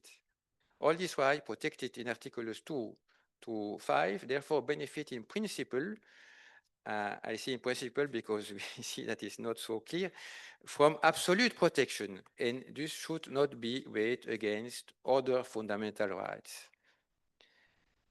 Well, there is a big difference in the reality when there are two fundamental rights in conflict.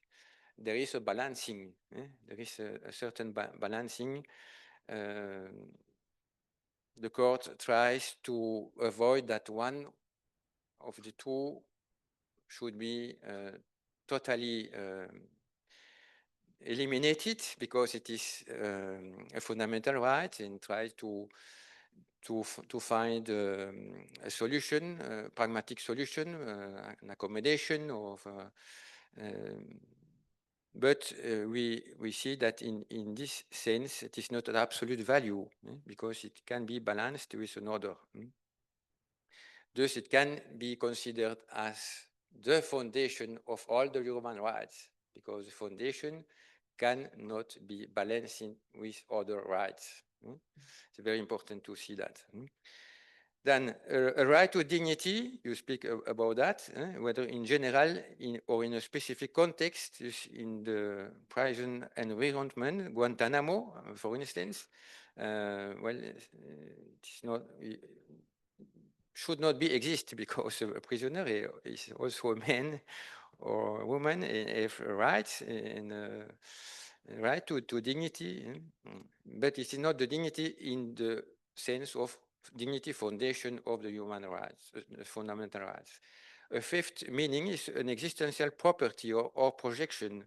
When we speak about dignified remuneration or dignified treatment, a dignified housing, here dignified may mean little more than decent or appropriate or sufficient remuneration. It's not the same. The protection granted to this projection is therefore relative and sometimes merely quantitative. A sixth meaning, there are 8. The sixth, to live a dignified life may raise a more essential question. It can refer to a personalized project or negatively to the absence of any prospect that would in his or her case justify continuing to live. But from an ethical legal standpoint, invoking the absence of a dignified life to end one's day adds a subjective condition to the simple fact of being human. The condition of a human right is only the fact to be human being. Here you add a person's conception of the life. This is another thing. Well, and then the seventh, individual versus collective conceptions of dignity. Sometimes it refers to private individual liberty, sometimes to a collective viewpoint. Personally, I made a thesis about the necessity to speak not only of freedom of religion of individuals, but also for the religious groups have also rights. For instance, to choose a bishop or to choose a ministry. Every church have an autonomy. And the Court of Strasbourg recognized that also. Well, here I can give another example. A famous example is dwarf tossing, lancer de nains, condemned in Germany by an administrative court and in France by the Conseil d'État on the basis of safeguarding human dignity. The collective viewpoint linked here the two public order prevailed over the individual viewpoints despite the performance on satisfaction with the work, because the interest was very happy with this profession. There had no problem. There was not an elimination for him, and so he had no job, no money to live. He was not happy with the decision of the judges, no. And then the last meaning, we can also, this is more implicit, not explicit, but implicit in the charter. We can also think at three concentric circles of dignity: that of the individual, that of the group, not only for freedom of religion, but also for other rights, and the humanity.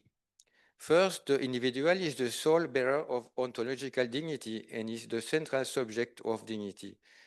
Then the dignity of the individual as a member of a group justifies respect for the group and certain institutional rights.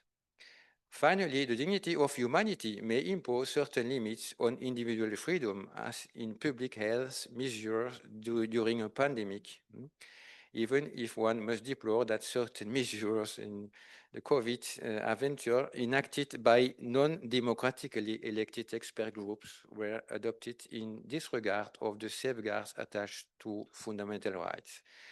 And I conclude shortly, then what should be the reconstructing the legal concept of dignity as the foundation of human rights in the Charter. In conclusion, if one considers the various meanings of dignity, only the first two aspects should be taken into account in order to grasp dignity as the foundation of human rights. To say, one, dignity as the foundation and unifying principle of human rights, and second, dignity as a supreme value, not a value to court, but supreme value, to the exclusion of dignity as a mere value, which, being subject to balancing with other values, would not be absolute but relative. In sum, human dignity should be revitalized in its role as the foundation and supreme value of the human rights. And now is dignity not operative in the courts, European courts. We speak about that, but they play no role. And normally, the fundament of a system of human rights should fulfill a mission, the mission to select the rights, to accept the rights, to give a good interpretation of the application of the rights. We spoke about moral responsibility in the use of the rights. And other things of this kind are things that is the role of the fundament of the system. And now the fundament have no role, no influence. The preference group and about the family, about the same sex, the transgender, all these things have the possibility to influence a lot, and there is no answer to that because there is no a fundament which allows to say, no, it is not compatible, that with the human dignity.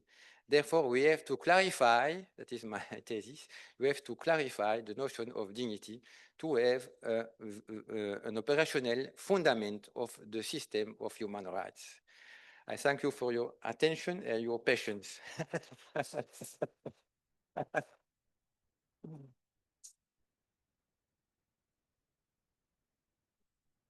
Thank you very much, Professor Scoop, for underlining the essential indetermination of the concept of dignity, although we all understand more or less what it is. No? As previous speakers have said, it's a door that opens up for further reflection and further definition. Your proposal was to define it better, defining human rights, no, each one of the rights. Maybe Anne would say that the legal practice or judges in court, they don't define it, but they apply concretely human dignity. No? And she gave us some examples on how that was made and is made. In the next session, after the break of 15 minutes sharp, we will be dealing with concrete fields of human activity, no? Freedom of expression, religious freedom, bioethics, no?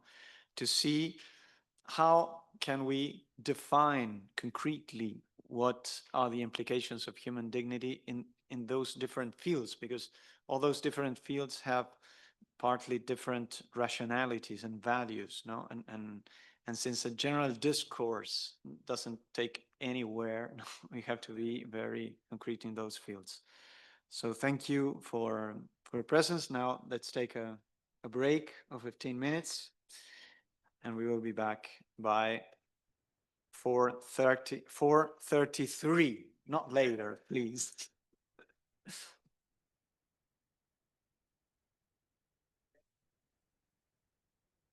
Very much.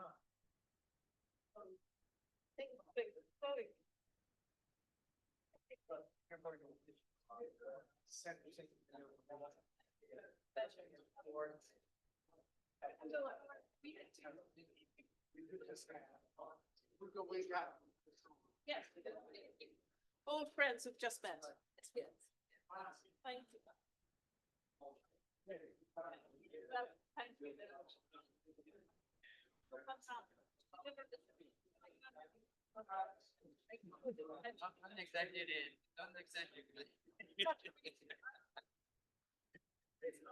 But no, normally, it's but it's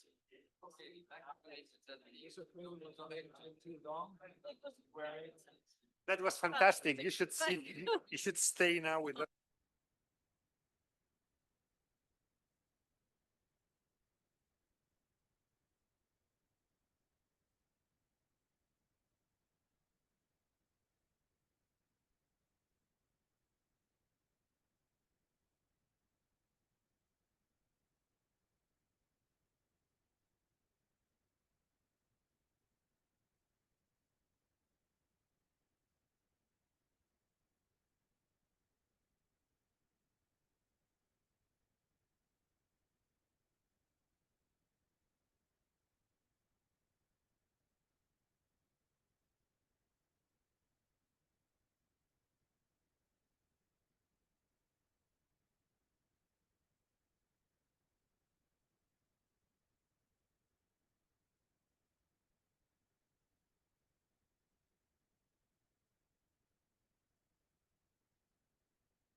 No, pero eso está mal, ¿o no?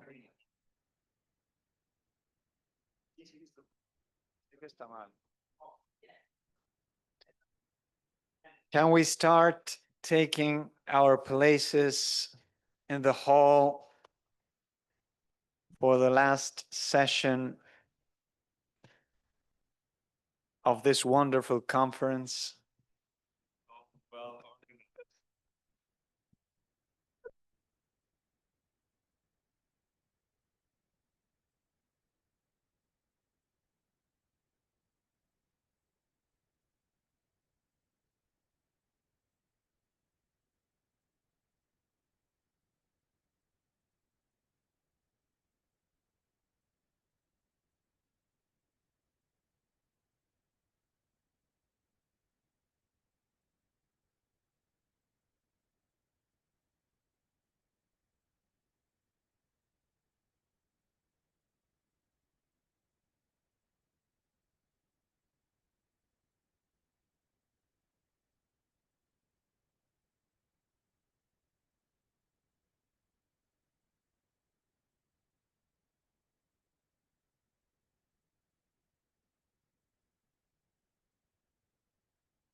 Hello, everybody. Thanks for your endurance and resilience. We are the only thing standing between you and a dinner. So we will try to be as attractive as possible. So you can keep following us. Just a quick conversation. Just quick introduction. So you may have seen this leaflet, right? I told Arturo that I don't think that an Italian did this, because this picture is associated with the Communist Party. And I thought, what Jose Maria Escrivá would think, or maybe think in heavens. But that was interesting to me, because that was, of course, done in very good faith, like saying, we are talking about real people. So this is a perfect introduction to this session. Let me just give you an overview of whom we are talking with, and the conversation we'll be having in a few minutes. So Diego Alonso Lacheras, should I say Lacheras? Laceras, okay. There's an H that shouldn't be there, okay. Is professor of moral theology and Catholic social teaching at the Pontifical Gregorian University. His two main fields of research are intersection of ethics and economics and religious freedom. Leonardo De Chirico is professor of historic theology at the Evangelical Institute in Padua and Rome. Good to put Padua first. And the director of the Center of Ethics and Bioethics Studies at the same institute. He has also served as a pastor of the Reformed Baptist Church in Rome since 2009. Jordi Pujol is professor of church communication at this Pontifical University, and his main area of research is freedom of expression and transparency and trust in communication. Brett Schaafs, you already know him. His main accomplishment is that he's working with me. Such a great friend that I'm taking a liberty of just pulling his leg. So the agreement was that we would circulate 5 questions with the warning that we will not ask them 5 questions. We will actually blend them together because we don't have time, and we respect your dignity to have a proper dinner. So let me start with Leonardo. Leonardo, yes, if you don't mind.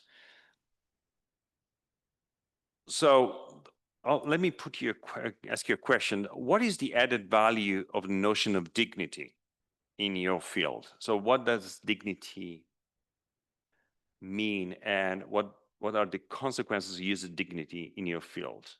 And if you agree with the notion of dignitas infinita. This one? Yes. Yeah. Good afternoon to everybody. And thank you for allowing me to be part of this learning experience as listener and now as a contributor. As an evangelical theologian, I encounter the of dignity in many of the documents that the Protestant community, world community, has been issuing since Second World War. And so it's part of the language, it's part of the narrative, it's part of the vocabulary. The Lausanne Covenant, 1974, man is made in God's image. Every individual has an intrinsic dignity. Shared vocabulary. The Manila Manifesto, 1989, men and women have an intrinsic dignity because they are created in God's image to know Him, love Him, and serve Him. Same foundation, the Imago Dei. Cape Town Commitment, 2010. We treat every cultural and ethnic group with dignity and respect on the basis of the value they have for God in creation and redemption. Again, a foundation in the creational order, as well as reaffirmed and relaunched in the in redemption. And so, as far as the use of the word is concerned, I'm at home with whatever I've heard, and I congratulate for focusing on this very important topic. In my perhaps second little intervention, I will wear my hat as a bioethicist or a theologian with an interest in bioethics, and maybe sharing some of the challenges that I face in my encounters with secular bioethicists in arguing for or around the notion of dignity, especially if applied to concrete cases based in experiences in hospitals and bioethical committees. As I read Dignitas Infinita, I must say that I have a little problem with the adjective. I don't have a problem with the noun, but the adjective, infinita, infinite. I know that it comes from an address given by John Paul II in 1980, and the document states it, reaffirms it, relaunches this adjectival predication of dignity. I'm reminded of the fact that there is such a thing, and I think we all agree, of the distinction between the creator and the creature. Going back to the Fourth Lateran Council, 1215, where the distinction between the creator and the creature brings about more dissimilarities than similarities. And one of the properties given to God, that He is infinite. And the creature is by definition finite. And so my question as a friend and as a participant to this very important discussion is, to what extent the use of the word infinita, infinite, applies to everything that is human, given the fact that as humans we are finite beings. We are not infinite. God is infinite. God was the creator ex nihilo. We don't have infinite life. We don't have we stand below the distinction. And it seems to me that it can be a disproportionate way of wanting. I understand the preoccupation behind it. I understand the concern that in a time when dignity is deprived of ontological content, of objective content, we may find it important, if not necessary, to fill it with thick, heavy ontological value.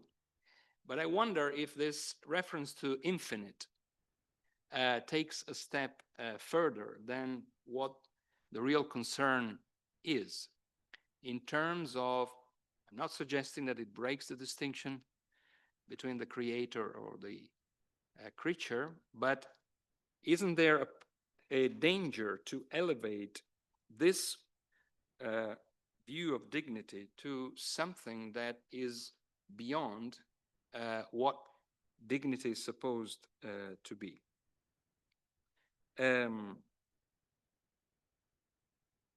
We are reminded of the ongoing temptation of us human beings always wanting to be like God.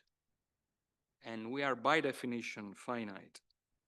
And so I think if there is a sense in which even our dignity, not in any sense diminishing it, not in any sense wanting to undermine it, but if there is a context proper to dignity, that is the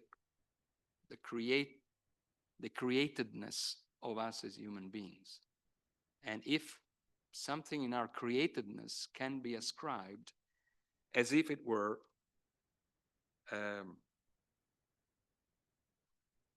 as if we were quasi-God type of beings. I agree with most of the declaration, the document. I just wonder if that adjective really serves the purpose of properly underlining the importance of dignity and the necessity, indeed the urgency of today, of reaffirming it with a thick Christian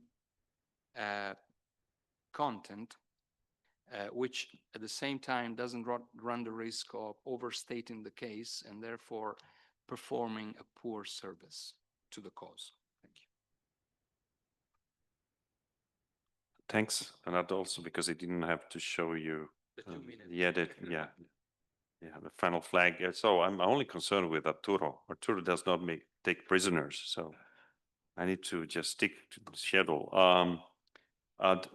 Thanks for your comments, and I thought you would be somewhat critical of the notion of infinita, and thanks for being so open and sincere. But theology is so above my poor lawyer skills, so I need a theologian. I'll ask Diego, some help if you don't mind. Thank you. But you're asking me the same question? No, this the same question. The same question About, yes. It was a joke, but I was actually saying same question from your perspective. Since he said, I don't agree with the notion of dignitas infinita, maybe you have also another view. So I was interested. well, the problem is I kind of agree with him. So I'm not sure if I'm going to be able to give you a very different notion. I would agree that the adjective infinita is an unhappy, I mean, I would have used unalienable, which is more in the tradition. For example, fundamental. I think it would have been better because I agree that there is always the risk. I mean, I understand why they chose that. I think I understand. I'm not in the mind of the people who wrote it, but I kind of think I understand why they did it, and I agree with their intention. I don't know if I agree with their choice of the word infinite, because when I read it, I thought the same thing. Infinite, it's only God. So I would have said that to defend what the text defends, and I'm completely in favor of what the text defends, I think it would have been a happier choice to use maybe something more traditional, like unalienable. They say John Paul II said it. Okay, yes, but he said it once. It's not like it's, and he said it in a context that it's not the highest magisterium. I mean, it's not magisterium in a strong sense of what we talk about when we talk papal magisterium. It's something the Pope said, but I have to say, I mean, I don't know what other professors here. We are not recording, but No, but no, this is about what I say to my students. When my students do a paper and they quote the Pope's, what the Pope said in the Angelus or something like that, I said, I'm totally in favor of what the Pope said in the Angelus, but I'm not sure that, in a theology paper, you should be using that as, a strong proof of the magisterium of the church. No, I mean, you go to an encyclical, go to something. So in that sense, John Paul II said it, yes, but I would have chosen a different adjective to underline the importance of defending human dignity in a time where I agree, unfortunately, a lot of times it's not defended or it's not sufficiently defended. can you say a few more words about dignity in your field? I mean, I teach Catholic social ethics. I'm particularly competent, or not too incompetent, in religious freedom. Certainly in Dignitatis Humanae, it was Dignitatis Humanae, it's about religious freedom, but at the end, what's the justification and the foundation that it gives for religious freedom? Because there is a change of doctrine in the Catholic Church in Dignitatis Humanae. So, how do you justify that? And the justification was, that human dignity was a requirement of human dignity, the idea of human freedom. And it's very interesting when you study the crafting of the document, you realize that there was a more or less big consensus that the Catholic Church had to take the step towards religious freedom. And what's interesting, it's that there are different council fathers who are in favor of it. They do not agree what would be the definition or the basis or how to justify exactly. And that's what it took the document so long to be approved. But coming from different ecclesial and social context, they realized that religious freedom had to be defended. And it's very interesting, one of the persons who intervened in the council talking about religious freedom was Karol Wojtyła as Archbishop of Krakow. And he was very much in favor of religious freedom. Because certainly, he didn't use these terms, but certainly religious human dignity in Poland in those days, one of the ways in which it was being violated or not respected was certainly in the field of religious freedom. But it's very interesting if you see other council fathers, how they come to the same conclusion coming from different ecclesial experiences or social experiences. For example, the bishops of Africa, they wrote about the importance of having religious freedom because in Africa they realized that the Catholic Church, Christianity in general, but certainly they were Catholic bishops, so they were talking from a Catholic perspective. The Catholic Church in Africa in 1965 or 1960 was very much linked to colonial powers.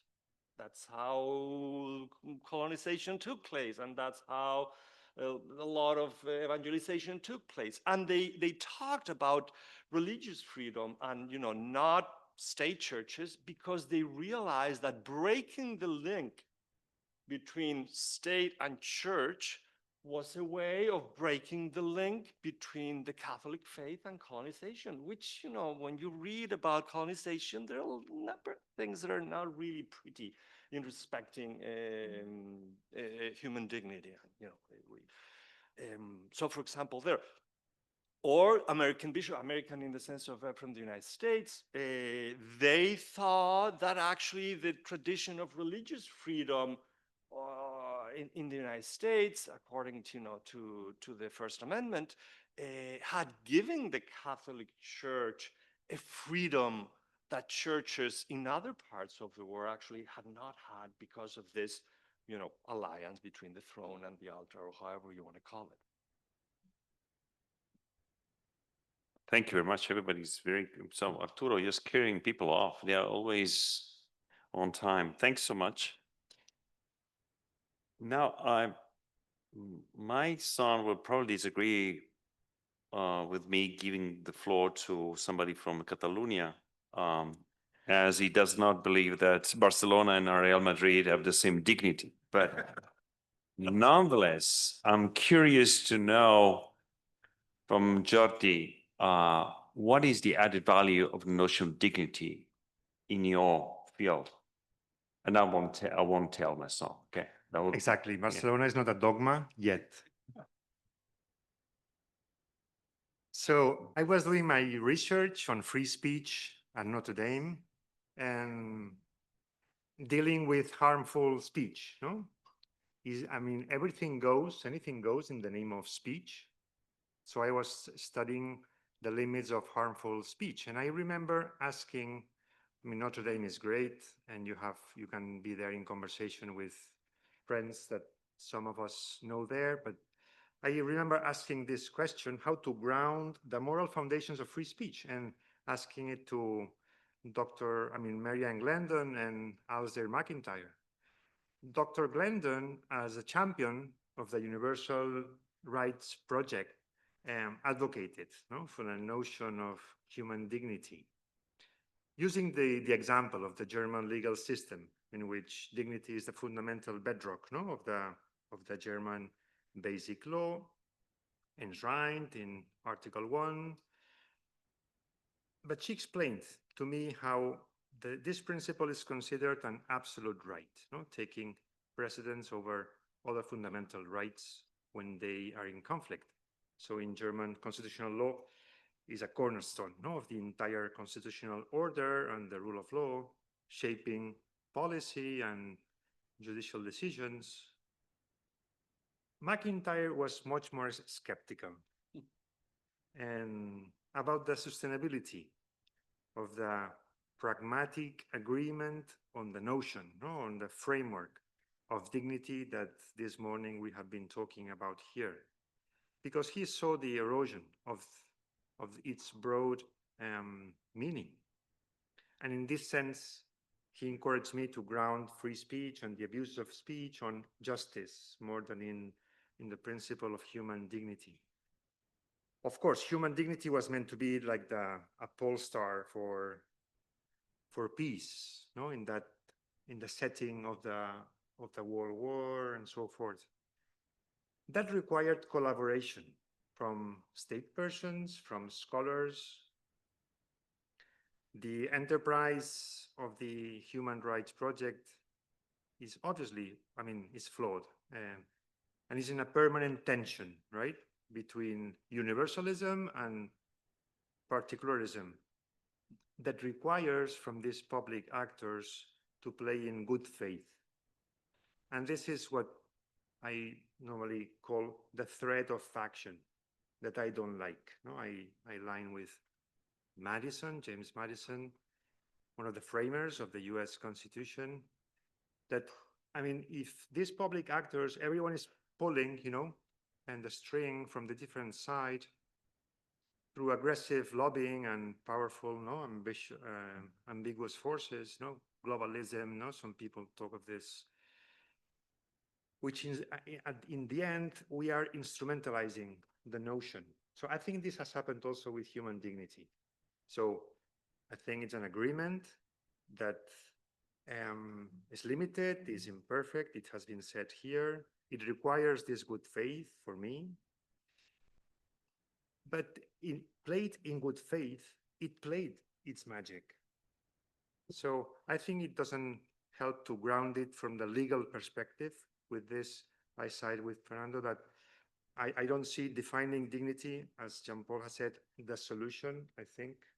I think it's an unstable principle that needs to inspire justices, the application of the law, and so forth. But I think that it plays its magic to keep antagonists in conversation. And for me, as a person that defends free speech, even to the point of being very harmful, yeah, I didn't see it as a bedrock, to ground the abuse of expression that I see. There are weaponizations of speech, people that are instrumentalizing free speech and saying, unfurling the flag of free speech, they just are insulting people and their dignity. So not everything goes in the name of speech, but I don't see human dignity as the ultimate, principle to say this goes, this not go. I think justice, is much more solid.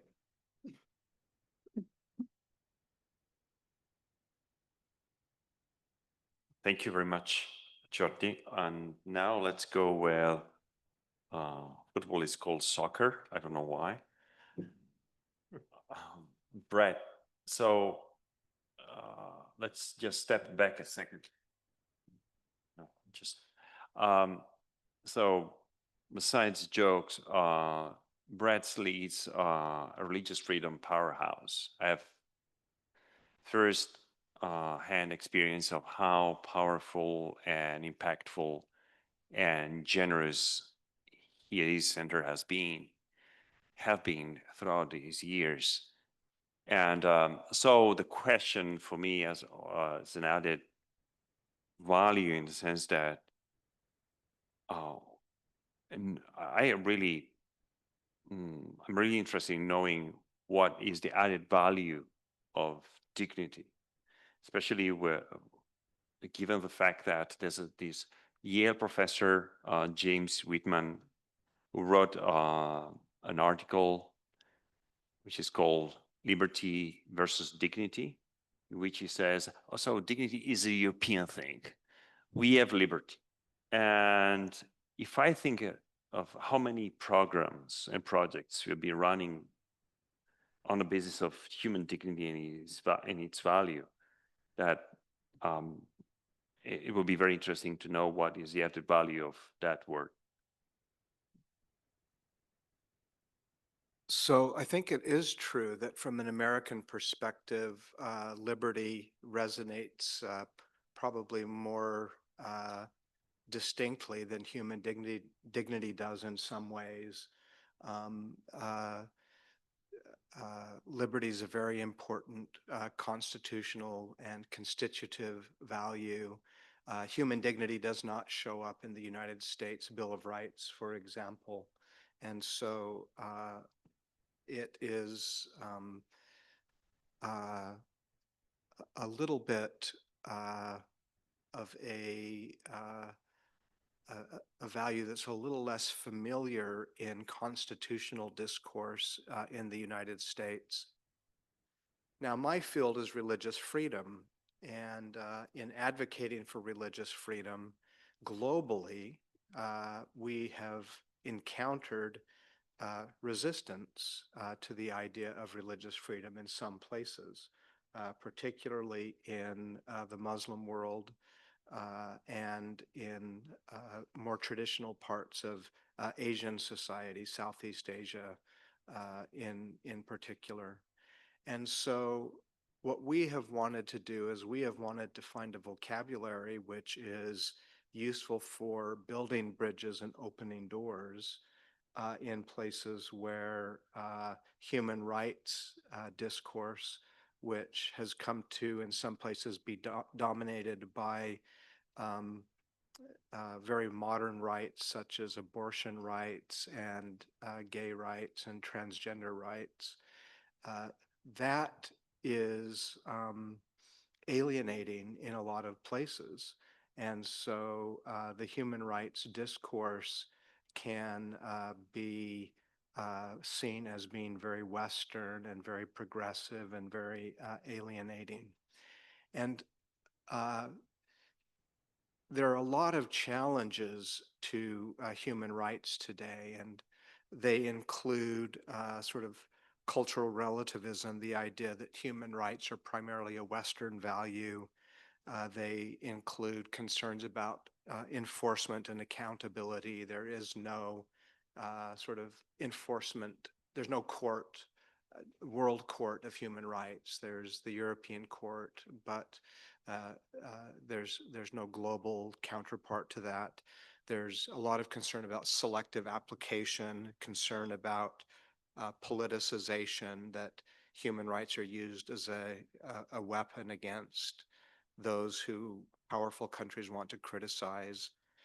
But perhaps the biggest threat to human rights is what we might call human rights maximalism, the idea that there's this, significant proliferation of human rights, and there's this over expectation that human rights can do a lot or do too much.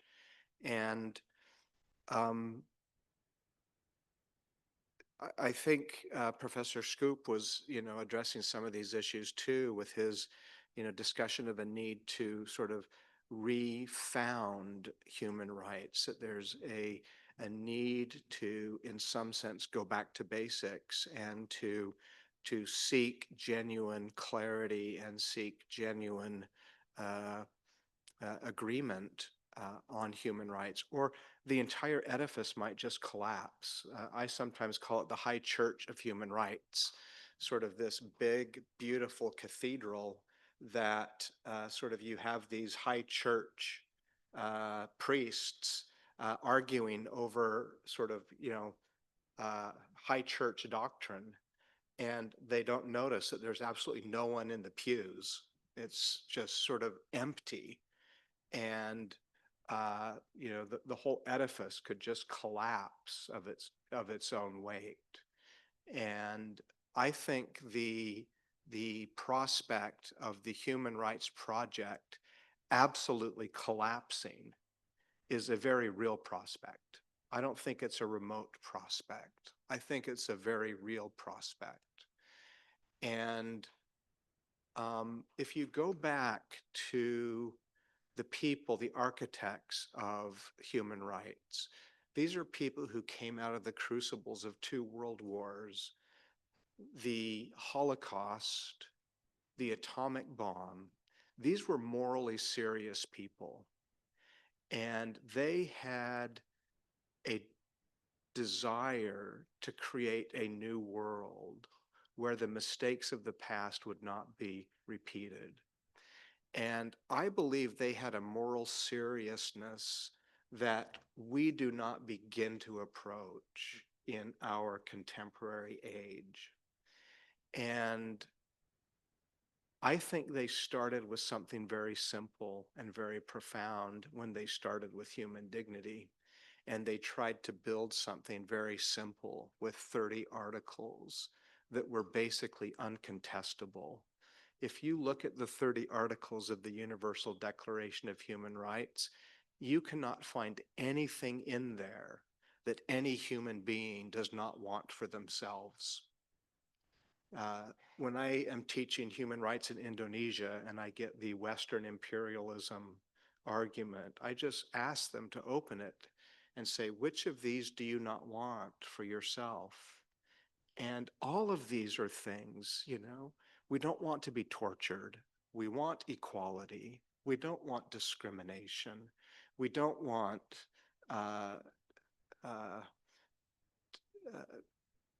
arbitrary arrest. We want to be able to have, these basic foundational protections from the action of the state. And human dignity was really the foundational idea that made it possible for agreement, consensus to be reached. And so I think it was of almost, you can't overstate the importance that it played in that moment. And if we are going to get serious about getting past the politicization and the sort of the ugliness of the political moment in which we live. I think it's going to be, ideas and basic principles, getting back to basics on the most fundamental values that we share as human beings that have the prospect of enabling us to do that. And so that's why we're focusing on human dignity, is because we think it's necessary to go back to these really basic and fundamental principles. Thanks, Brett. Second round of questions. I'd like to pick from what you said, what I think Anne said before, but many other spoke before today. So on the one hand, dignity is something that is difficult to disagree with, right? As you testified. And it's something that, as Anne was describing the cases, is something very personal. It's touching upon something that is quintessentially human. Behind it, I think we should acknowledge the danger that what is personal actually becomes subjective. Something that is just up for grabs. Depending on how you see dignity, you can take dignity in opposite directions, right? So coming back to Leonardo, as you do bioethics, among other things,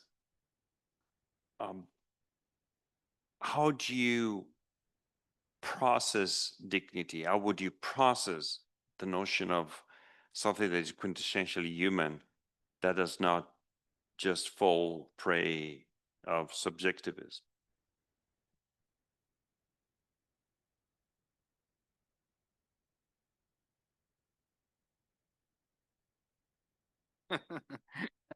Probably would not be here. Yeah, I'll give you an example of how ethical debates happen around a hospital bed. When treatment is to be given and could also be refused and rejected. So my secular colleagues, they would come to the hospital bed with the Kantian adagio. Every rational human being possesses inherent worth and dignity and must be treated as an end in themselves, not merely as a means to achieve another's goal. That's Kant. They would go this way. Every rational human being. Rationality defines the human being. And the rationality expresses itself in making autonomous decisions about what it means to be a human being, what it means to be worth, what it means to have possess dignity.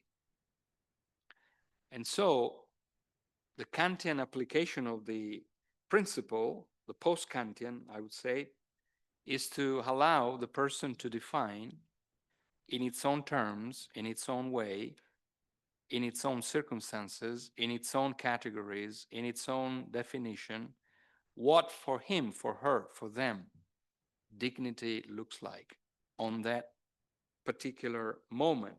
It is not for us to define for her, for him. It is for him, her, to define its own, her own definition and application.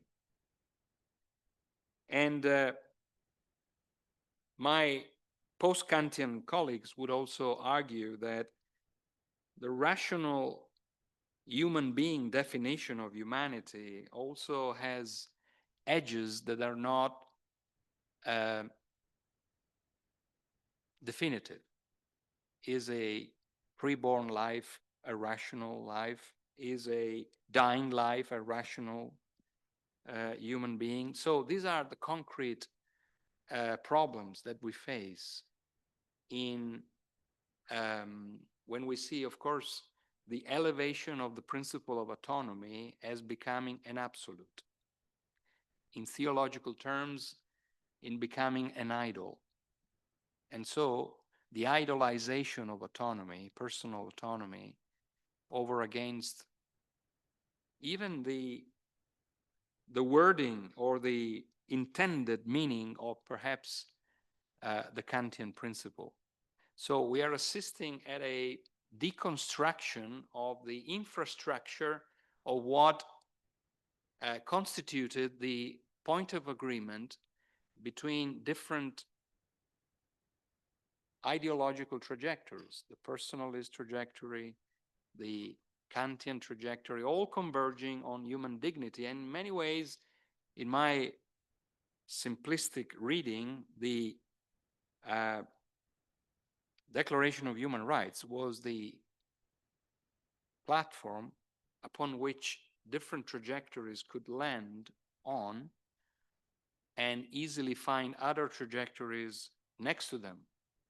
The problem now is that this platform has been devoided of, has been deconstructed in its own constitutive elements. So each expression of this Kantian principle is being redefined in terms of the elevation of personal autonomy and leading to the explosion of different ways of understanding and applying dignity. So this is not good news in bioethics, and we need to, of course, inhabit this challenge, finding ways to argue for not the elimination of any personal, autonomous, free, individual take on human dignity. There are different colors. Human dignity, we may consider it as a multicolored texture or tissue or thing that not necessarily is one color fitting all. Multicolored dignity, but at the same time maintaining that sense of interconnectedness and that sense of being something that can be communicated, something that could be agreed upon, at least as far as its limits and contents, in order for dignity not to become another card for the idolization of the self and the privatization of liberty. And this is a challenge that I think we are actually facing, and that is why conversations like the one we are having now are important to find ways for people of faith, people of convictions, people of referring to a framework, moral framework that goes beyond the Ottomanization of dignity. It's important for us to exercise and to find ways to face the challenge. Thank you. Thanks, Leonardo. Diego, again, the same question for you. I'm also thinking of these 3 days, just to supplement what I'm trying to ask you. These are 3 days of reflection for this university about teaching these days moral theology and social theology, right? Social thinking. How would you bring society to think anew of human dignity in a way that is objective, that is not subjective? I mean, I agree with much of what's been said here. Well, certainly, I mean, I don't know if society, because society, but you know, how do I try to address this with my students, for example? Well, one thing, Brett has remembered, how we get the Declaration of Human Rights and how we get this at the end of World War II, which was not a pretty experience. What I wrote for because Augusto asked us for something writing. One of the quotes I had, it's from the radio message of Pius XII on the day of Christmas. And if you allow me, I'll read it because I think it's interesting. It's not just the people who met in San Francisco, which is very important, but Pius XII says in his radio message, Christmas of 1944. So, I mean, basically they know the war is ending, looks like the war is ending, but they also know all of the horrors that the war has caused. The church has the mission to announce to the world, which is looking for better and more perfect forms of democracy. Kind of interesting because, I mean, the popes didn't talk a lot about democracy in the 40s and in the 30s. And this is a turning point in Catholic doctrine. But the Pope continues saying, the highest and most needed message that there can be, the dignity of man, the call to be sons of God. It is the powerful cry which from the manger of Bethlehem to the farthest confines of the earth resounds in the ears of men at the time when that dignity is tragically low. This is Pius XII. So one thing I think we could do is remind our students or the people we talk to where this way of talking comes from and what's the value. So that where are we coming from? I also agree that, I mean, we have to be alert to an inflation of human rights because that goes against a real human rights project. So that's also try to alert through, everything is a human right. I lived in the United States for some years, and I jokingly say that, in many parts of the United States, to have a car is a human right, because in a lot of places, if you don't have a car, you're stranded. In Rome, okay, you take the bus or the whatever, or you walk. But so against I would say we have to be alert not to make of everything that might be worthy or good a human right. Not everything is a human right, even if it's good, or it would be good to have I don't know what. Okay, yeah, but that doesn't make it a human right. That's the other thing. And then I find interesting, the people who are sitting here and we are talking, it brings to my mind, it makes me remember in 2004, Cardinal Joseph Ratzinger and the philosopher Jürgen Habermas, they had a dialogue, which it's very interesting, and it's an easy read because it's short. It's not one of those, it's not like, Charles Taylor, Secular Age is very interesting, but it's not a short read. Habermas and Ratzinger's dialogue, it's very interesting, and it's kind of short, so it's an easy read. And what's very interesting is that Habermas says, maybe in this time of modernity, end of modernity, post-modernity, okay, however you want to call it, religious traditions have more strength to ground certain things that we think of as the conquest of modernity. Today there was a question, is dignity strong enough? And I guess it goes along those lines. I mean, I don't know the mind of the man who asked that question, but religious traditions, I think they have a certain capacity to dialogue, which we do a lot better than 80 years ago. Because 80 years ago, a round table like this, I think it would have been hard to do. I don't know, in the Protestant or in the Church of the Latter Saints. But a Catholic priest would have been sanctioned because had we done this 80 years ago, we would have been sanctioned. I mean, maybe we could have done it, but then, superiors would have said, what were you doing yesterday afternoon? So that's a very positive development. I mean, so there are things that are less easy or hopeful, but on the other hand, there are other developments in which I think we can be hopeful, because we do get discussions that maybe 80 years ago would have been hard to have. Thanks. Thanks. You said priests, which means more job opportunities for lay people, but that's different way of looking at things. I understand. Jordi, the same question to you.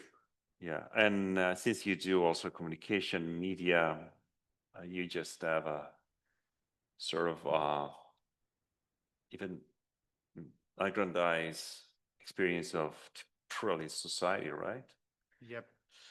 I mean, I think from the communications perspective, there are also intangible goods. Okay, so non-material. So I think that the human dignity, sometimes we focus on, from the law perspective, we want to define the content. It must be observable, measurable. Yeah, but I think Anne, before, he gave us a masterclass of this inner dignity that is very human, that we see, that is not physical. So human dignity is not only a physical right. It's not only a physical right as life or property, but one that also affects an individual's inner dignity as a person.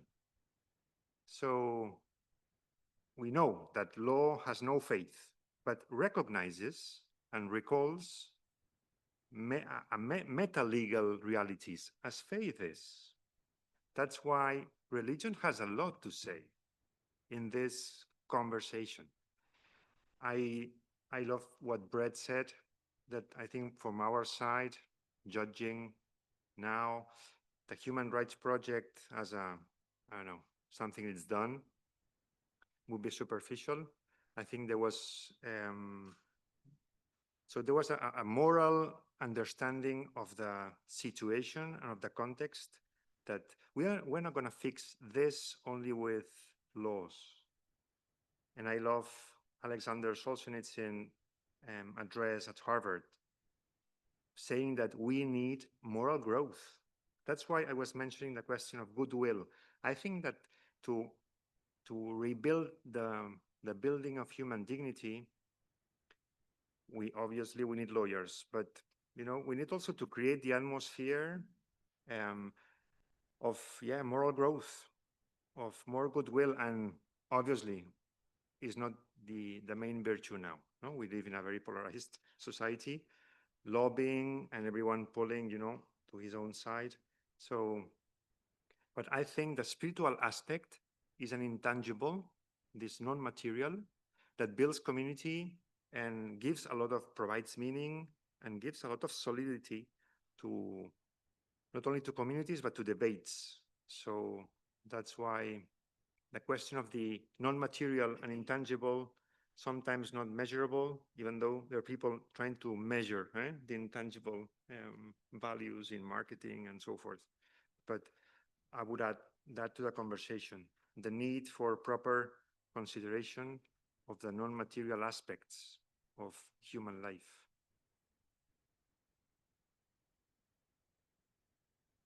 Thanks. Thanks, Jordi. Brett, again, same question. There's also sort of a side question. And maybe also Leonardo would like to add something about that later with a third round of questions. So my understanding is that when we look at dignity from a sort of personal and objective point of view, vis-a-vis subjective point of view, I don't think whether people here would agree with that, but as being part of the predominant world religion, at least for a while, that sense of losing the terrain, right? And seeing dignity just fading away, just dissipating into thin air, like becoming something, nothing, just losing its meaning. I'm wondering also whether this is true for religions that and traditions that are not majoritarian, except for Utah and Arizona, probably. So whether the minority or majority perspective is something that also adds a layer complexity to the notion of dignity. So dignity is a concept with many conceptions. And I think we ought to be listening to a much broader array of voices on the topic than we typically do. I think Leonardo's right that the Western conception is dominated by a Kantian way of thinking about dignity. You know, one of the things we've been doing at our center is we've been doing projects on African conceptions of human dignity. After we did the Punta del Este Declaration project on human dignity for everyone everywhere, we did an African declaration on human dignity for everyone everywhere. And it was interesting how different it turned out to be. You can find it on the same website where the Punta del Este Declaration is. It's remarkable how much more grounded it is. It's much earthier. It's much more practical. It's much more communal. It's focused on nature in a way, and even the afterlife in a way that the Punta del Este Declaration wasn't.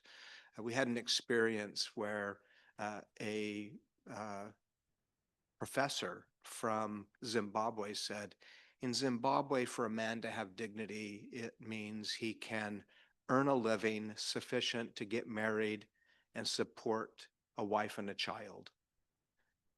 And I thought to myself, you know, we would have never heard that in Europe. But I got home, and a week later, I was reading a story in the New York Times about the marriage crisis in the United States. And we have a marriage crisis in the United States. And the number one reason women gave for not wanting to get married is the men are not good economic partners. They're, you know, playing video games. And, you know, there was this quote, women having children without getting married. And there was this quote that stood out. It was a woman who said, I can deal with one child, but I don't think I can deal with two. So that's why she wasn't getting married. And what I realized was that what I had learned in Zimbabwe was much more applicable to America than I had even begun to understand. And it was one of those light bulb moments where I realized we need to start listening to the way they think about human dignity in Africa. And so we've been having projects on Islamic perspectives on human dignity. We have a book coming out on Islamic perspectives on human dignity. We have a book coming out on Asian perspectives on human dignity. We did a conference on Oceania. And believe me, the people from Fiji and Tonga and Samoa and the Cook Islands and Tahiti, they weren't used to being asked, tell us what you think. And we wrote it down and posted it on our blog. We didn't get enough material for a book.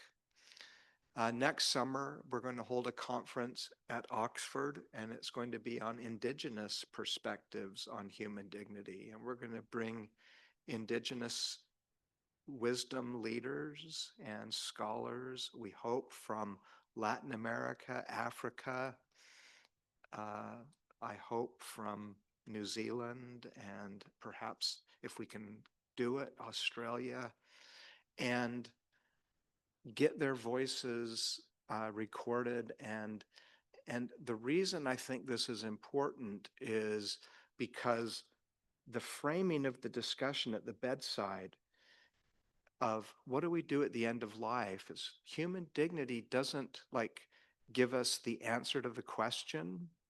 And it's not an algorithm that generates the answer, but it focuses on the right question. We should be asking, how do we vindicate the dignity of this person at the end of their life? And I think of it more as like a source of illumination.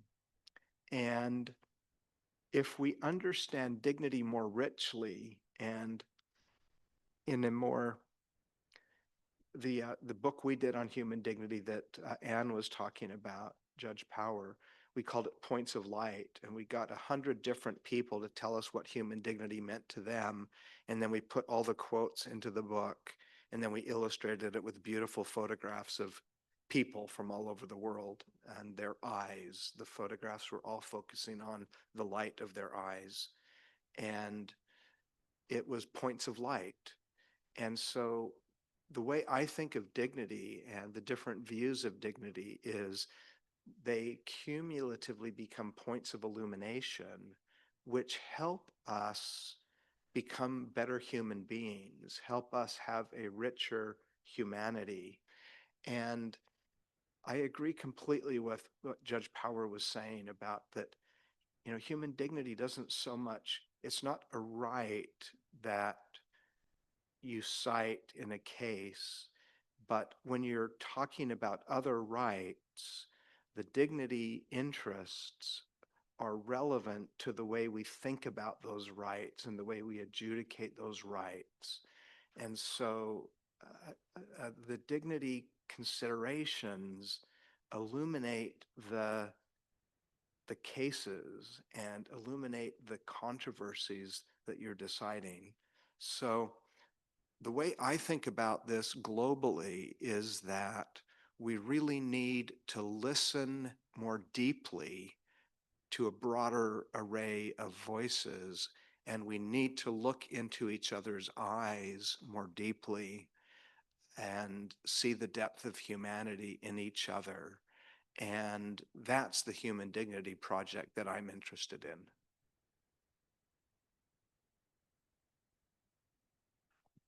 Thanks. So last round of questions, and maybe there will be some questions from the audience. This is going to be quick, and Leonardo, if you want to add something about the evangelical perspective, given the fact that it's minority religion in Italy. But I wanted to ask, each of you mentioned one case or one episode in which dignity was a turning point. And so a case in which dignity was operationalized and applied in a way that was important to you, if not to the case at stake. Okay, just a deathbed example. If you can get into the details of that deathbed example, that would be helpful. And that's the same for everybody. Thanks, Leonard. Yeah, thank you.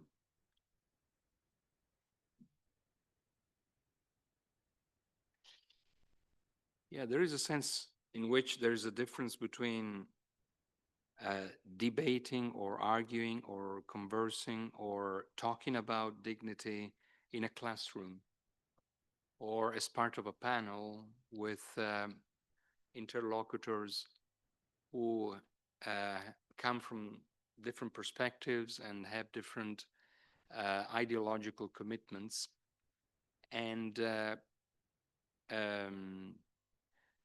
framing the conversation in terms of reclaiming, in terms of wanting to affirm something over against something else.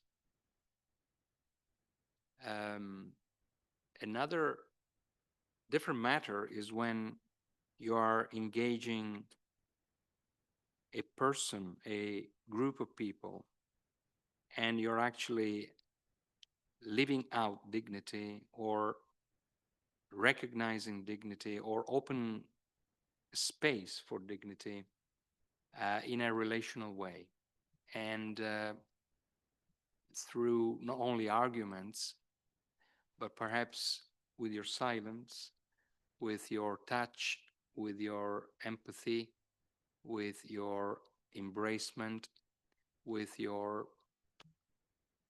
a song, sang around the bedside with a prayer,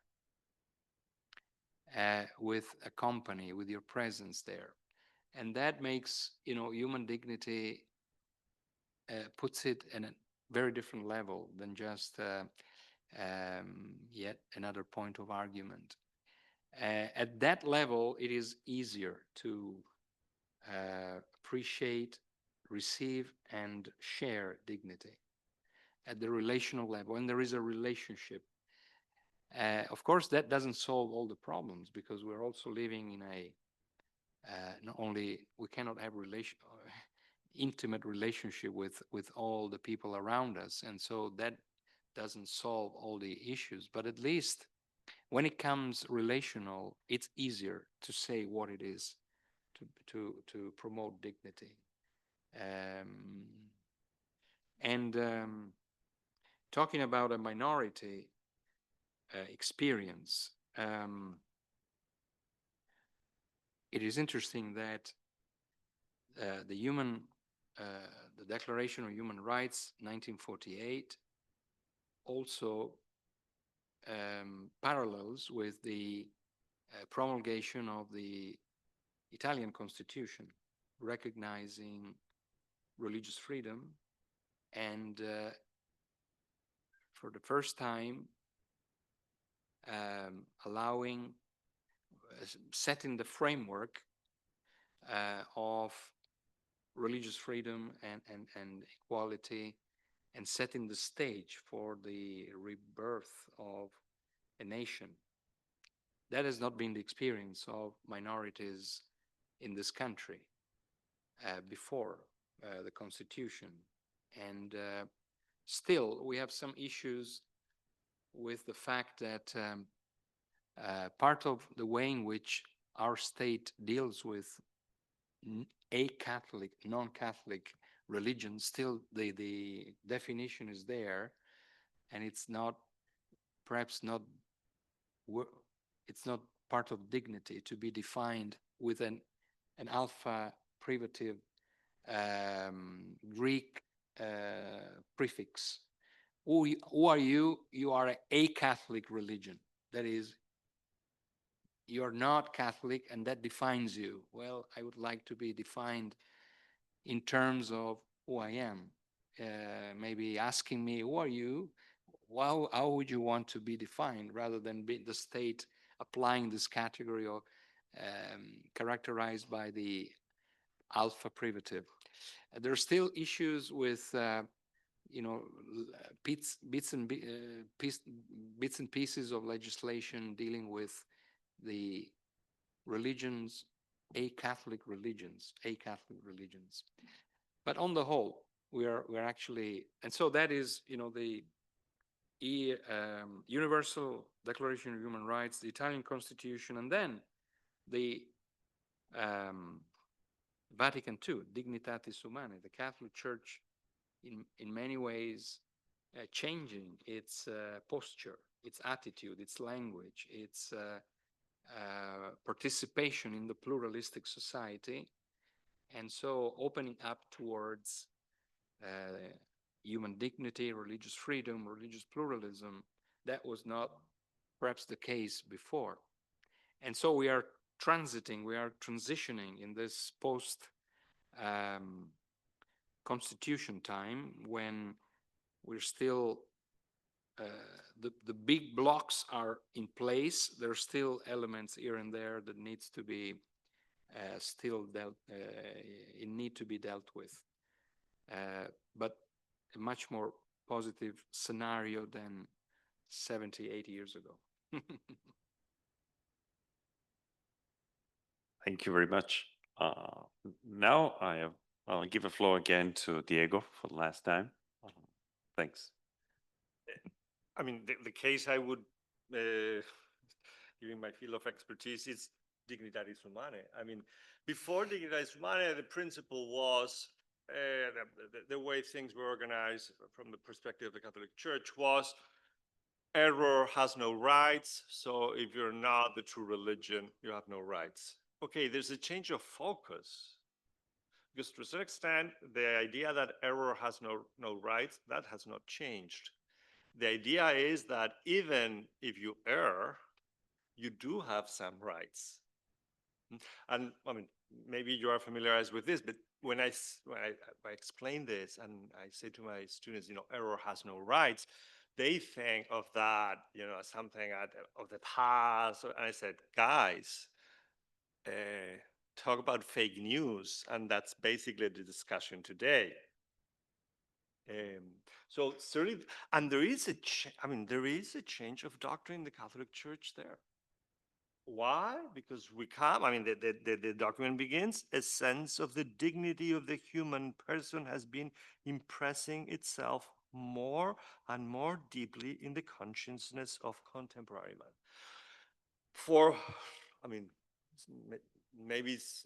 Most of us, I think, were not born when that document was published. And maybe some of you maybe were, but you were very young. For us, this might be kind of, what's the big deal?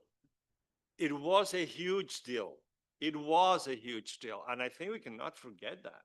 And we cannot forget that. And then to more recent uses, developments of, it's very clear during the pontificate of John Paul II how the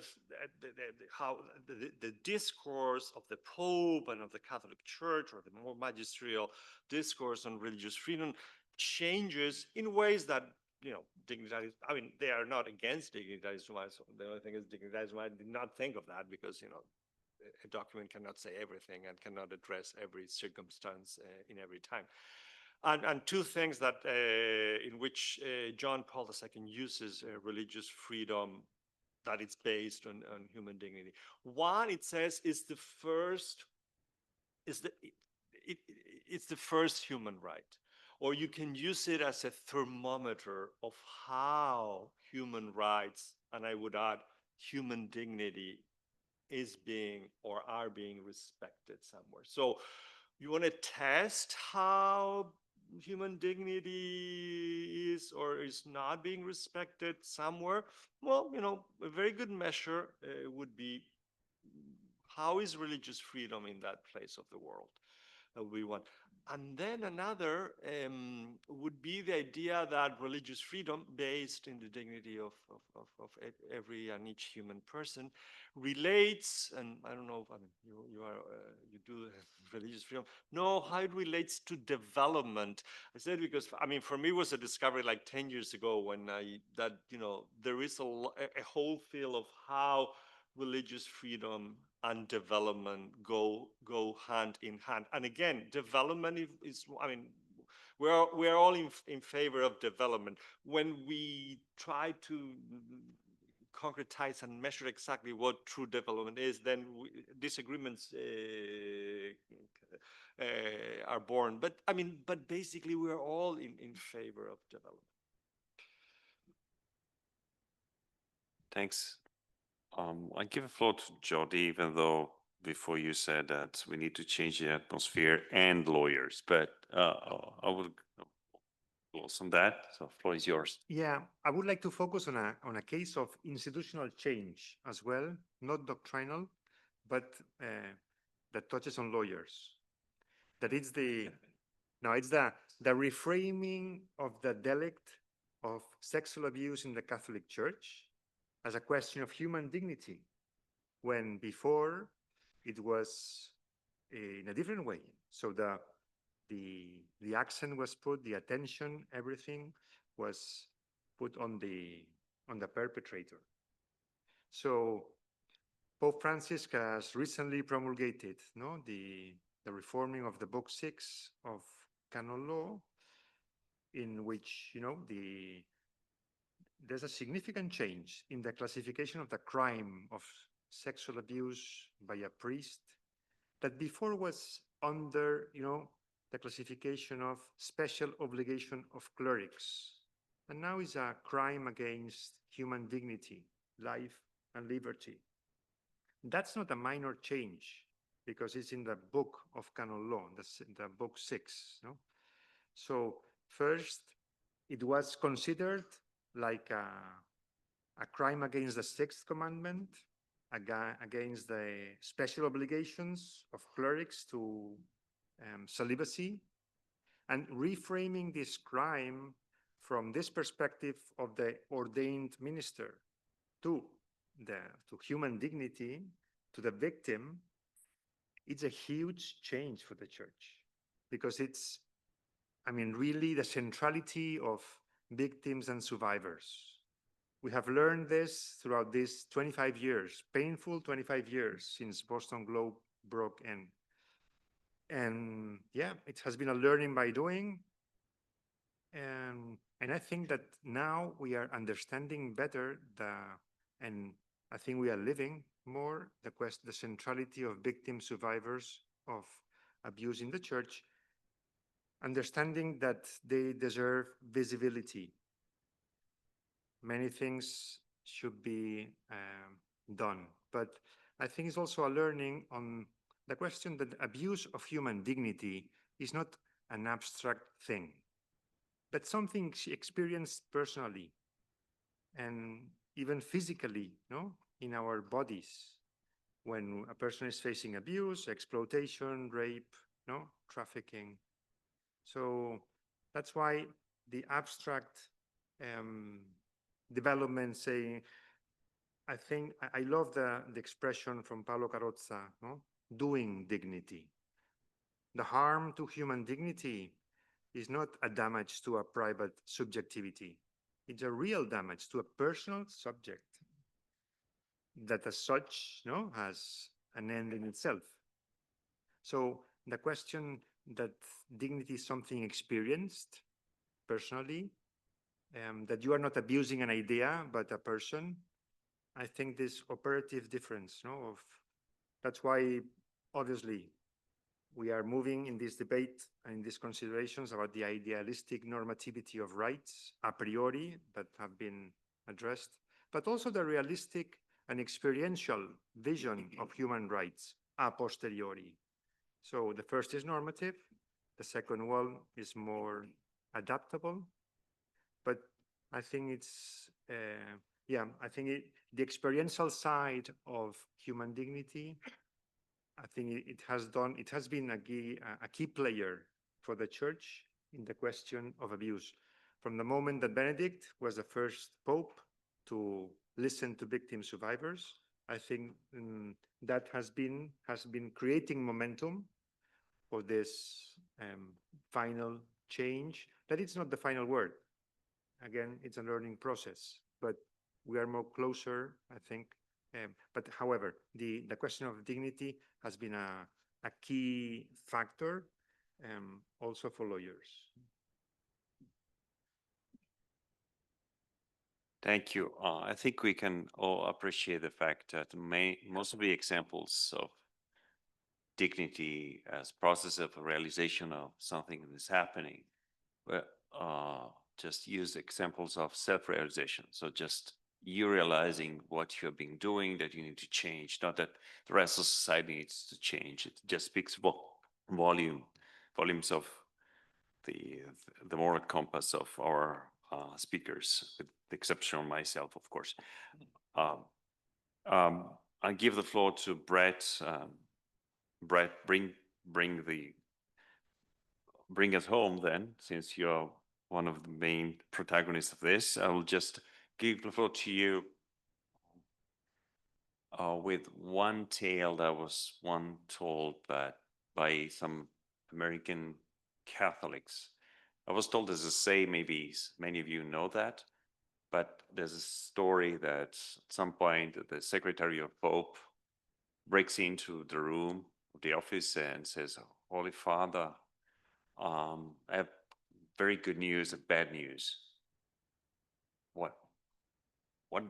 Why? What's happening? So Jesus is coming.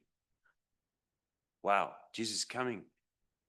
Wow, time is ripe then. What's bad news? Is going to Salt Lake City.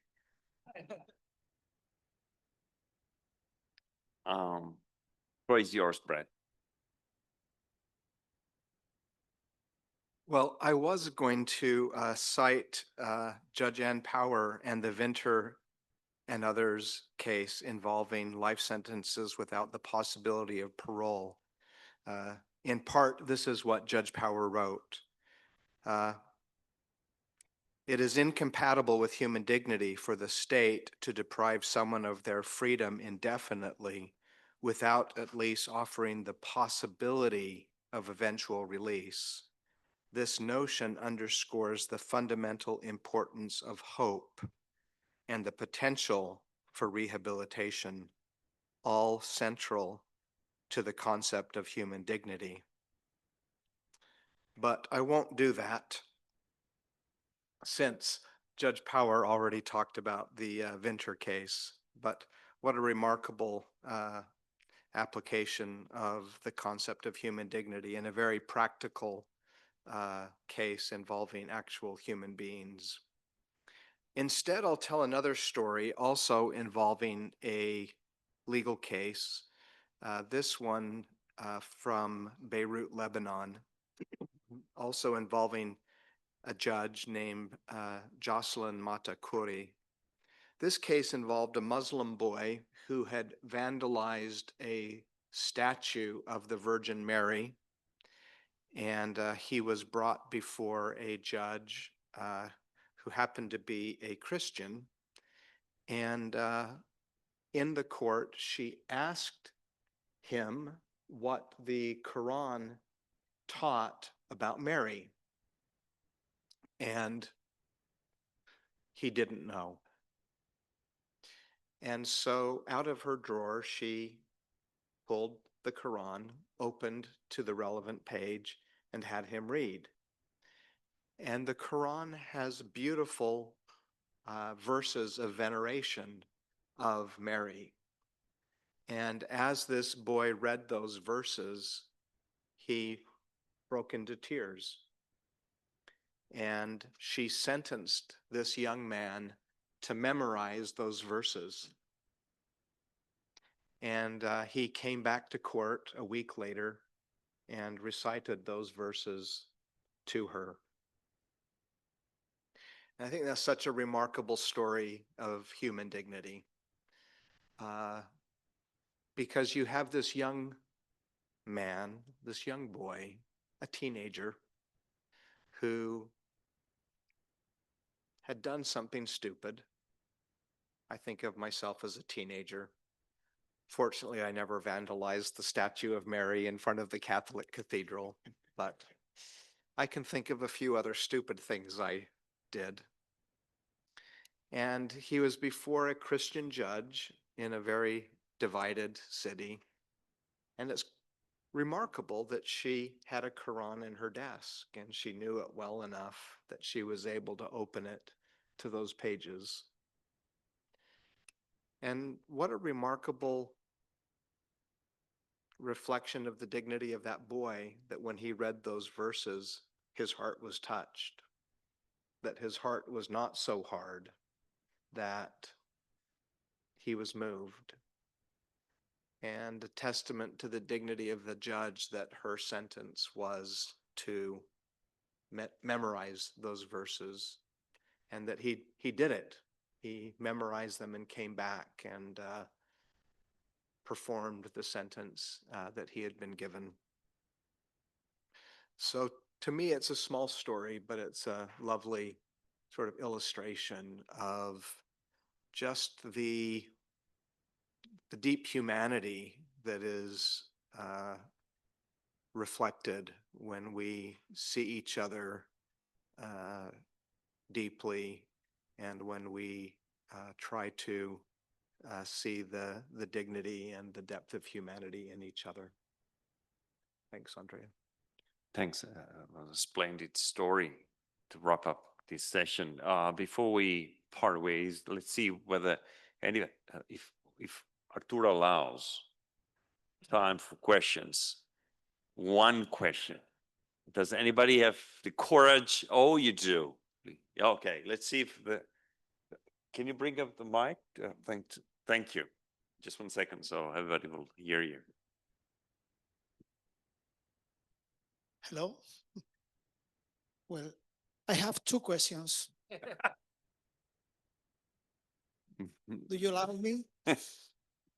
Well, when He will forgive you, I'm sure.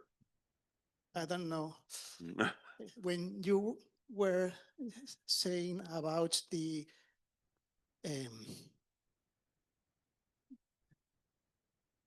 in italiano, posso? È più Sure. facile. I'll have to translate that, but yeah, I'll do my Allora, best. Dignitas infinita, quando Giovanni Paolo II ha usato queste parole, magari, io sono molto ignorante, ma magari stava pensando al concetto di partecipazione o analogia, cioè non lo so, ma è vero che noi siamo creature finite e che Dio è infinito, la nostra distanza è enorme, ma noi partecipiamo, abbiamo come scintille di qualità divine in noi, un pochino di intelligenza, libertà, capacità di amare, che fondamentano la nostra dignità. È vero che non è infinita come Dio, ma un pochino, se noi ci compariamo con altre creature di questo mondo, c'è qualcosa in più. Forse infinito è una parola molto audace, ma... Bene. E poi? That was the first question. Yes. Just one second, because Yes. I didn't expect a theology masterclass at 6 p.m. Just one sec. So the point is, correct me if I'm wrong. So you're saying even though the notion of dignitas infinita may sound audacious, nonetheless, according to Catholic theology, we have a spark of infinite within ourselves. Good. The point. Yeah, Yes. I'm through. The second one. Thank you. The second is related to this, and I am going to make reference to Jude and Power and Brett Schaff's professor. If we want to build a society based on dignity, human dignity, I think we need to speak about love. Because if a person has to be treated according to his or her dignity, it means she or he needs to be loved, respected as what he is in a relationship with us based on the truth of our relation. For example, a son regards his parents, he or she needs to be treated with justice and mercy at the same time. And two brothers, a prisoner with his Jews, for example, justice and mercy. Of course, it's only God is infinitely mercy and infinitely just. But if we participate in God's nature, perhaps we could build a society based in this mercy and, sorry for my English, just and mercy relationship with others, and build a society based on this. Thanks. So 2 questions times 4 makes 8 questions. So whom would you like to address? Oh, So I think one is for Brett. The second one is probably for Brett. very good. And Yes. let's see if anybody wants to answer. Leonardo Chirico, perhaps. Yes. They're too humble. I don't want to call names. Is there anybody want? Yeah, please. I mean, I buy the idea that by design, God wants us to He made us in His image. So by design, we have this infinite dignity. So it's more a question of we are a project, we are a dream of God, no? And we are a gift for so I buy that idea. from the ontological aspect, and we're jumping, no, on the void, because this infinitas, I totally agree that only with the word analogy we can tend to bridge that infinitude. But I think it wants to express that we can do well, so that we are called to be, that our dignity is like we are called to be God, like God, no? Ipse Christus. No?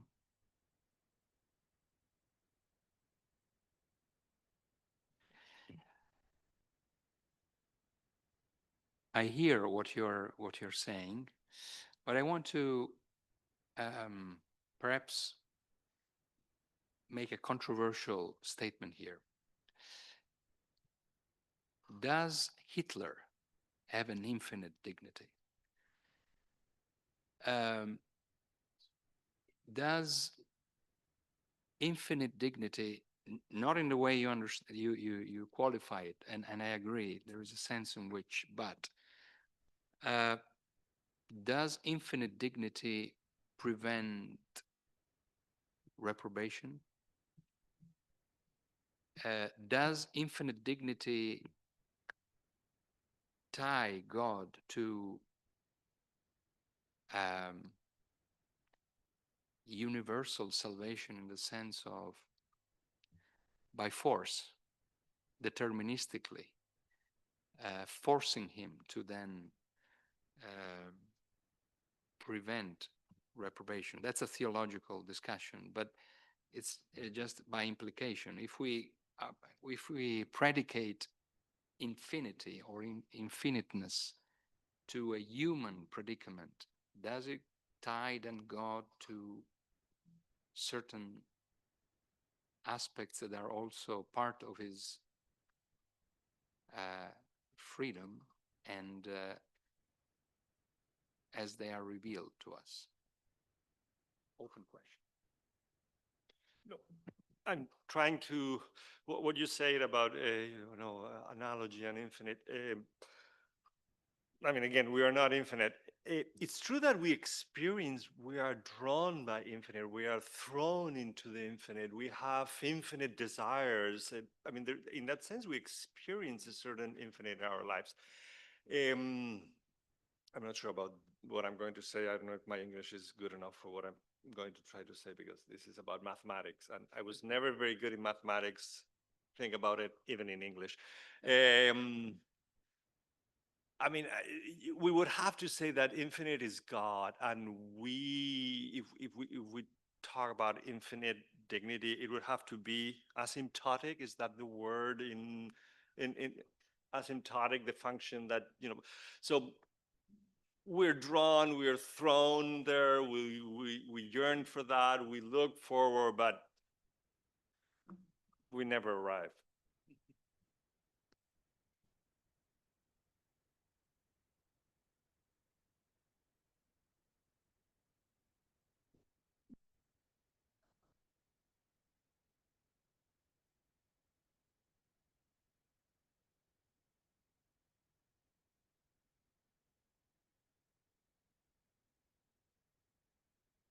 Yeah. No, I can translate. I can translate it. I can translate it. No, I mean that's the thing. I think the document, when it says infinite, that's why I say it's not alienable, not that shouldn't be violated. That's what it's trying to say. That it can mean, cannot be sold, or but it has chosen the word infinite. I want to add one thing dealing with these. I think there is something dynamic also in our dignity, so we can forfeit that dignity. And in fact, the doctrine of hell, for example, would be difficult to explain if we assume an absolute dignity or a dignitas infinita of a person that cannot be forfeited or destroyed. Jesus, in the Gospel of Luke, he says, well, Jesus said to his disciples, things that cause people to stumble are bound to come, but woe to anyone through whom they come. It would be better for them to be thrown into the sea with a millstone tying around their neck than to cause one of these little ones to stumble. And so he also talks about it's better to take one's eyes away and enter into the eternal life without an eye than. So there is, in this life, our life in these days, or in this, in this earth, there's nothing absolute in our life in this earth, so to speak. And I think one of the dangers of this concept of dignitas infinita when you come into the law is precisely to turning into absolute, that dignity, it can prevent you from making decisions of justice, for example. So I think that's the danger of abuse of this kind of concept. Well, there lies the danger of abuse of this kind of concepts. And the same, the doctrine of hell. How can you explain, if our dignity cannot be forfeited, how can you explain hell, for example? Sorry. I would we can start a conversation, I think, at 6, and I'm sorry about that. I owe the word to Bradshaw. On the adjective, I think infinita is applying to the ontological definition of dignity, not to the moral, not to the social, and not to the existential. Obviously, Hitler fails the moral dignity test without question. So I think the document is internally coherent. On the question about love, a decade ago, I would have been very reluctant as a professor to talk about love. But today, I'm much more willing to bring my religious persona, that part of myself, to my work. And I like the idea of being willing to share my religious views. And love is a big part of my religious commitment. And so I think bringing that forward is important. Now, think of 3 concepts: respect, tolerance, respect, and love. Often we'll have people say, tolerance isn't enough, we need respect. And someone else will say, respect isn't enough, we need love. All of this is true, but as a legal principle, give me tolerance. I don't want the state enforcing respect, much less love. Let's enforce tolerance as a legal principle. As a political value, let's strive for respect. The way we conduct ourselves in the public square, the way we conduct our politics, let's strive for respect. I think it's a great political value. As a moral principle and as a religious value, let's strive for love. And so I think each of these values belongs in a sphere of value.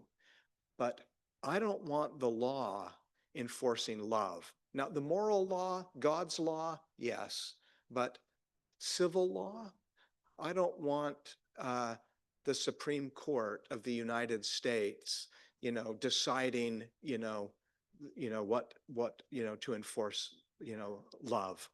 So that's where I would draw the line. When it comes to free speech, let's tolerate each other.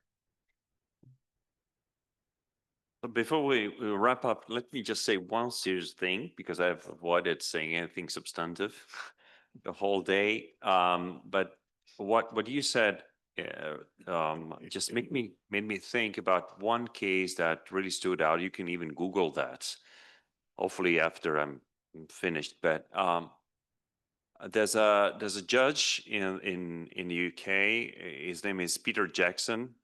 He's not the director of the Lord of the Rings, a different person. And I disagree with him on many accounts, but there's one case that really stood out and became some sort of referential. At some point, he had a very difficult case. There was out of many, there was a marriage breakdown, and there's a child involved, and the parents fight over the child. And he needs to decide that he thinks that it's better for the child to go live with his mom, despite the fact that the child wanted to stay with his father. And he He renders a decision which is unprecedented. He decides the case and pens an opinion in the form of a letter to the child. You can Google that. And he said, you deserve an explanation that you can understand now, because this is going to be difficult to you to digest, because you are going to do something you wouldn't like to do. And I'm required to pursue the best interest for you. But you need an explanation. And 3 pages in which he just speaks heart to heart, called that colloquitor. Maybe it was wrong, but the way he was saying that, it was so dignifying to the child that he just opened up a new way of drafting opinions. And that's a way that I was thinking of when I was thinking how when I did see dignity at play without dignity taking over the rights and interests at stake. That was the case. So let me thank everybody before everybody has a nice meal, as everybody does in Rome. Thanks to all our guests, and special thanks to those who travel and cross the pond to come with us and join us, of course. And thanks to the conveners, the Holy Cross University, what a wonderful place to be. Somebody said to me, I thought Opus Dei were narrow-minded, but now have different views. And that's true. Even Arturo will like that. So thank you so much. Can we give him and Holy Cross University a round of applause?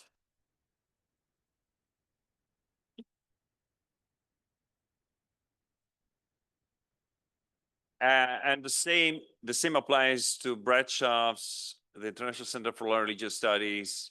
And I also thank him for believing me when I said you should do this with Holy Cross University. A round of applause to him.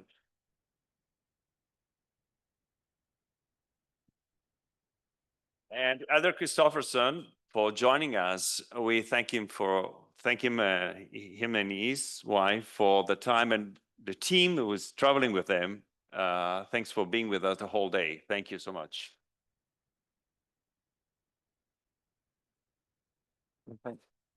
I won't steal more minutes of your dinner. No, I only wanted to tell the speakers that if we could meet for 10 seconds now after you leave. And that's all. Thank you very much and see you around.